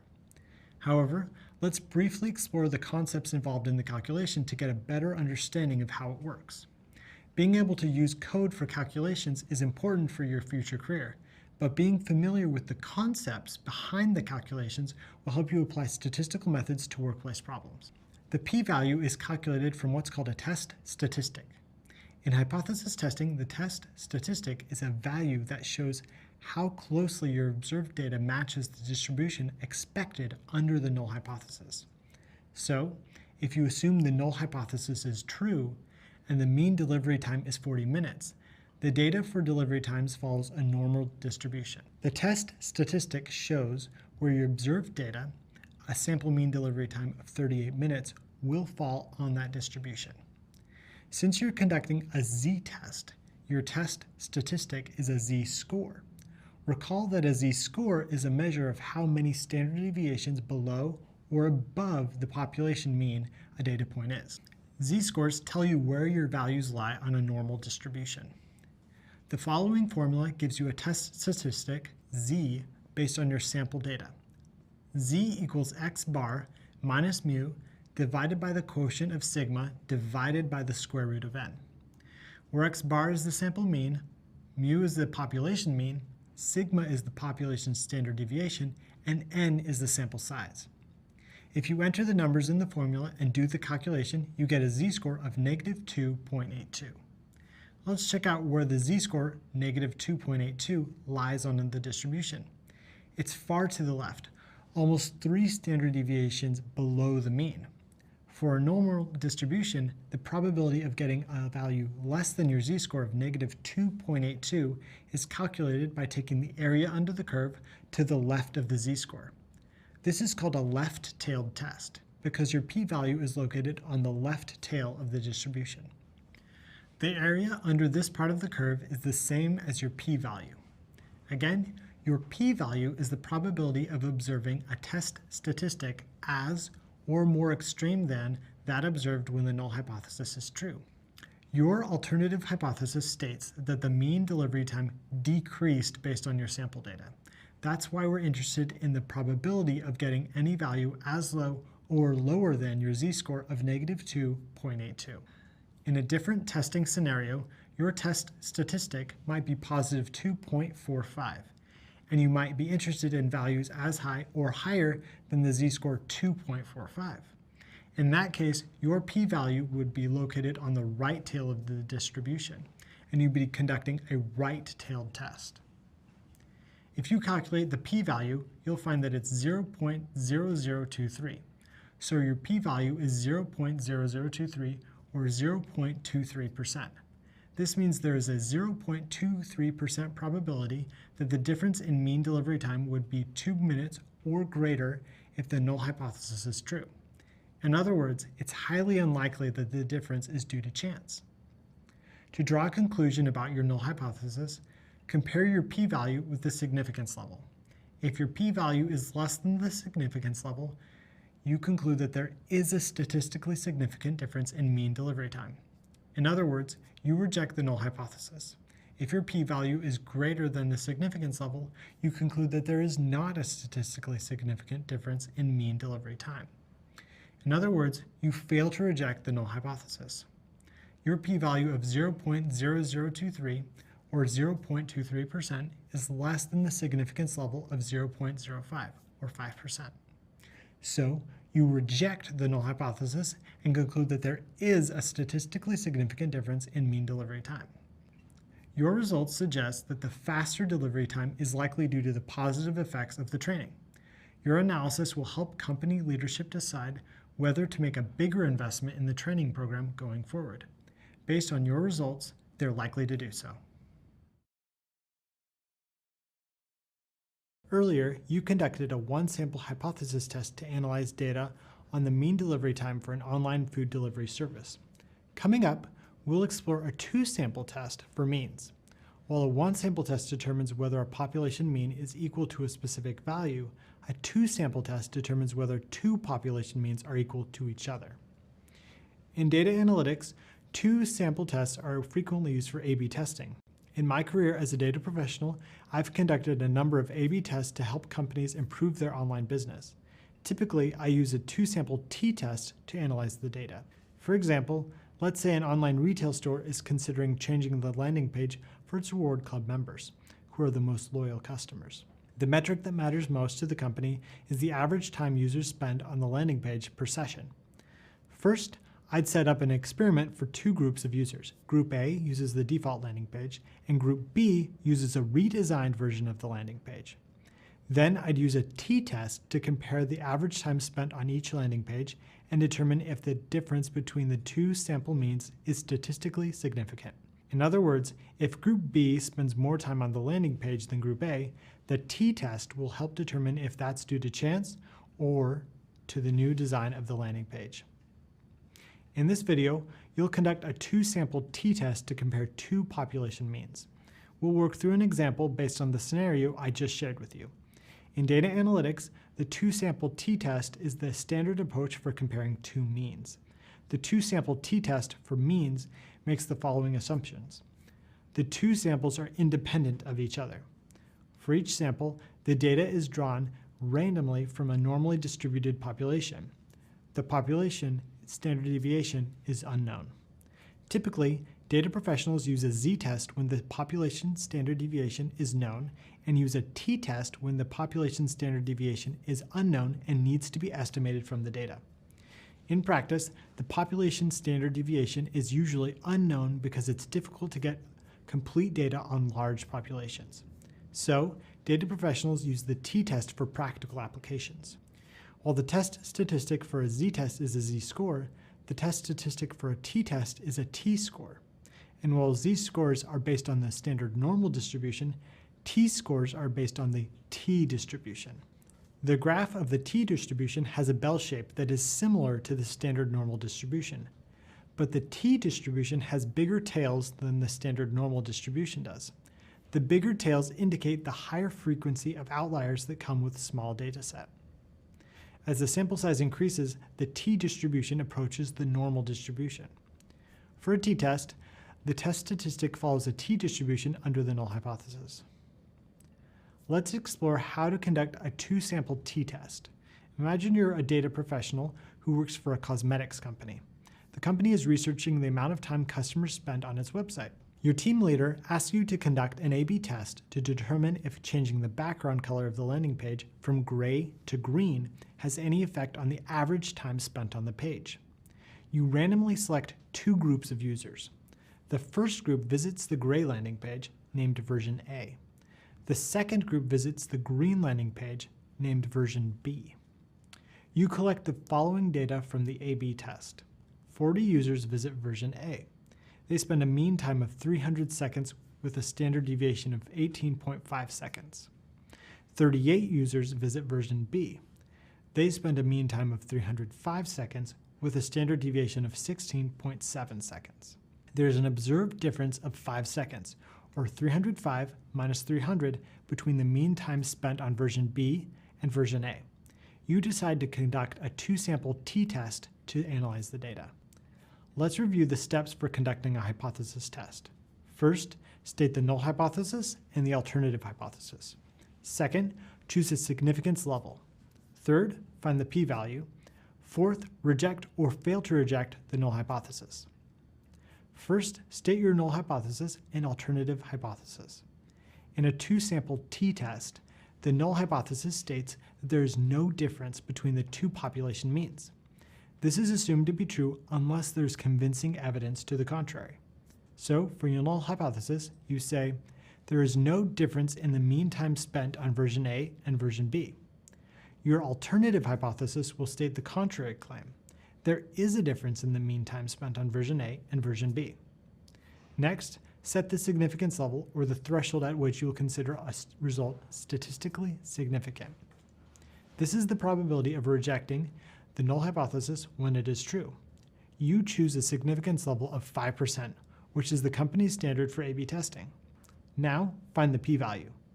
In this case, your p-value is the probability of observing a difference in your sample means as or more extreme than the difference observed when the null hypothesis is true.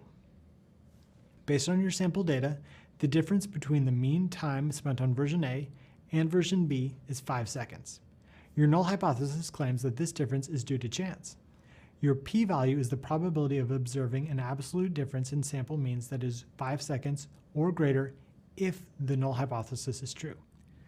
If the probability of this outcome is very unlikely, in particular if your p-value is less than your significance level of 5%, then you will reject the null hypothesis. As a data professional, you'll almost always calculate p-value on your computer, using a programming language like Python or other statistical software.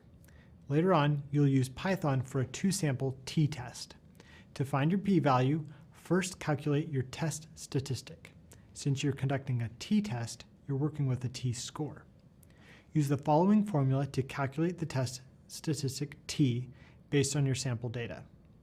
T equals x1 bar minus x2 bar divided by the square root, O parentheses, of s1 squared divided by n1 plus s2 squared divided by n2, close parentheses, where x1 bar and x2 bar are the sample means of your two groups.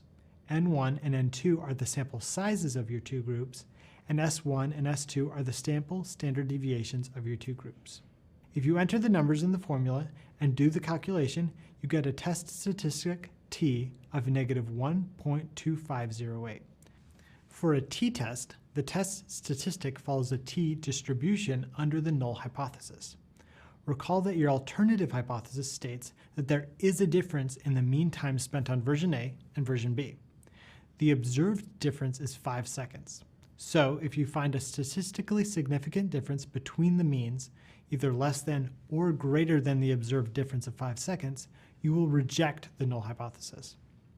Because you're interested in values in both directions, either less than or greater than your test statistic, your p-value is the probability of getting a value less than the t-score negative 1.2508 or greater than the t-score positive 1.2508. Your p-value corresponds to the area under the curve on both the left tail and the right tail of the distribution. This is called a two-tailed test. If you calculate the p-value, you'll find that it's 0.2148 or 21.48%. This means that there's a 21.48% probability that the absolute difference between this mean time spent on version A and version B would be 5 seconds or greater if the null hypothesis is true. To draw a conclusion, compare your p-value with the significance level. If your p-value is less than the significance level, you conclude that there is a statistically significant difference in the means between the two versions. In other words, you reject the null hypothesis that there is no difference in the mean time spent on version A and version B. If your p-value is greater than the significance level, you conclude that there is not a statistically significant difference between the two versions. In other words, you fail to reject the null hypothesis that there is no difference in the mean time spent on version A and version B. Your p-value of 0.2148 or 21.48% is greater than the significance level of 0.05 or 5%. So you fail to reject the null hypothesis and conclude that there is not a statistically significant difference between the mean time spent on version A and version B. In other words, the observed difference in mean time spent is likely due to chance. Your analysis will help the company decide how to redesign their website.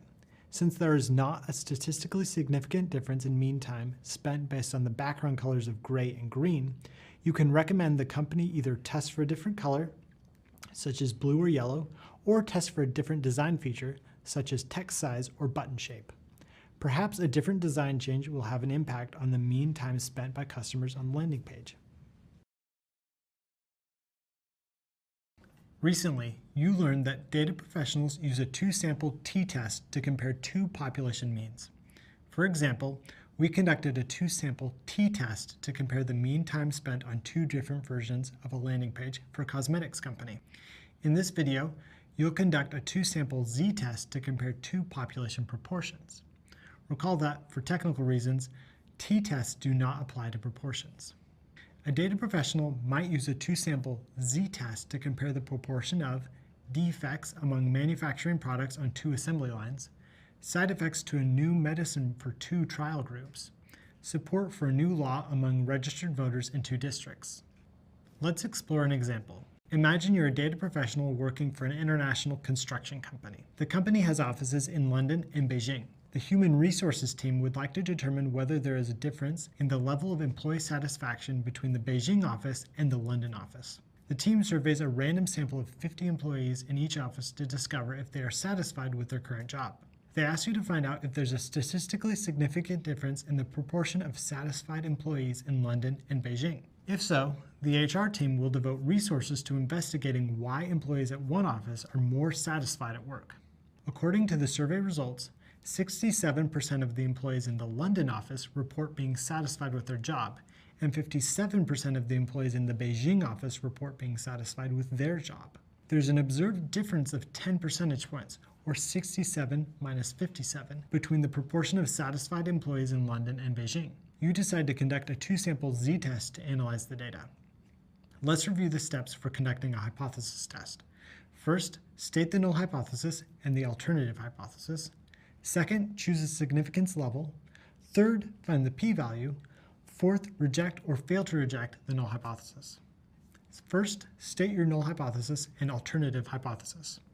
In a two-sample z-test, the null hypothesis states that there is no difference between the proportions of your two groups. This is assumed to be true unless there is convincing evidence to the contrary. So, for your null hypothesis, you say there is no difference in the proportion of satisfied employees in London and Beijing. Your alternative hypothesis will state the opposite claim. For your alternative hypothesis, you say there is a difference in the proportion of satisfied employees in London and Beijing. Next, set the significance level, or the threshold at which you will consider a result statistically significant. This is the probability of rejecting the null hypothesis when it is true. You choose a significance level of 5%, which is the company's standard for employee surveys. Now, find the p-value. In this case, your p-value is the probability of observing a difference in your sample proportions as or more extreme than the difference observed when the null hypothesis is true. Based on your sample data, the difference between the proportion of satisfied employees in London and Beijing is 10 percentage points. Your null hypothesis claims that this difference is due to chance. Your p-value is the probability of observing an absolute difference in sample proportions that is 10 percentage points or greater if the null hypothesis is true. If the probability of this outcome is very unlikely, in particular if your p-value is less than your significance level of 5%, then you will reject the null hypothesis. As a data professional, you'll almost always calculate p-value on your computer, using a programming language like Python or other statistical software. To find your p-value, first calculate your test statistic z.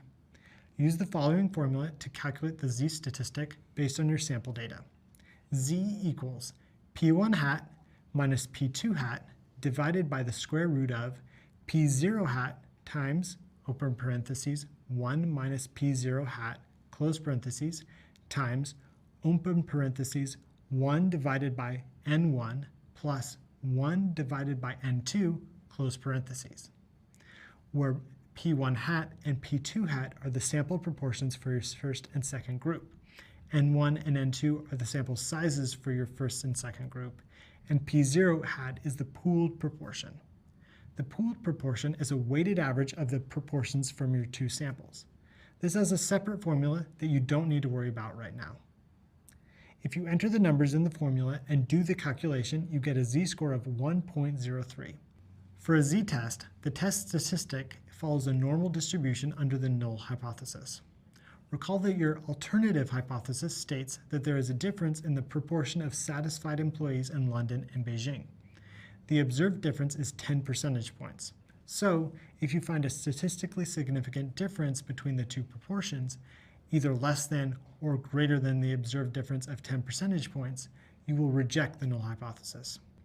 Because you're interested in values in both directions, either less than or greater than your test statistic, your p-value is the probability of getting a value less than the z-score negative 1.03 or greater than the z-score positive 1.03. Your p-value corresponds to the area under the curve on both the left tail and the right tail of the distribution. This is a two-tailed test. If you calculate the p-value, you'll find that it's 0.3030 or 30.3%. This means that there's a 30.3% probability that the absolute difference between the proportion of satisfied employees in London and Beijing would be 10% or greater if the null hypothesis is true. To draw a conclusion, compare your p-value with the significance level. If your p-value is less than the significance level, you conclude that there is a statistically significant difference in the proportions between the two groups. In other words, you reject the null hypothesis. If your p-value is greater than the significance level, you conclude that there is not a statistically significant difference in the proportions between the two groups. In other words, you fail to reject the null hypothesis. Your p-value of 0.3030 or 30.3% is greater than the significance level of 0.05 or 5%. So you fail to reject the null hypothesis and conclude that there is not a statistically significant difference between the proportion of satisfied employees in the London office and the Beijing office. In other words, the observed difference in proportions is likely due to chance. Your analysis will help the human resources team save a lot of time and money. Since there's not a difference in employee satisfaction between the two offices, the HR team will not have to devote resources to investigating the reasons behind the difference. However, they may want to find out how to make the employee satisfaction level a bit higher. Recently, we talked about how data professionals use two sample hypothesis tests to determine whether the difference between two sample means is statistically significant or due to chance. Two sample tests are especially useful for A/B tests, which often sample two groups of users to compare how they respond to different versions of a product or a website. For instance, an A/B test can help you decide if an observed difference in average click rates is due to a specific change in website design or due to chance. In this video, you'll use Python to conduct a two-sample t-test based on sample data. Python is helpful for conducting hypothesis tests with speed and accuracy. We'll continue with our scenario from an earlier part of the course, in which you're a data professional working for the Department of Education of a large nation. Recall that you're analyzing data on the literacy rate for each district. You'll continue to use the dataset you worked with before. If you need to access the data, do so now. For this video, we'll make a new change to our story. Imagine that the Department of Education asks you to collect data on mean district literacy rates for two of the nation's largest states, State 21 and State 28. State 28 has almost 40 districts, and State 21 has more than 70. Due to limited time and resources, you are only able to survey 20 randomly chosen districts in each state. The department asks you to determine if the difference between the two mean district literacy rates is statistically significant or due to chance. This will help the department decide how to distribute government funding to improve literacy. If there is a statistically significant difference, the state with the lower literacy rate may receive more funding. You can use Python to simulate taking a random sample of 20 districts in each state and conduct a two-sample t-test based on the sample data. Let's open up a Jupyter Notebook and get started. Import the Python package you will use, pandas. To save time, rename your package with an abbreviation, PD. To load the SciPy stats module, write from SciPy import stats. To start, filter your data frame for the district literacy rate data from the states State 28 and State 21. First, name a new variable, State 21. Then, use the relational operator for equals to get the relevant data from the state name column. Now, name another variable, State 28. Follow the same procedure to get the relevant data from the state name column. Now that you've organized your data, use Python to simulate random sampling. Use the sample function to take a random sample of 20 districts from each state. First, name a variable called sampled_state21. Then enter the arguments of the sample function. N, the sample size, equals 20. Replace equals true because you're sampling with replacement. For random_state, choose an arbitrary number for the random seed to start the computer's random number generator. How about 13,490? Recall that using the same random seed lets you generate the same set of random numbers, in case you want to return to this sample data in the future. Now, name another variable, sampled_state28. Follow the same procedure, but this time choose a different number for the random seed. How about 39,103? You now have 2 random samples of 20 districts, 1 sample for each state. Next, use the mean function to compute the mean district literacy rate for both state 21 and state 28.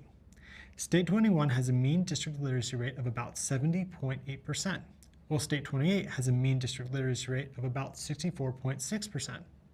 Based on your sample data, the observed difference between the mean district literacy rates of state 21 and state 28 is 6.2 percentage points, or 70.8 minus 64.6. At this point, you might want to conclude that state 21 has a higher overall literacy rate than state 28. However, you don't want to assume the results of your hypothesis test ahead of time. The observed difference in your sample might be due to chance or sampling variability. In other words, the difference might not be due to an actual difference in the corresponding population means. Is the observed difference statistically significant or due to chance? Your hypothesis test will help you determine the answer.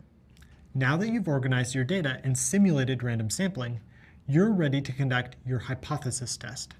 Recall that the 2-sample t-test is the standard approach for comparing the means of 2 independent samples.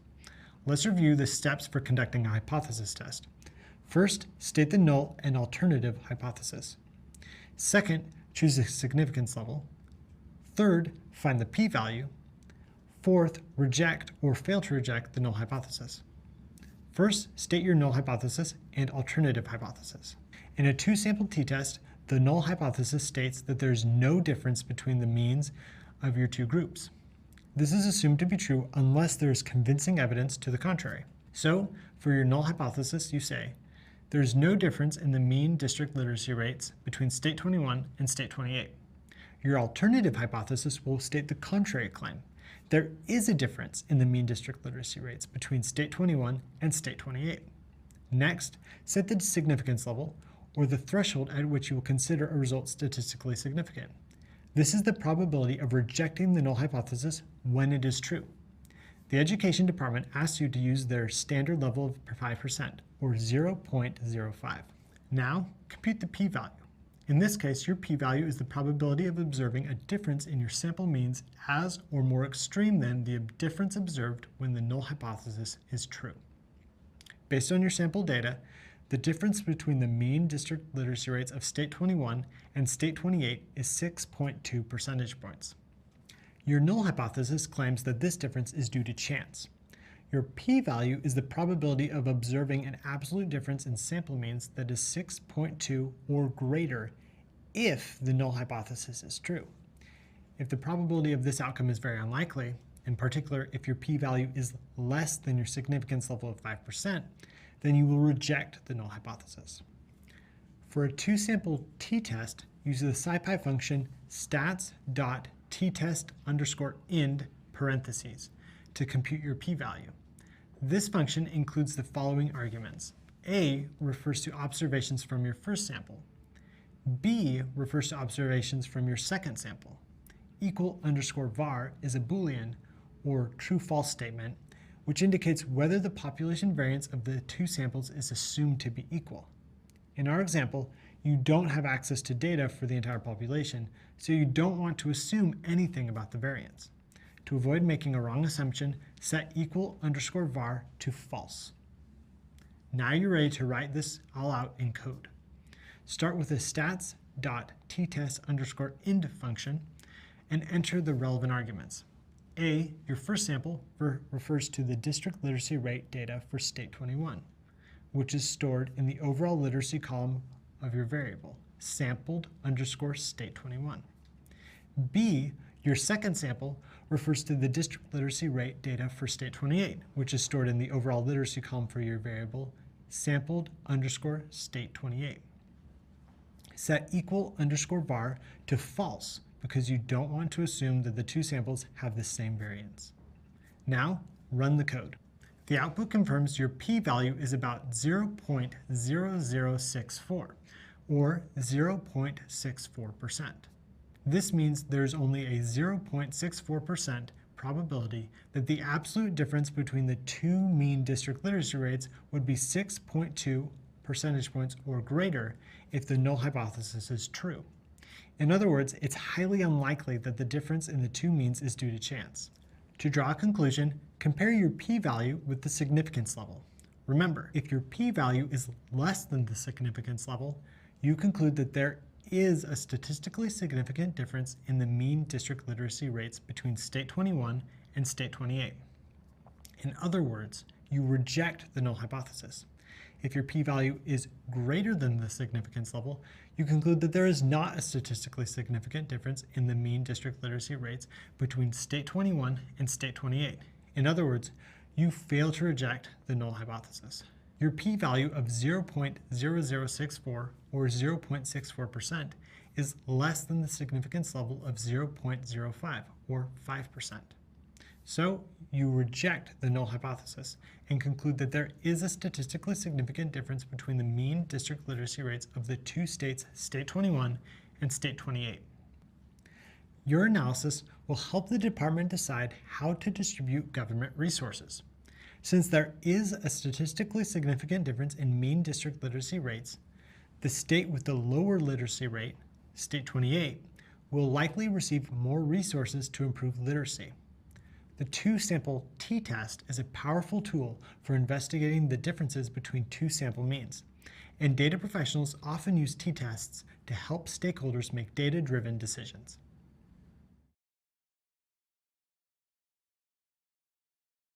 That's the end of your introduction to hypothesis testing. In your future career as a data professional, you'll conduct hypothesis tests to help determine the statistical significance of your results. To start, we went over the general procedure for hypothesis testing, from stating your null hypothesis and alternative hypothesis, to choosing your significance level, finding your p-value, and then rejecting or failing to reject your null hypothesis. Then we explored two different types of hypothesis tests, one sample and two sample. To understand how one sample hypothesis tests work, we conducted a one-sample z-test to analyze data on the mean delivery time of an online food delivery service. Then, to explore the two-sample tests, we conducted a two-sample z-test to compare the proportion of satisfied employees at two different offices at a construction company. Finally, you learned how to use Python's SciPy stats module to conduct a two-sample t-test to determine if the difference between two population means is statistically significant. Data professionals often use two-sample tests in the context of A/B testing. Companies use A/B testing to evaluate everything from website design and mobile apps to digital ads and marketing emails. In this part of the course, we conducted a two-sample t-test to compare the mean time spent on two different versions of a landing page for a cosmetics company. A/B tests help business leaders optimize performance and improve customer experience. Soon, you'll put your Python skills to work in the portfolio project. The project will feature a realistic scenario based on an A/B test. So, you're well prepared. Coming up, you have a graded assessment. To prepare, check out the reading that lists all the new terms you've learned. And feel free to revisit videos, readings, and other resources that cover key concepts. Congratulations on all your progress. Well done. Hi there, it's Tiffany, back again to talk to you about your portfolio projects and how you can use them in your job search.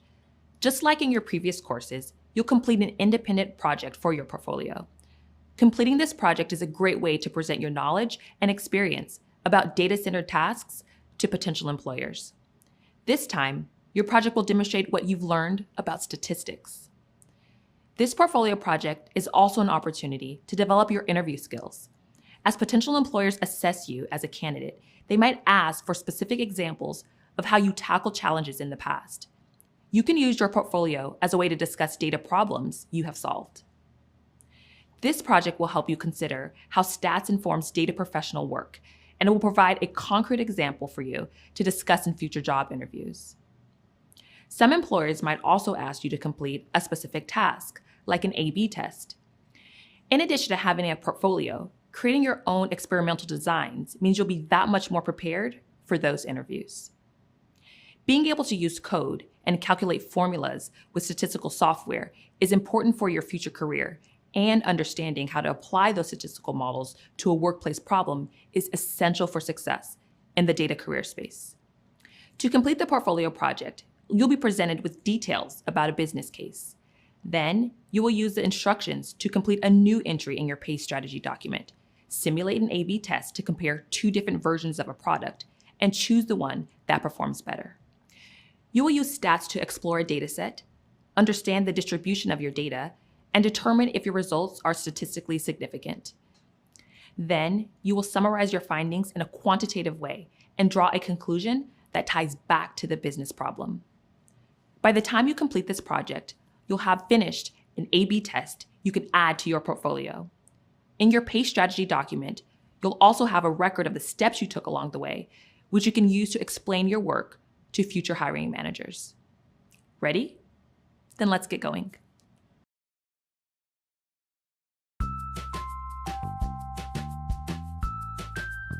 My name is Sean. I'm currently a product analyst at YouTube Shopping. Product analyst leverages the data that Google collects in order to understand better about how our users are doing using our products and if we can provide better services for them by making better product decisions using data. What really got me into the advanced data analytics field was actually the cliche term big data back in high school.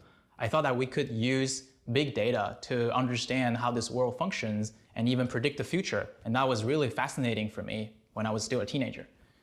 When you're looking for a data science job, in my opinion, the most important things are the following. Firstly, to showcase that you actually understand the theories as well as the practical or technical skills in data science. So when you're preparing for your proof of evidence, make sure that you have a GitHub link or a collection of past presentations that can showcase that you presented anything related to data science or data visualizations. When you are showcasing your statistical skills in your portfolio or your resume, it's really important to notice that these skills are easily accessible to people online. So everybody can learn them from YouTube or from Coursera or any other online course platforms. What you really need to do is to showcase how you actually use these skills in practice. For instance, try to explain what exactly the business problem or research problem you are trying to solve, and try to explain how you decided to use whatever models or solutions for that problem. Just knowing the theories or how to implement a model is not enough. Instead, what you really need to showcase is that you actually understand why you're using these models in these situations and how you're applying it. Make sure that you always highlight what is the business or research objective for the problem you're trying to solve, and then explain exactly how you applied that skills and how you evaluate the results. If you don't have a college degree in data science, don't worry, because the skills that you're learning from online is actually what is required in the industry. In this course, you've been learning about fundamental concepts of statistics, including descriptive and inferential statistics, basic probability and probability distributions, sampling, confidence intervals, and hypothesis testing. Now it's time to put everything you've learned to work as you complete this portfolio project. In the previous course, you practiced telling stories with data. These skills will carry you forward as you complete this new project. Now that you have some practice completing portfolio projects, start thinking about how you can use stats to make an argument about the validity of a product.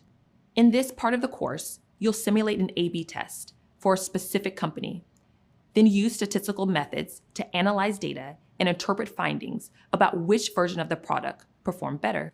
Finally, you'll make a recommendation to the business on whether or not to implement a new version of the product based on the results. Coming up, you'll explore more of what it means to be a data professional. In other sections of this program, you will work to develop additional skills to help you excel. There's so much more to learn about using mathematical models to analyze data sets. As a data professional, a large part of your job is analyzing data to make an informed recommendation about what direction a business should take on a project. By using stats to conduct and analyze A/B tests, you'll help your future employers or clients make informed decisions about the investments they make in their company's products or services. As you progress through the program, you'll learn even more advanced techniques like regression analysis and machine learning to demonstrate the power of data analytics to improve business performance. This part of the portfolio project is a great opportunity to demonstrate to potential employers why you would be a valuable addition to their team.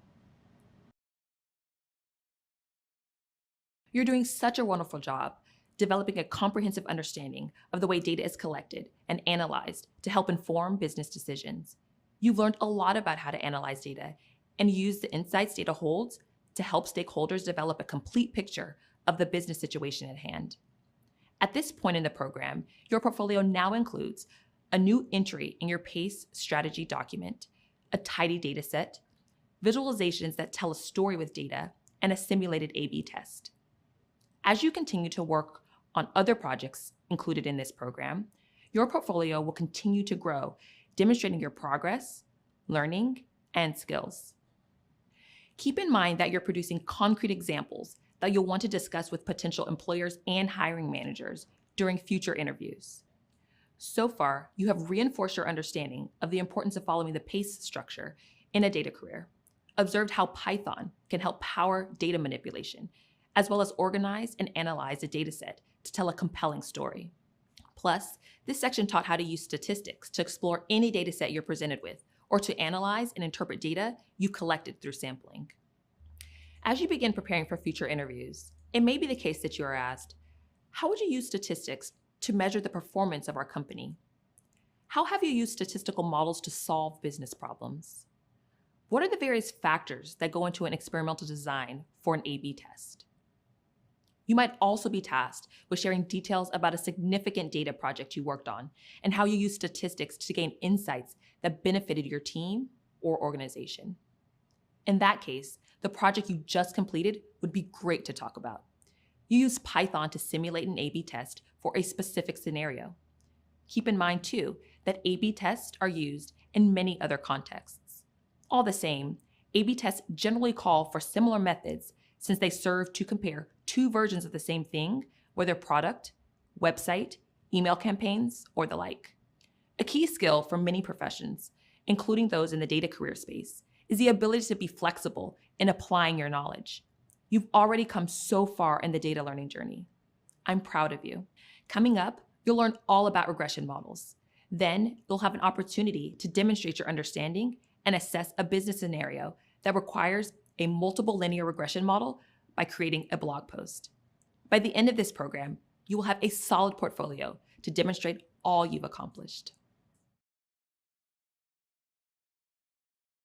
Congratulations on completing the statistics portion of this program.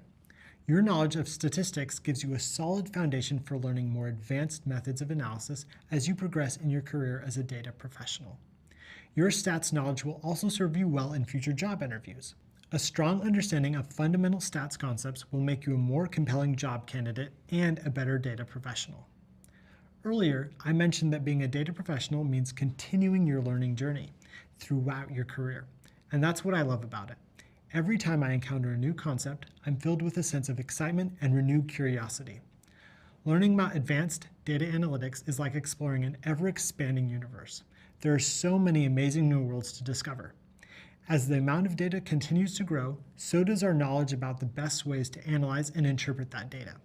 I still spend a lot of time educating myself on the latest developments in machine learning and reading about new ways to use statistical methods for data analytics. And now you've embarked upon that same learning journey, and you've already learned so much. In this course, you've learned to calculate descriptive stats like the mean, median, and standard deviation to explore and summarize a new data set, apply probability distributions like the binomial, Poisson, and normal distribution to model your data, use sampling distributions to make point estimates about population means and proportions, construct confidence intervals to describe the uncertainty of your estimates, and conduct hypothesis tests to determine the statistical significance of your results. Coming up, you'll continue to build on your stats knowledge. In the next course, you'll add a powerful new tool to your analytics toolbox, a statistical method called regression. After that, you'll get to explore the fascinating world of machine learning. Having made it through stats, you're well prepared for upcoming courses. I'm excited for you to begin working with your next instructor.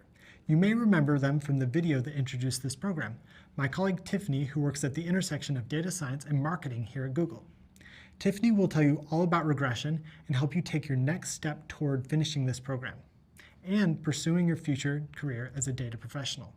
It's been an honor to join you on this stage of your learning journey. I wish you all the best for the next stage and beyond. Good luck.